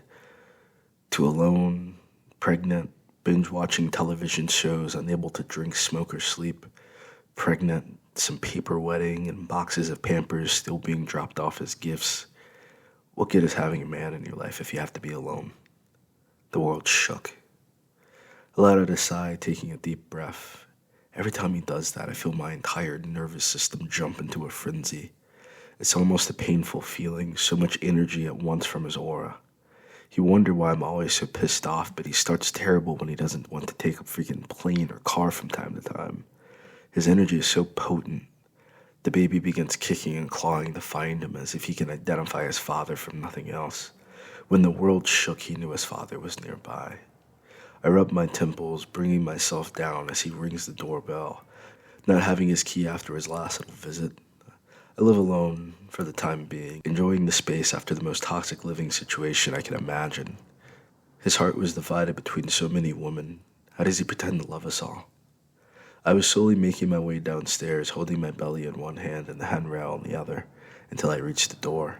I noticed his hands were full and had an unmissable smell of South-Asian pork buns permeating through the door. I clapped my hands, fixed my entire mood before opening the door. All right, girl, deep breaths. At least eat before you give him a piece of your mind. Hey, Rose, how are you? He smiled at me, bloody, dirty, missing a shirt, covered in sand, his nose broken, and his jaw hanging slightly to the left. I closed the door, screaming into my arms as loudly as I could before opening again, realizing he still looked the same. Sorry, I wanted to see you before I had Valencia or Sheila hold me up. The last time you got upset, I didn't let you heal me first, so here I am. He shrugs, holding up the food, smiling despite his facial arrangement. It's not your injuries. It's how dirty you are. Like, oh my God, you're crazy if you think you're coming inside like that. Leave the pork buns, and I'll meet you around back. No. Fuck it. 2 birds, 1 storm. I snatched the pork buns, setting them down and rushing to open the box with one hand, as I held open my free hand, wringing it shut. It began to rain outside as he knocks and cries about the rain. The storm becomes torrential as I squeeze my hands tighter. I opened the door, checking to see if he was clean while the rain stopped, then closed the door, letting the rain hit even harder while I enjoyed my second pork bun. When I opened the door again, he was naked, staring at me with that scary, severe, sinister scowl, knowing he meant me some harm. I slowly but forcefully went to close the door, letting him stop me. I licked my lips, pressing the door against him as he stares at me right in my eyes. At least he wasn't bloody this time around. I admired my handiwork as his face and injuries were completely healed. I told him to trust me. Oh, you wanted to come in here with little old me? Are you done in Urdu and Naka for the day? I'm not sure you're built to stay with a woman like me, Daddy. I'm going to need a month of your time if you plan to spend the night here tonight. So I grip his collar, licking my lips as he gets lost in my gaze. A month? Morgan molded over, squeezing my booty until I pulled away, grabbing my food and luring him deeper into my house. A month, no leaving, no teleporting, no blinking, no flashbacks, no fighting, and no other bitches. You let me wake up and suck all over your cock. Midday, you feed my pussy some dick. And nighttime, you eat my pussy to get me ready for tomorrow. And if you have a friend, he tightened his eyes at me, stopping in his tracks. Preferably male, I added, challenging him. Morgan's eye twitched as he pictured it. I could feel the entire room filled with his energy as he tried his best to hold back and keep his cool with me. You don't want to see someone else fucking me, Daddy? Sucking all over another man's cock, letting him nut all over my face and titties? Stop it! I could have fallen over from the force. He darts to catch me, holding me upright. I wish I would have fallen and been out of this mess. I was all in when I thought it would be only 2 of us, right? Then he's engaged to another woman. Okay, cool. Then the girl who made me a maid is his long-lost girlfriend. Like, what the hell? Just break up? All right, whatever. Then his actual maid gets fucking pregnant. I get freaking pregnant. But bitches keep popping up out of the woodwork. It's like he plans to marry every woman he's ever slept with by the way he keeps his life. He says after fucking other bitches all month, don't be a fucking hypocrite. Thanks for the pork buns and all, but how many threesomes or foursomes or fivesomes have I had with you all women? You're telling me you can't stand to see another man having sex with me? So I throw my hands in the air. Morgan rubbed his neck, taking a deep sigh. I wasn't ready for this.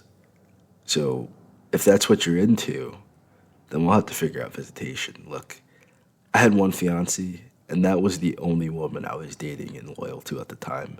And Haley was a virgin. You're already a visitor. Once a week, once a month nowadays. I'm fucking pregnant. When was the last time we've had sex, or even had sex alone? When's the last time you ever even wanted to be around me? You don't even like me, Morgan. So I guess visitation is best. Bye. Tonight and right now. Morgan pulls me in close. You need another man. I imagine you're tired of having sex with me. So I rolled my eyes, pushing out of his hands. Rose, I love you. And he sings, ladies and gentlemen, singing his bitter lies and sweet nothings, playing with hearts like tiny harps. I loved you. I resurrected you. And what do I get for it? Pregnant, horny, alone, and waiting for you. Being around him, I felt no control over my emotions. drinking in his power as if it were mine. It felt like a dam broke every time he was around me, and all the things I held back with other people, I let wash over him to see if he could swim. I felt my entire spectrum of emotions at once. The anger like a drug, making me soaping wet. Thinking about him passing my tests, Morgan was analyzing me as I scrutinized him. Quiet, Morgan deftly sliced off my shorts, making them drop to the ground. I'd love these shorts too.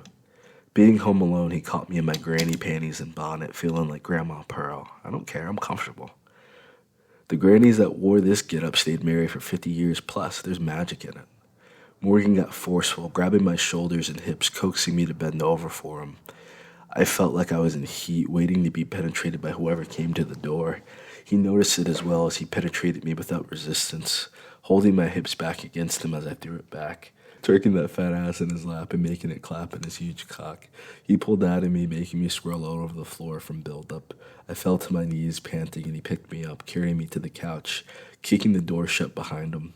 I laid on my side, spreading my cheeks for him to pick where he wanted to venture next as he watched me like a hungry tiger. "What's the most men you've had sex with at once?" he asked, slapping his dick on my forehead until I caught it expertly in my mouth, swallowing it without hands. I released him, making him back up, afraid of the devil's throat, as many of my ex-victims called my deep throat game. "Are you sure you want to know?" I asked, stroking his rock-hard dick, realizing he was truly curious, dripping pre-cum on my forehead, licking up his cock. "Well, there aren't many female masks. Being left in the room, alone, high, with a room of horny teenage boys, I've had some fun." So I shied away from answering. 20 guys at once?" he asked, raising an eyebrow. "Oh, God, no," I laughed, covering my mouth. But still a bit high. It was often one night, there was a party. I had sex with about 10 guys that night. After that, I wasn't too big on orgies. Why? When 2 or 3 men are worshiping me and all my holes are filled, then I feel complete. I can come as much as I want, and when one guy gets tired, the other guys are still horny from watching us. That night, if he wants the word time, we had a party after a giant raid. Word got around about how good my head had gotten from never sucking dick a few months prior, so a few of their friends wanted to find out. When my mouth got tired and all 10 of them were still horny, being the only girl in the room, they each fucked the shit out of me. It felt like a good idea at first. I was high, drunk, and 10 guys were begging me. But with 10 horny guys, I don't know. I felt like a whore. Oh, I loved it, don't get me wrong, but like, holy crap. I had no idea what was even happening after my friends left me there with those guys. The guys considered me, what do you guys all say, free use? Whenever the cocks were hard after that night, they wanted some pussy. Like, no. When I was sober again, I had to reset all my priorities. It was hard being a mask after rumors got around about my appetite. I didn't even like most of the guys like that. "So you only did that once, right?" Morgan asked, scrunching up his lips. I tried it out for a while, honestly, prior to that. If the men did a good job, then I felt they deserved a reward. I mean, we partied. I wasn't always the only girl. At a certain point, I did notice being separated from the others because I wasn't raised with the same views of sex. I'm Mayan, so I was raised watching people have sex. It didn't seem too weird at first when it was only a couple of guys or 3 at one time. Once I realized the power of pussy, it was hard to wield it. But when I went from being called my name or goddess and being thanked for sex to being taken for granted by a bunch of entitled assholes, that night I was covered in their kids. Every single hole hurt, and I couldn't sit for a week because they couldn't be patient for one hole. I said fuck it and left for college. I didn't have sex again until with you. I swear. For college? How old were you? I was about 17. Senior year of high school and feeling some rebellion. I had told a few of my guy friends how horny I always felt after sex with one. His brother wanted some pussy. After his brother, their friend, like, fuck, I thought sex was supposed to be special, you know? You do with someone you love at least, but it feels great to be roughed up like that sometimes. You know what I mean? In a strange way, I do. I feel the same with women. After I have sex, that's all I want. After I come, it's all I want to do. So one woman never felt like enough because they don't have that hunger. I think the most women I've had, I didn't ask you. I cut him off.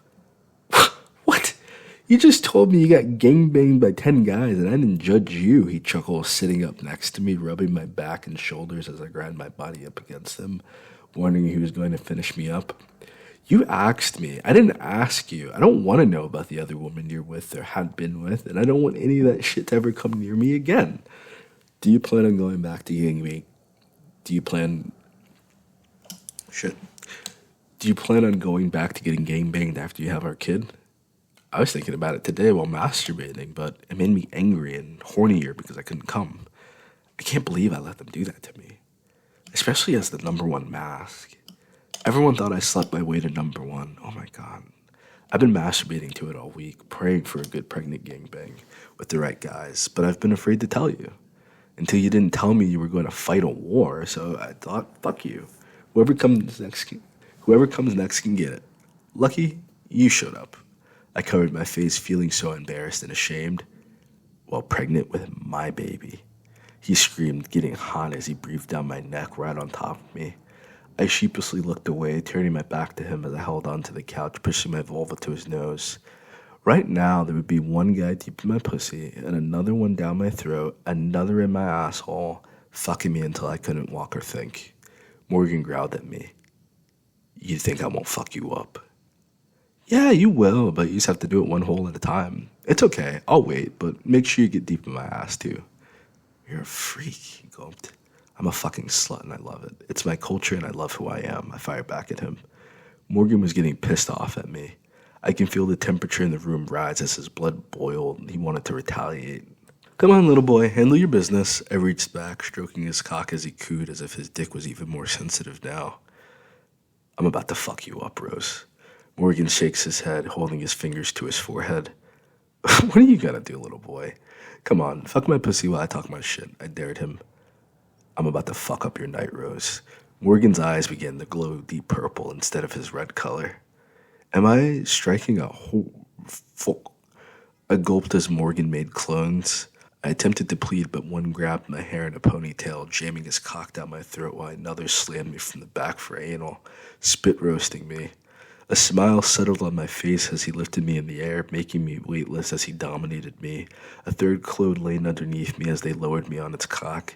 I had enough time to breathe before Morgan went back to fucking all my holes at once, not even bothering to pull out as he comes, continuing his thrust until I passed out. I woke up in my bed, tucked in nicely with a cup of coffee on the nightstand and a note letting me know he ordered food. I held my head, feeling a tremendous headache, and my jaw a bit unhinged, but altogether okay. I felt all my stress gone as I stretched out. I looked next to me, surprised to find Morgan laying next to me. Are you a clone? I asked nervously. No, it's me, he yawns, rolling over, cuddling the pillows instead of me. You don't want to push up against this booty? I bump up against his back. If I push up against that booty, my dick is going to fall off. I can't even feel my dick after that, Morgan cried, making me giggle. Poor baby. It's not like someone summoned clones to run a train on you. I giggle, wrapping my arms around his waist, kissing his cheek and back. I've never felt so tired before. I think I might sleep all alone tomorrow, he groans. That's fine with me. I'll take care of you, baby. While he slept, I wallowed myself to the bathroom, relieving myself and emptying my holes from his cum. Luckily, I was already pregnant, but also in a strange way, I have to admit. I've never felt hornier while pregnant. If he plans to stick around, I might switch up my attitude and start being nicer to him. I can't handle that type of warning again. If humanity is ever going to rise above chattel slavery, debt, and gentrification by the hands of evil, then we need him at his best. The baby kicks looking for his father, as he often does. Feeling his energy all over the world, it was unmistakable. To know a man for his body or money was for others. I wanted to feel this man's energy radiating even out when he's miles away. So to have my entire home filled with his life when he's here, it's intoxicating, honestly. He's so hard on himself, and they've talked him into therapy. Maybe I was or wasn't in on the conversation. If it were us alone with our son, then there would be no problems. It's him, Ananda's newborn baby, Rumia, Haley, Natalie, Carmen, random bitches he meets when he's alone, and his baggage from Urdu, enemies, traitors, and I guess Ananda is cool. Ananda doesn't trust me. Probably because I was fighting Haley without fear. Ananda left to live with Rumia, and I think that hurts. To know she's over there with Tamara talking shit about me raising their son and seeing Morgan on the frickin' daily to spend time with Amir. Amir, it's a beautiful name. I would never hurt one of Morgan's sons. Their mother has issues and needs to figure out their lives. I'm not the baby mama. The contract says I'm his wife. The ring says I'm his wife. She can play baby mama in Exigo. If Haley is the matriarch of Naka and Leslie is the steel veil of Urdu, then fuck them both. I'm the queen of Gaia. Chapter 10. Chris Kieran Torjun. I was typing at my computer in my office when I felt the ground shaking. I was pretty sure who it would be, but surprised it came. I had a live news recording on my phone's radio keeping me updated on the war scene at the Nadian border. Here he is in Urdu. For me, of all people? Why? There was a gentle knock on my door. Doc, the guy from the news is here. Dolores pokes her head into my office to find me already reaching for the door. Hey, Morgan, what are you doing here? I greeted him warmly, shaking his hand with both of mine. You mean instead of being a Nadia? He stood solemn, holding his chest high but his shoulders slouched. Well, you were late for your appointment again and everything after dinner. I figured you would have found new care, stopped coming like many people. Morgan strolled into my room, smiling as he looked at my family pictures. How can I resent you for being right about me? I'm no longer in control of the situation. It's in God's hands now. Is that what you truly believe? What about the people of Nadia? You'll leave them to their fate against the army? I felt terrible for accusing, but it was a knee-jerk reaction to his statement. I came to figure out what to do next. A good king takes wise counsel. So speak, wise man. Morgan sits in the same chair as last time, leaning forward, holding up his head supported by his arm and knee. I expected you'd have unleashed a can of whoop-ass in the army by now. Judging by the news reports, they've been expecting you as well. I can see why you're conflicted, but you need to decide quickly. They believe you're planning some ambush and plan to press forward regardless of you showing up or not. I spattered, recollecting the past few hours of news coverage in a few minutes. Morgan's body rose, reaching back to grab the arm of the chair as his face tensed up. The Patriarch's arbiter, the steel veil of Urdu, wished me to bow and go to prison, Morgan says. Well, many people believe the only place for Nadian men is a prison or the cemetery. Since they can't kill you, they're not raised to see an alternative. If they can't control you or use you, they view you as an opposition. They only hurt the people you love and care about to get to you. The people I care about as well back home. You can't end up in some prison.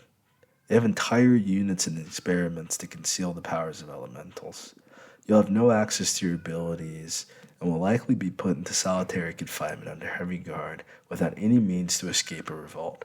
They'll have you exactly where they want you. What about your children? What about Shalil? I pressed hard at him to understand more than the gravity of the situation, but the reality of the people he was facing. Are you saying I'm right to fight back against these people? Morgan asked, somewhat understanding my point but still fall off. All fighting is bad in my book. It's why I quit being a Basque. I used to run the rooftops with Crimson and my buddy Devlin. Things were different back then, and well, we thought fighting the soldiers and the criminals would make the world safe.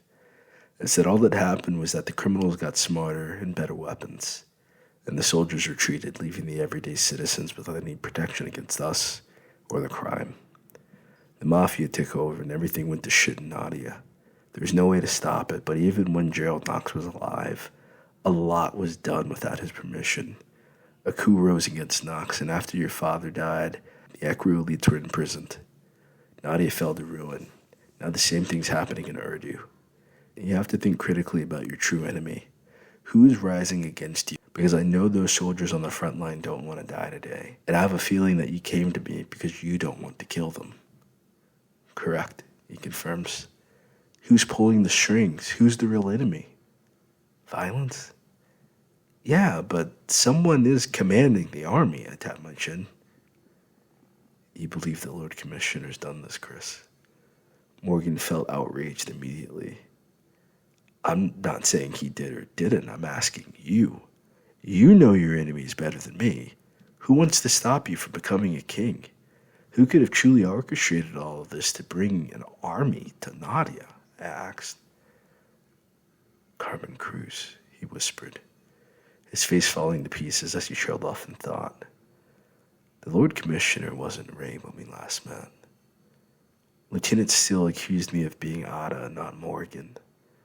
I believe the Lord Commissioner told her that so she wouldn't realize it's him who's lost his body to his guardian, Bor, as Colin did the same to Nshishi. He's grooming her to become his vicar, but if I'm correct, the spirit isn't grooming Leslie to control the spirit as I have, but to gain control of her better host body, as Luna attempted to do with me and, sadly, your friend Devlin. Well, if the Lord Commissioner is at the helm of this attack, I'm not sure there is a peaceful way to end this situation.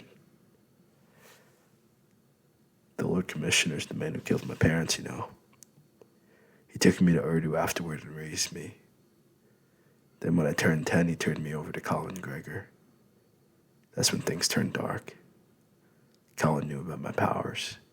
He knew I was the guardian of Nadia, and he did everything possible to bring out my powers. In the regime, they used those same tricks to suppress all our powers until we came of age to use them. I didn't get those treatments. I got torture. I was trained multiple times a day, and when I was 11, I still hadn't unlocked my powers, so he created a competition where whoever won would become the new initiative as a wolf agent. The entire time, Ray talked me through it as if it was necessary, telling me to feel nothing, focus on getting stronger, and that my pain is a sacrifice for the greater good, not telling me I was being used to further the regime's agenda of global domination, not telling me that they commit these wars to topple governments and replace them with knocking bankers and banana republics. Now he fears my power. He fears the monster he created. This is happening because the Lord Commissioner's lost his soul to a cowardly spirit.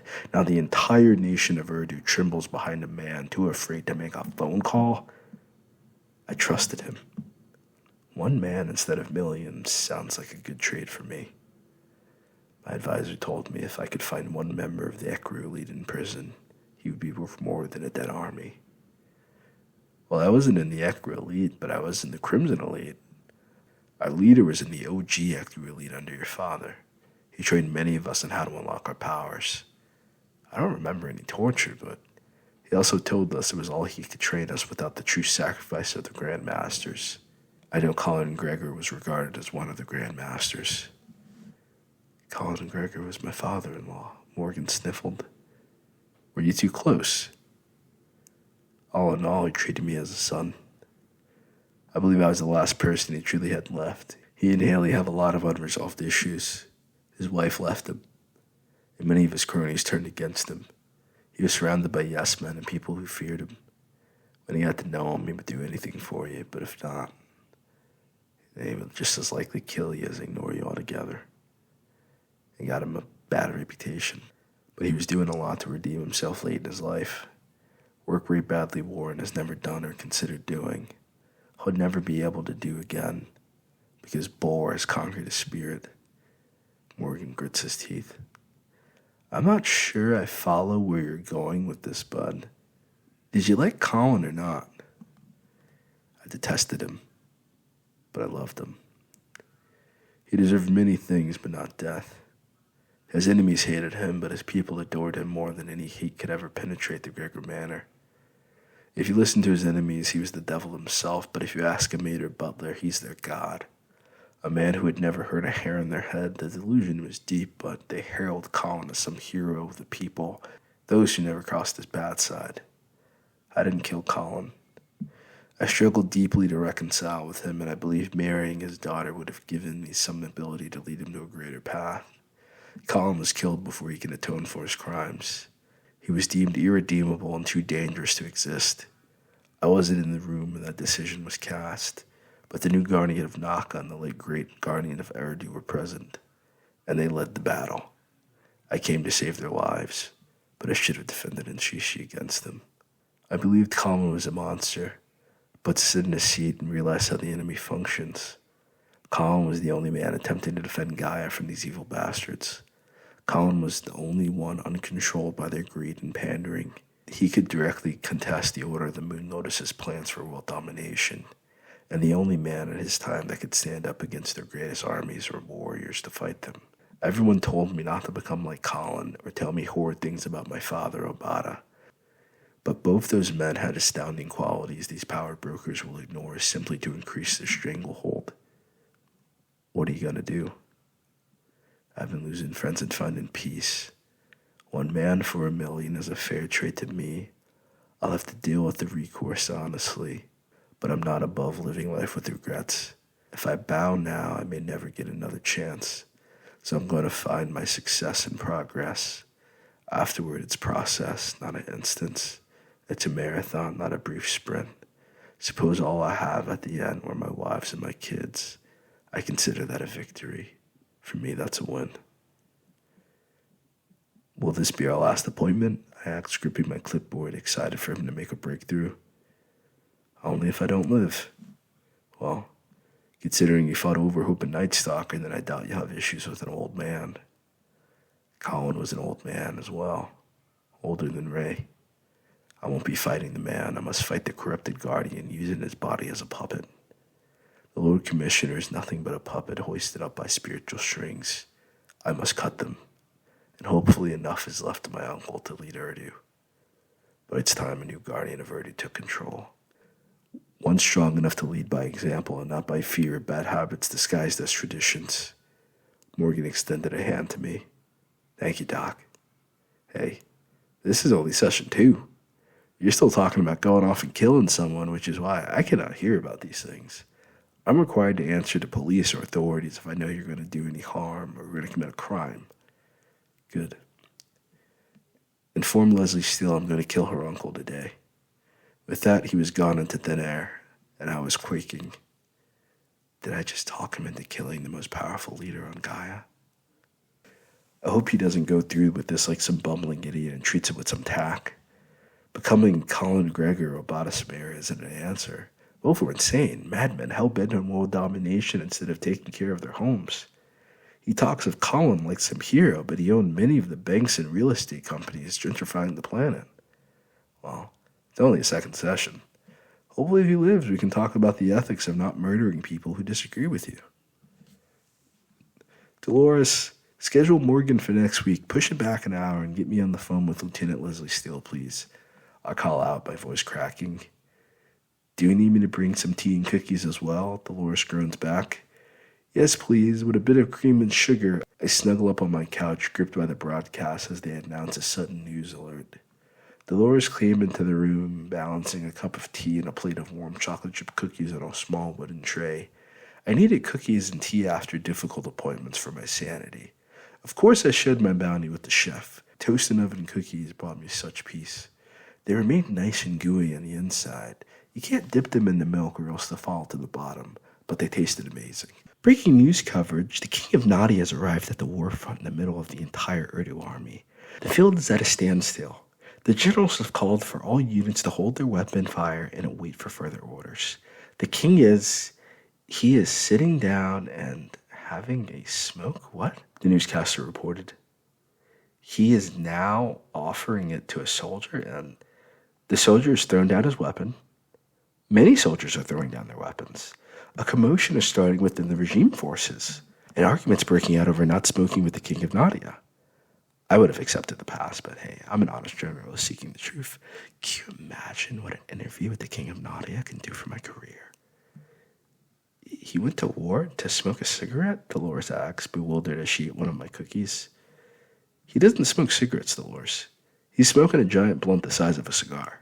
I said from personal experience. Dolores shook her head. I'm slowly approaching. Come on, bring the sound gear. I am approaching the King of Nadia, Morgan Ellis, or Morgan Samara, the son of the king without a crown, the rebel King Obata.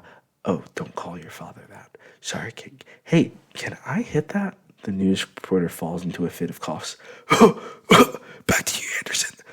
After the smoke session with the king. Hey, can I grab an interview? The broadcast cuts out completely. He is insane to pull a stunt like that, Dolores held her heart.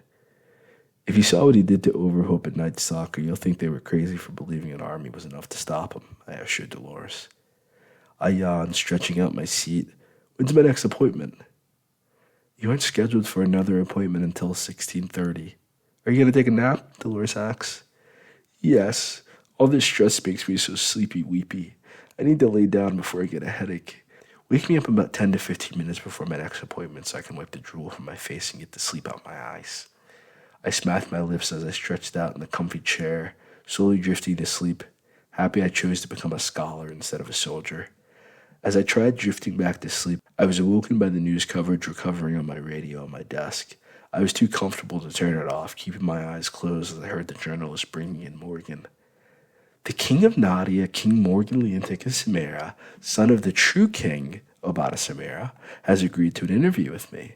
I'm Stacy Crenshaw, rogue reporter, the last true journalist on Gaia, bringing you the facts, no filler, no matter the grave danger. Can you hurry this up and pass my blunt? First order of law, no one is allowed to talk while holding the blunt.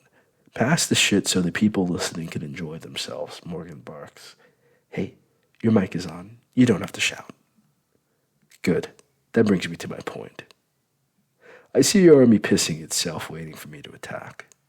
I can feel the squadron and alpha unit nearby, yet they haven't revealed themselves.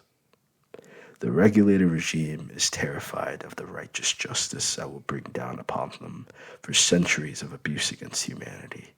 Yet, I came not to harm a single soldier or would-be hero. We have a common cause. We all want to purify the world of corruption, tyranny, of the men who will ignore God to call themselves your lords. I am nothing like them. I am the power itself, and I do not need to boost my ego or remind you. I can destroy your entire army. Instead, I will extend the mercy Nadia is known for in its history. Mercy has brought Nadia to its current ruin, and mercy that once led Ekru to glory. I declare myself the new Lord Commissioner of the regulator regime, the patriarch of the Gregor family, and the King of Nadia. I will not interfere with the efforts of Kismet. Instead, I will do all I can to assist and defend and fund the efforts of the only government attempting to save its people from the sins of humanity by reforming the people governing, not controlling the people governed. Kismet is the only true example of leadership. Colin has failed us. The High Priestess has failed us. My father failed us. And most of all, Ray Bradley Warren has failed Urdu and Gaia. So I will not waste my time killing my army. All those who will drop their weapons may join me for a party, can return home. All those who still wish to fight, then so be it. But let those who wish to live leave safely. By order of your new Lord Commissioner, I demand this army backs down. I woke up applauding the eloquence matched by the brute force to back up his words. He was calling out the leaders that have failed us. His isn't a better option, he's the only option. The kid is the only force left to fight for humanity instead of themselves. I guess he did make quite the breakthrough in a week. I can only imagine what progress I can make with him if he attended therapy for a year or two. Chris, I can see you cheering in there. Lindsay Steele is calling you. What? She's calling me? I asked, shocked. Was she watching the broadcast as well?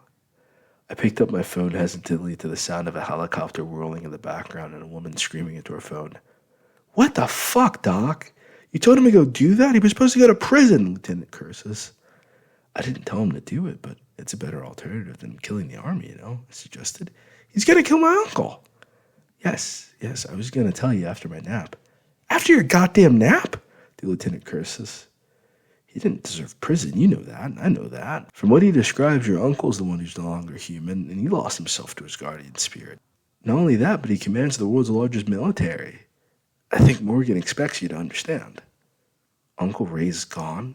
She murmured as if it had made all this sense in her mind in the end. We're done here. I have to get to Nadia. If this doesn't end well, I'm coming to arrest you as an accomplice. He's going to Urdu. The phone line went dead before I could protest her decision. I shivered thinking I'd made a mistake and fearing spending even a minute inside of an Urdu prison. I prayed Morgan figures this out, but if he plans to kill the Lord Commissioner, that much can be done to stop him from victory. The broadcast picked up. Station Crenshaw informs us that most of the army has left the battlefield, returning to their vans and trucks towards Urdu. The only remnants are those who left to clean the barracks and break down the camp, and those soldiers who drop their arms and join the King of Nadia while caravans of cars pull up with party supplies. I wish he would have taken me with him if this was his plan, but it could have just as easily been all-out war. To think the history books will have to write about the day a man stopped an entire army with a single blunt. I called back Leslie Steele. Seems like the army left, I cheered, never the type to say I told you so. Yes, but my uncle's planning to meet with Morgan. Yeah, good. In the middle of the desert. They're going to fight one another because of you. Leslie, your uncle killed Morgan's parents. He's the reason all this is happening more than anyone else. It was a long time coming. I think you should be there to make sure things don't get out of hand, I suggest. I'm already on my way, but I believe they're both already close to arrival. My uncle told me not to interfere, and you're telling me to go. Morgan wants you to become the new guardian of Urdu. I believe it's best for the entire planet if you show up, I insist. Leslie was quiet, but didn't hang up the phone this time. Whatever you decide, don't be mad at Morgan. This is a personal dispute between those two as men and as guardians. I believe their battle is inevitable. They should deal with it themselves without harming any citizens or soldiers. So it's between them at this point, I explained. It's between those two idiots and me because whoever lives is getting their ass kicked by me when it's done. I don't care if it's Morgan or my uncle. This isn't how guardians should behave.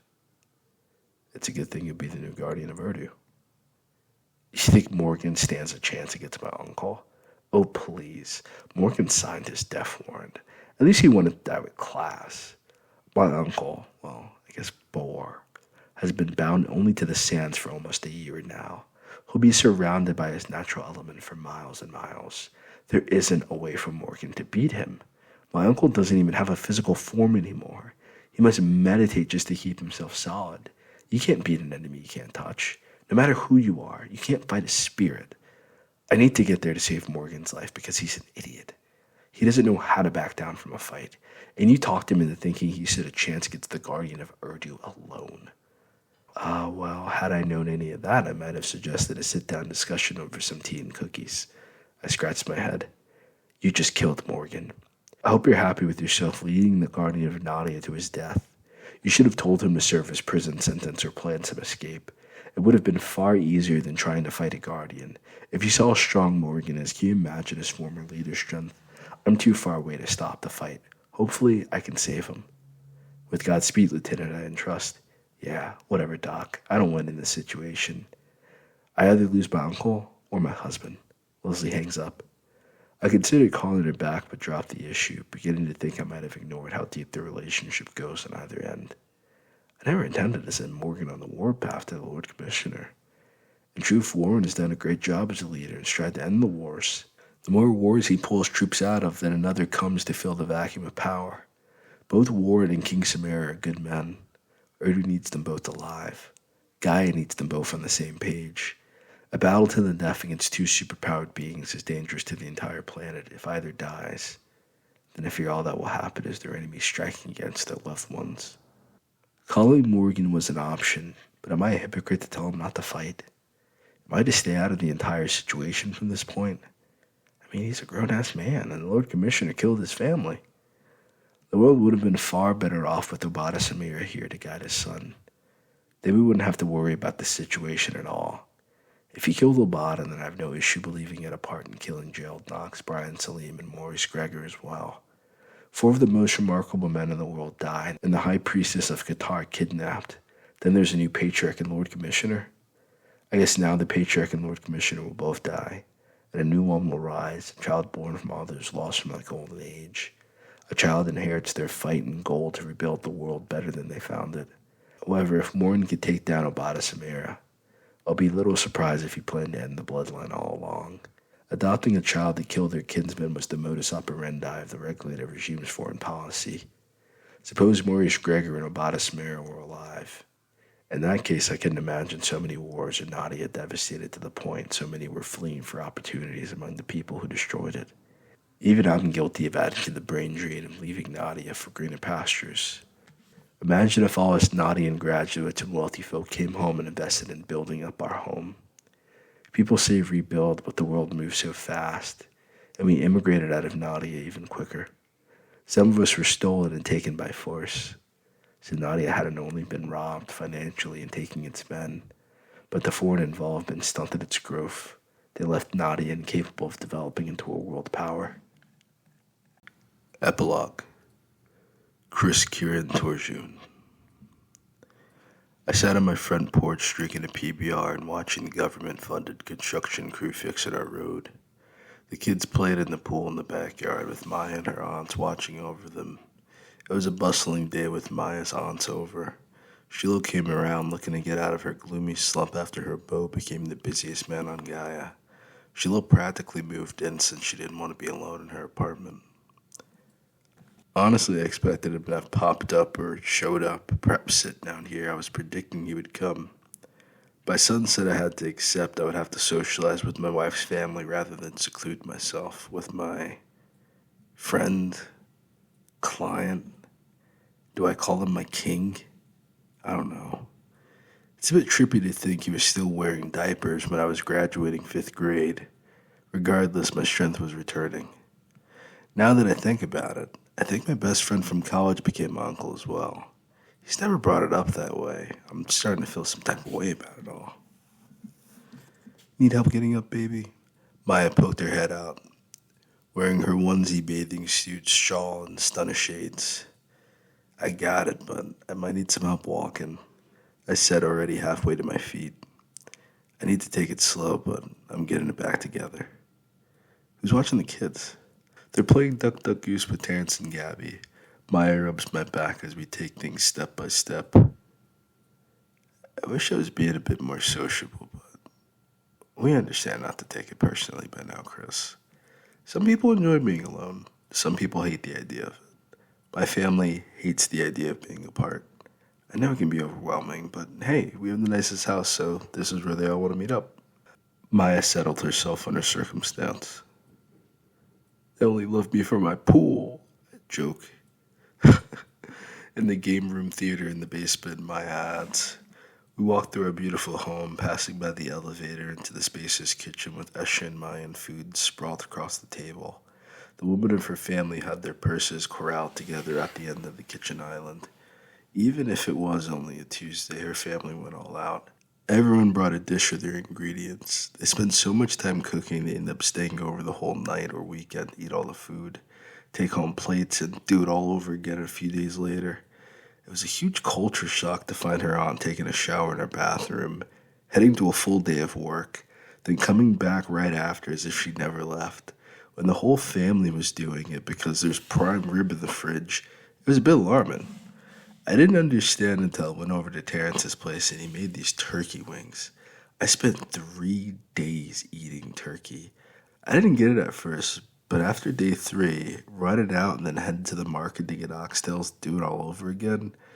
We loved the way they brought their village together, so we helped them the best we could to maintain their culture. My family hardly visited. If I visited them, I would have gotten a hotel. Took my parents to dinner, catch up over some wine, then spend some time catching up with friends for the day before taking a nap. Checking out the ruins at Zilipina and then heading back to Urdu in time for her family to welcome us with suckling pigs and ducks for more merriment. They truly loved each other and had no issue showing it. I needed my space and time to myself to manage my thoughts, especially with my job. Yo, bro, come get your kids, Terrence cries out. Get the giant! Chris Jr. and Sabrina were both hanging from Terrence's arms as he swirled them around the pool, making waves. I'm sorry, dear Gulliver, but the townsfolk have spoken. I lament over sacrificing my best friend to my children to spare my hip trying to find a seat. Cowabunga, Grandpa! Sandra's daughter, Jasmine, jumps from the diving board onto Terrence's chest, taking him into the water. Bro! Terrence cries before going underwater. I couldn't help but laugh watching the 6'5" man emerge from the depths, dunking any kid who came in his huge wingspan. After the kids mischievously planned their counter-assault, I've been in his position. They don't go down easy. The kids were having the time of their lives, and all the women in Gabby's family sat in a circle talking around my cousin Sandra. Hey, all, I greet warmly, taking a seat at the gazebo with everyone else. The woman all stopped speaking when I approached, staring at me as if I were the police. Oh. Hey, I rubbed my neck. I'm looking for the other guys besides Terrence. Where's Dominic at? Sorry, nephew. We're having a serious talk. Can you go?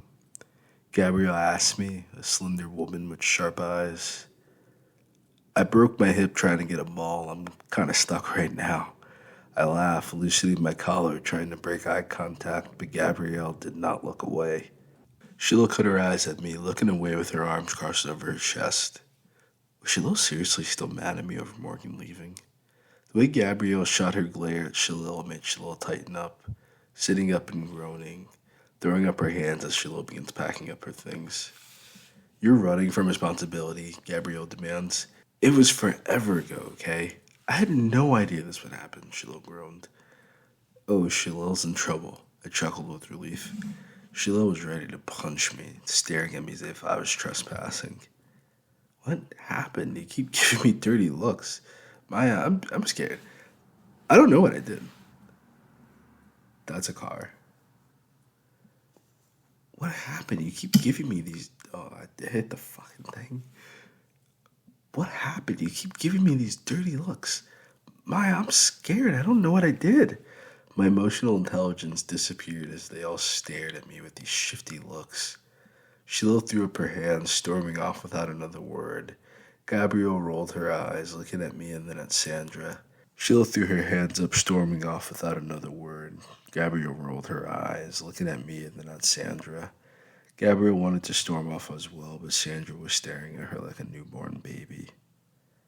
I don't know how to process this at all. Gabby rubbed her temples. What the hell is going on here? I was getting frustrated, repeating myself. Sandra, this is your life. It's your business. I'm not going to share what I know nothing about. It's too much to handle right now. I have no idea how this even happened. I thought Gabrielle paced as if she would magically come up with some way to fix it all, but it didn't come. Sandy, what's up? I asked. Ew, I'm not talking to my ex's bestie. Mind your business. Sandra rolled her eyes. He's a licensed therapist, Sandra. You need some damn therapy. Gabby snaps at her, finally storming off in the opposite direction of her sister. What's up? Are you two hooking up now? Terrence asked, seeing me alone with Sandra. They're all acting weird. I'm trying to figure out myself, I shrugged. Terrence shook his head. Bro, they damn near castrated me. You don't know what happened? I've been having to deal with this shit all month. It's crazy, bro.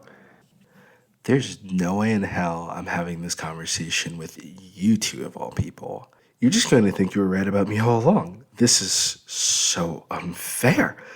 I can't believe this is freaking happening to me. Sandra broke down, crying into her hands. I'm sorry, Sandy. It wasn't even like that. Terrence held up his hands. I think I don't want to know at this point. I felt uncomfortable being left out, but I felt maybe it was for the best to leave it alone. What's wrong, Mommy? Jasmine ran up, holding her mother. I didn't even see Jasmine leave the pool. I blinked my eyes, making sure they worked. I studied the distance between us and the pool, imagining there would be footsteps or something. She was fast. Or maybe I just wasn't paying attention like I thought. I thought I was watching the kids. I saw her, and then she was gone. Nothing, sweetie. Mommy loves you. Go play. Sandra put on a brave face in front of her daughter. Can we go play downstairs now, Mama? Jasmine asked. Please. Just stay where I can see you before these bitches say I don't watch my kid. Sandra rubbed the bridge of her nose, bouncing her leg and fighting back tears to look strong for her daughter. We're not at home tonight. No, I want to stay the night. Please, please, we always spend the night, Jasmine pleaded. Jasmine, please not now. Mommy doesn't have it in her right now. Sandra let out a heavy sigh, giving up. Jasmine frowned, marching up, screaming, This is so unfair! Sandra had Jasmine roughly after she broke up with Terrence. The next year, she was married to Dominic with a newborn baby. It happened all pretty quick, but he married a mother, so I guess they were even. I would have never guessed they were ever a couple until these moments of their spouts. The unresolved issues were bubbling over. See, my family would go home, battle it out over years of passive aggression during the holidays. There was Wagyu steaks on the grill, gifted from the Steel Veil and Lord Commissioner for our help, and there was no way Gabby or Shalil were missing a steak dinner, even over their sibling rivalry. Well, if that is true. Gabby and Shalil were like best friends. Gabby claimed Shalil was the reason she even had the courage to pursue Terrence at all. Now they're married, living in Nadia, building up the performance center. Sandra still lived nearby with her husband Dominic and their daughter. Both were living relatively happy lives up until this moment. You want me to tell him? Terrence asked after Jasmine was out of earshot. Terrence, can you fuck off? Sandra throws a pillow at him. That's how you talk to your stepdad? Terrence laughs, tossing it back. Yes, step, dad. Sandra demands, dodging the pillow, ready to throw an ashtray. Don't be asking me to babysit with that attitude, young lady. Terrence raised his hands, backing up. You arrogant jerk. Can you leave me alone? I'm having a hard enough day as it is. Cha-ana. Leave me the fuck alone, Sandra screams at Terrence. Just go. I already said I have no interest talking to you. I'm gonna fuck your mom. Terrence waves us off, heading off after Gabrielle. This is awkward. I am stuck now. The last one here with Sandra. I'd sat down to take the pressure off my hip. Now I couldn't get up. And with everyone else gone, now I was the only one watching the kids with Sandra. I don't even like her. I mean, I've never gotten to know her, but the horrible stories I've heard from Terrence back in college, I needed to plan my escape or risk losing a friend. Where's my wife? Sandra felt a little different, boiling like a kettle with her arms over her chest, scowling as she choked back her tears, her eyes puffy and swollen, holding back a river behind her poker face. I charge for anything over 30 minutes, so if we keep this under 20 minutes, maybe I can give you some perspective. Dominic took Jasmine to get a paternity test. He says she isn't his kid. Sandra falls apart completely, sobbing and muffling her cries with her arm. I opened my mouth to speak, but felt gobsmacked by the news. I looked in the direction Terrence walked off, then at Jasmine and the kids playing tag. I shook my head, seeing no resemblance between my friend and Jasmine. I looked at Sandra, studying her face, and placed it on Jasmine's. I still didn't see a resemblance, though she did have her mother's hair and skin color. She most certainly did not look like an Eshenerdude man's child. Maybe a Mayan or Nadian, but she never looked a thing like Dominic. I guess they figured she would grow into her looks, and she has become an adorable young lady, but she didn't look like either of her parents. She looked familiar. Well, is she an aerokinetic or terrakinetic? You know, looks aren't everything.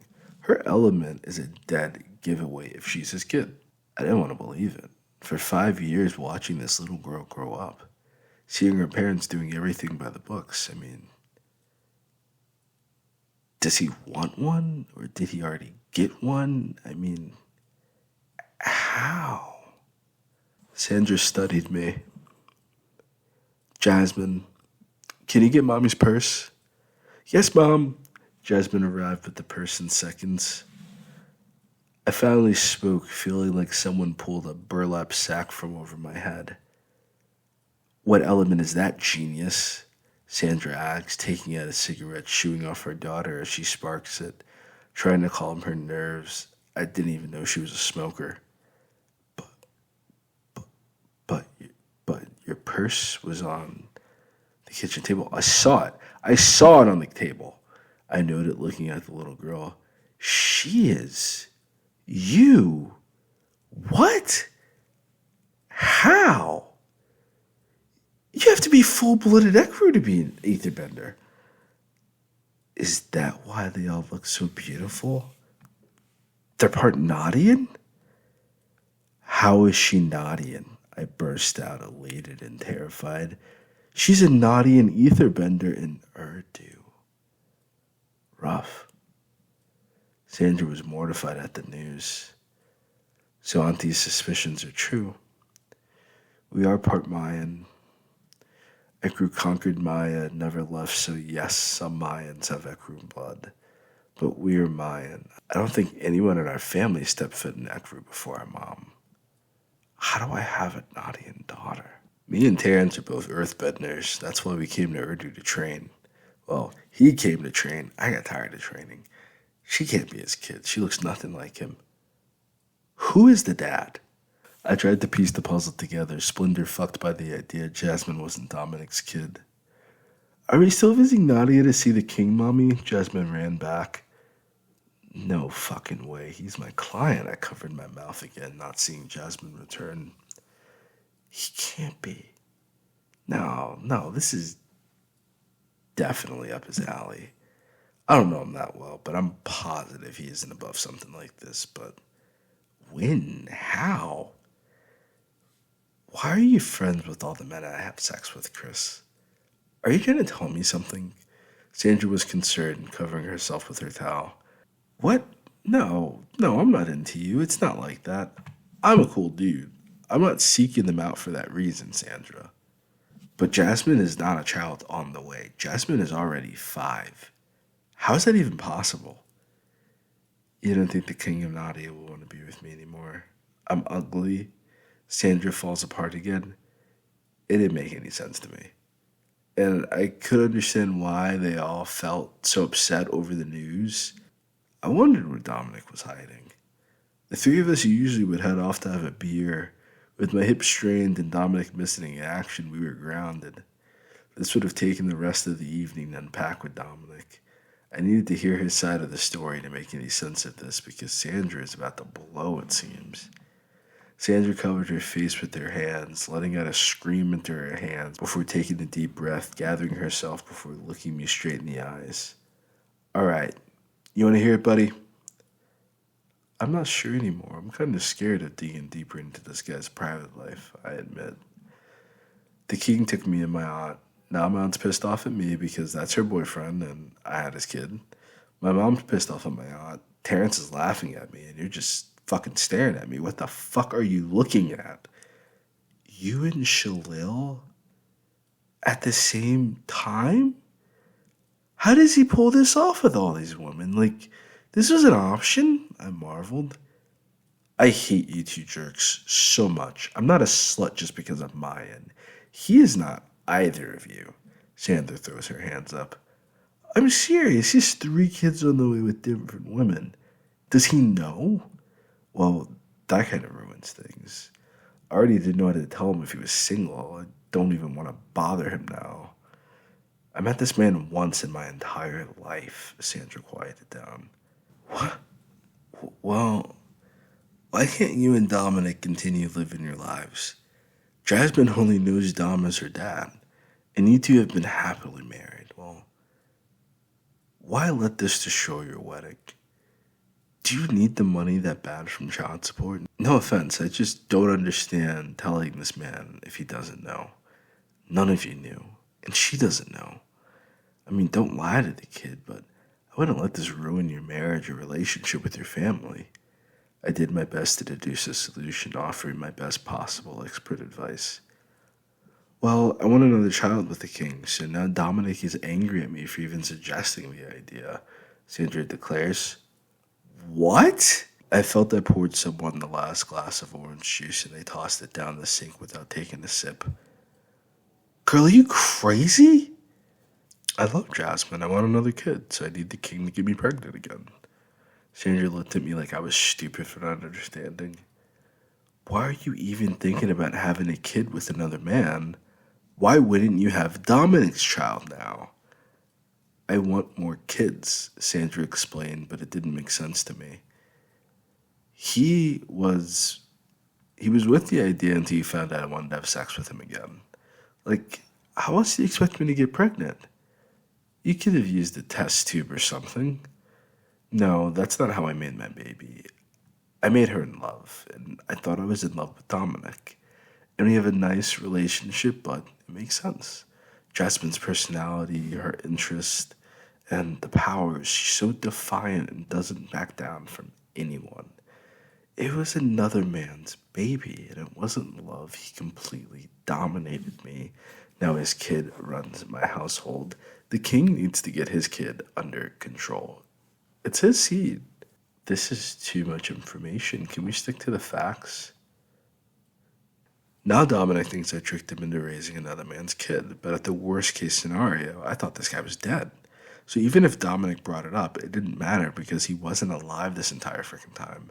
Now the king's alive and Dominic is not happy at all. It's been hard at home lately. He wanted him to be dead? I never imagined having such coldness for a guy. Well, I think he could deal with being a stepfather knowing my ex-boyfriend died at war before meeting him rather than I let some guy have a threesome with me and my aunt and never saw him again. No call, no text, nothing at all. I don't understand how you men are so careless and ego-centered. He wanted a threesome with us to make it even, and we said no. How is that the fault of all men? I chuckled. It's easy to look at me as the bad guy in my relationship with Terrence, but this douchebag really married my mom after ignoring my emotions for years. I don't care if you pick sides, at least get the facts straight. I mean, you did cheat on Terrence a lot. I didn't want to mention it, but I felt like the linchpin in this whole mess. So you had the baby. Have you told the king? Heck no, I haven't even told Dominic everything yet. Only my aunt and mom know. Now, I guess you. Oh. Well, we're family, Sandra. That shit's in the past. We're adults now. We're all married. This is all about our kids and your kid. So I got your back as far as that's concerned. Talk to him. I'm sure he'll understand and want to know his daughter. You think? I only met him once. I know nothing about him. Sandra shrugs. Of all the men I could have had a kid with, it's a complete stranger. That is loud. That is a loud door across the street. Well, it was supposed to be a secret we brought to the grave. No one was ever supposed to find out what we did. Now, everyone who ever asks about my daughter will know what we did. And my mom is furious with my mom is furious because my aunt allowed me to do it. But I wanted to do it, and it's better than me trying to. But I wanted to do it, and it's better than me trying it behind her back. You knew your aunt was dating him? She introduced me to him, and he was butt naked on the couch, sweaty, rolling a blunt. I fell in love at first sight. I knew I wanted to be there and wasn't going to leave. My mom was mad at me. My dad was off doing God knows what, and Terrence hated me. If you can even call me sleeping with Terrence from time to time dating. At the time, it was everything I needed. I flew straight as an arrow after that night, hoping I would meet him again. I never did. He died. After his funeral, I could never date again. I'm sorry for your loss, Sandra smirked. I have a king's daughter and has his element. I think I won. I gulped cross between my therapist cap and my best friend cap to Terrence, who was probably doing the unspeakable to this woman's mother right now. I saw my friend a lot differently looking Sandra face to face after supporting Terrence and Jared for so long. It seemed petty. Sheila, a grown woman likely nearing menopause, if not in menopause, was jealous of someone half her age over a decision she made. If I knew Sheila how I thought, she probably felt if Sandra never showed up that night, she would have been pregnant and with a child. At least Dominic found Sandra before she knew she was even pregnant. Sheila would have been in her 40s, raising a child alone while her husband was apparently dead somewhere, and it doesn't seem he reached out to anyone when he came back to life. I couldn't imagine Sheila genuinely wanting to be in Sandra's shoes right now. Raising a 5-year-old alone wasn't the same as raising a child in a happy home. Probably not too happy once you realize your baby girl isn't your baby. Is Dominic talking about leaving you? I asked. Sandra smirked, shaking her head. He wants me to get it over with as quickly as possible. He insisted on us trying to conceive, but I don't feel the same now that I know. What? Well, when I thought he was the father of my kid, then I felt indebted to him. Now that I know he isn't Jasmine's father, it's just, I feel like I belong to someone else. Every time I look at Jasmine now, I see her father, and I have no other memories of him but that night. And I'm a stay-at-home mom. This man has been living in my head rent-free for 5 years. Did you know when you first saw your baby? Yes, but I thought it was God playing tricks on me. I guess I was right. Raquel did indeed trick me. I saw exactly what I saw. I saw him, I saw his face, and I felt like I was raising him. And I had a second chance to do it all right. So many of my friends knew him, whispering in my ear, asking me if I ever met him. I told them no, but anyone who knows him and knows me sees Jasmine, then they instantly lose all respect for me. Well, Dominic is a really nice guy. You don't meet a lot of men passionate about the flute. I nod. Sandra gagged. And he's freaking. I need to see the king. Do you know how I can find him? I don't want to seem like some beggar. I don't want anything for him but perhaps another kid, if he's consenting. Dominic is truly okay with it. Okay, Chris, damn. Dominic has a narrow urethra. It's a bit difficult for him to make a kid. This was the only way we would have had a baby, so we have been happy. Until he's found out about this, now that Auntie told my mom what happened. How did that go? Auntie didn't understand what was wrong. What? How old were you? Like 20? Like, I was older than he was. We didn't do anything with each other. Like, I was basically alone with him, and we hit it off like fireworks. I never could have imagined myself doing it if I hadn't lived it. It felt so surreal. I never expected it, but I felt better. I would like to see him again. But Aunt Shalil said no. I mean, he's Jasmine's dad, right? I wasn't just tossing my pussy all over the place, okay? Terrence, Morgan, Dominic, and some guy from a fraternity who liked all my grandpas back when that meant something to me. I'm not this horrible person Terrence makes me out to be to justify banging my mom. I think Gabby and Terrence genuinely love each other. I don't think it has anything to do with you at all. They found their other half, I elucidated. Look, you can justify what they're doing. That's your business. I don't care. If this dude calls himself my dad one more time, I'm gonna find someone to kick his ass. Sandra threatens me. I snicker. Oh, your baby daddy is my uncle if he marries your aunt. They are serious. I don't know what he and Sheila are doing because he's married and engaged. It's a very confusing situation, honestly. Different regions, different laws. I don't care if he's married. Look, you wanted to know what was wrong? That's it. We're planning a trip to Nadia. The army's still leaving Nadia. Well, he's Lord Commissioner now, but he's residing in Nadia, so there's no other way to see him, genius. Sandra, I'm from Nadia, and Erdun or Nakan going into Nadia right now will not be safe for you. I hate to say this, but you might have to wait to tell him for your own safety. I can't disclose much more about him. I'll give you his phone number. Thank you. I want him to have a relationship with Jasmine at least, and if he likes his daughter, maybe he'll want more. Sandra smiles. The Mayan side of the family never ceases to amaze me. I shook my head in disbelief. You're above consciously sleeping with the same man. That is not kosher. What's half of $100,000 since you're so smart? Sandra asked. 50 grand. So what? I retort. What's 10% of 1 million? Sandra smiled as if she had made her point. I don't get it. It's 100,000. I shrugged. So being a millionaire's 10th girlfriend is more valuable than being some divorcee to a paralegal. I'm not saying that it's what I'm in. I'm not saying that's what I'm in it for, but if everyone is consenting, mind your business, okay? I didn't know he was the father of my kid. I truly had no idea. But I love my daughter more than life itself, and he should feel that too. His children, they are young. Jasmine is 5. I rubbed my chin. So what? She's his eldest child, right? I tapped my chin. Sandra's eyes lit up. Her jaw dropped as she looked at Jasmine playing in the pool, closing her eyes and biting her lip as she went to a different place. Give me his number. I need to get to Nadia. Sandra, hear me out. He's getting married. So what? To Leslie Steele, Steeleville of the regulated regime, Haley Kreger, the matriarch of Naka, and the granddaughter of the high priestess. I met Leslie, and she's nice, but she's very leery over his other wives. Do you think it's safe? I mean, he's expecting 3 children. Those are the only wives I know, and I'm pretty sure they are privy to the lines of succession.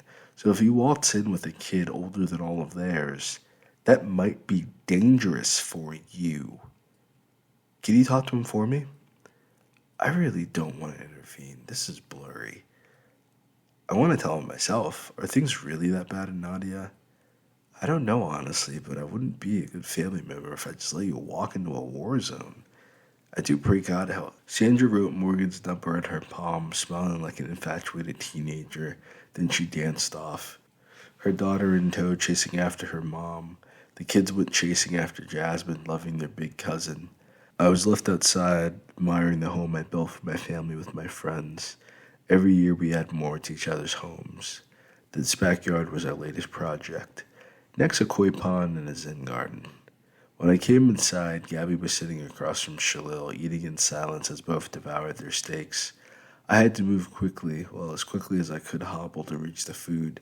Instead, my wife waved me down, sitting me down at the table and setting a plate in front of me. Thank you, sweetie. I love you so much. I kiss her cheek as she hugs me. I love you too, Papa Bear. Just take your time and relax, okay? Maya rubs my back and goes to fix her plate. Will your boyfriend be joining us, Shalil? Gabby asks. The King of Gaia is busy. Shalil flicks a pea at her sister. Hey! Gabby shouts. I didn't do nothing. Shalil smiles. Sandra idolized you, Shalil. Now Jasmine is the princess of Gaia. How do you not see a problem with this mess? Because I was there when it happened, you're overreacting. They'll figure something out with Jasmine. I'm not stepping on anyone's toes here. Sandra is an adult. She can make her own decisions as long as she decides to leave well enough alone and fix things with her current husband, not crouching in a guy I'm trying to marry. Gabrielle closed her eyes. If they don't resolve this, I don't want to see you again. You're not serious, Shalil whines.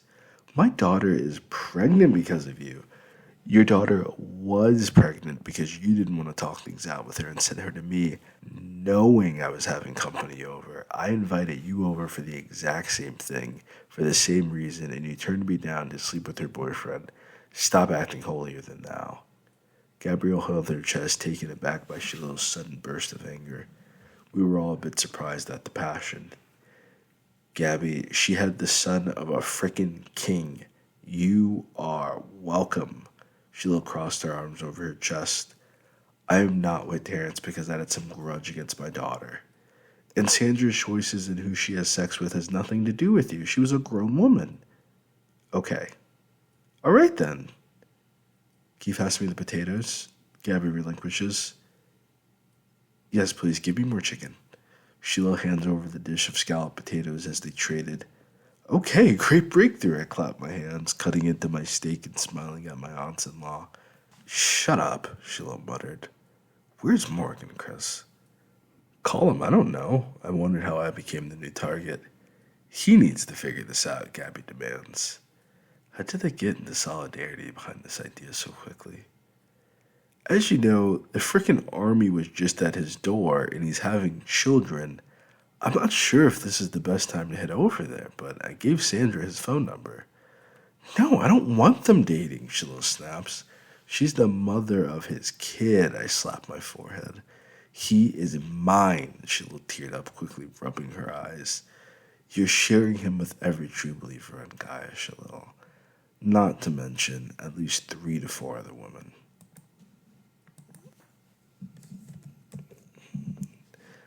Not to mention at least 3 or 4 other women.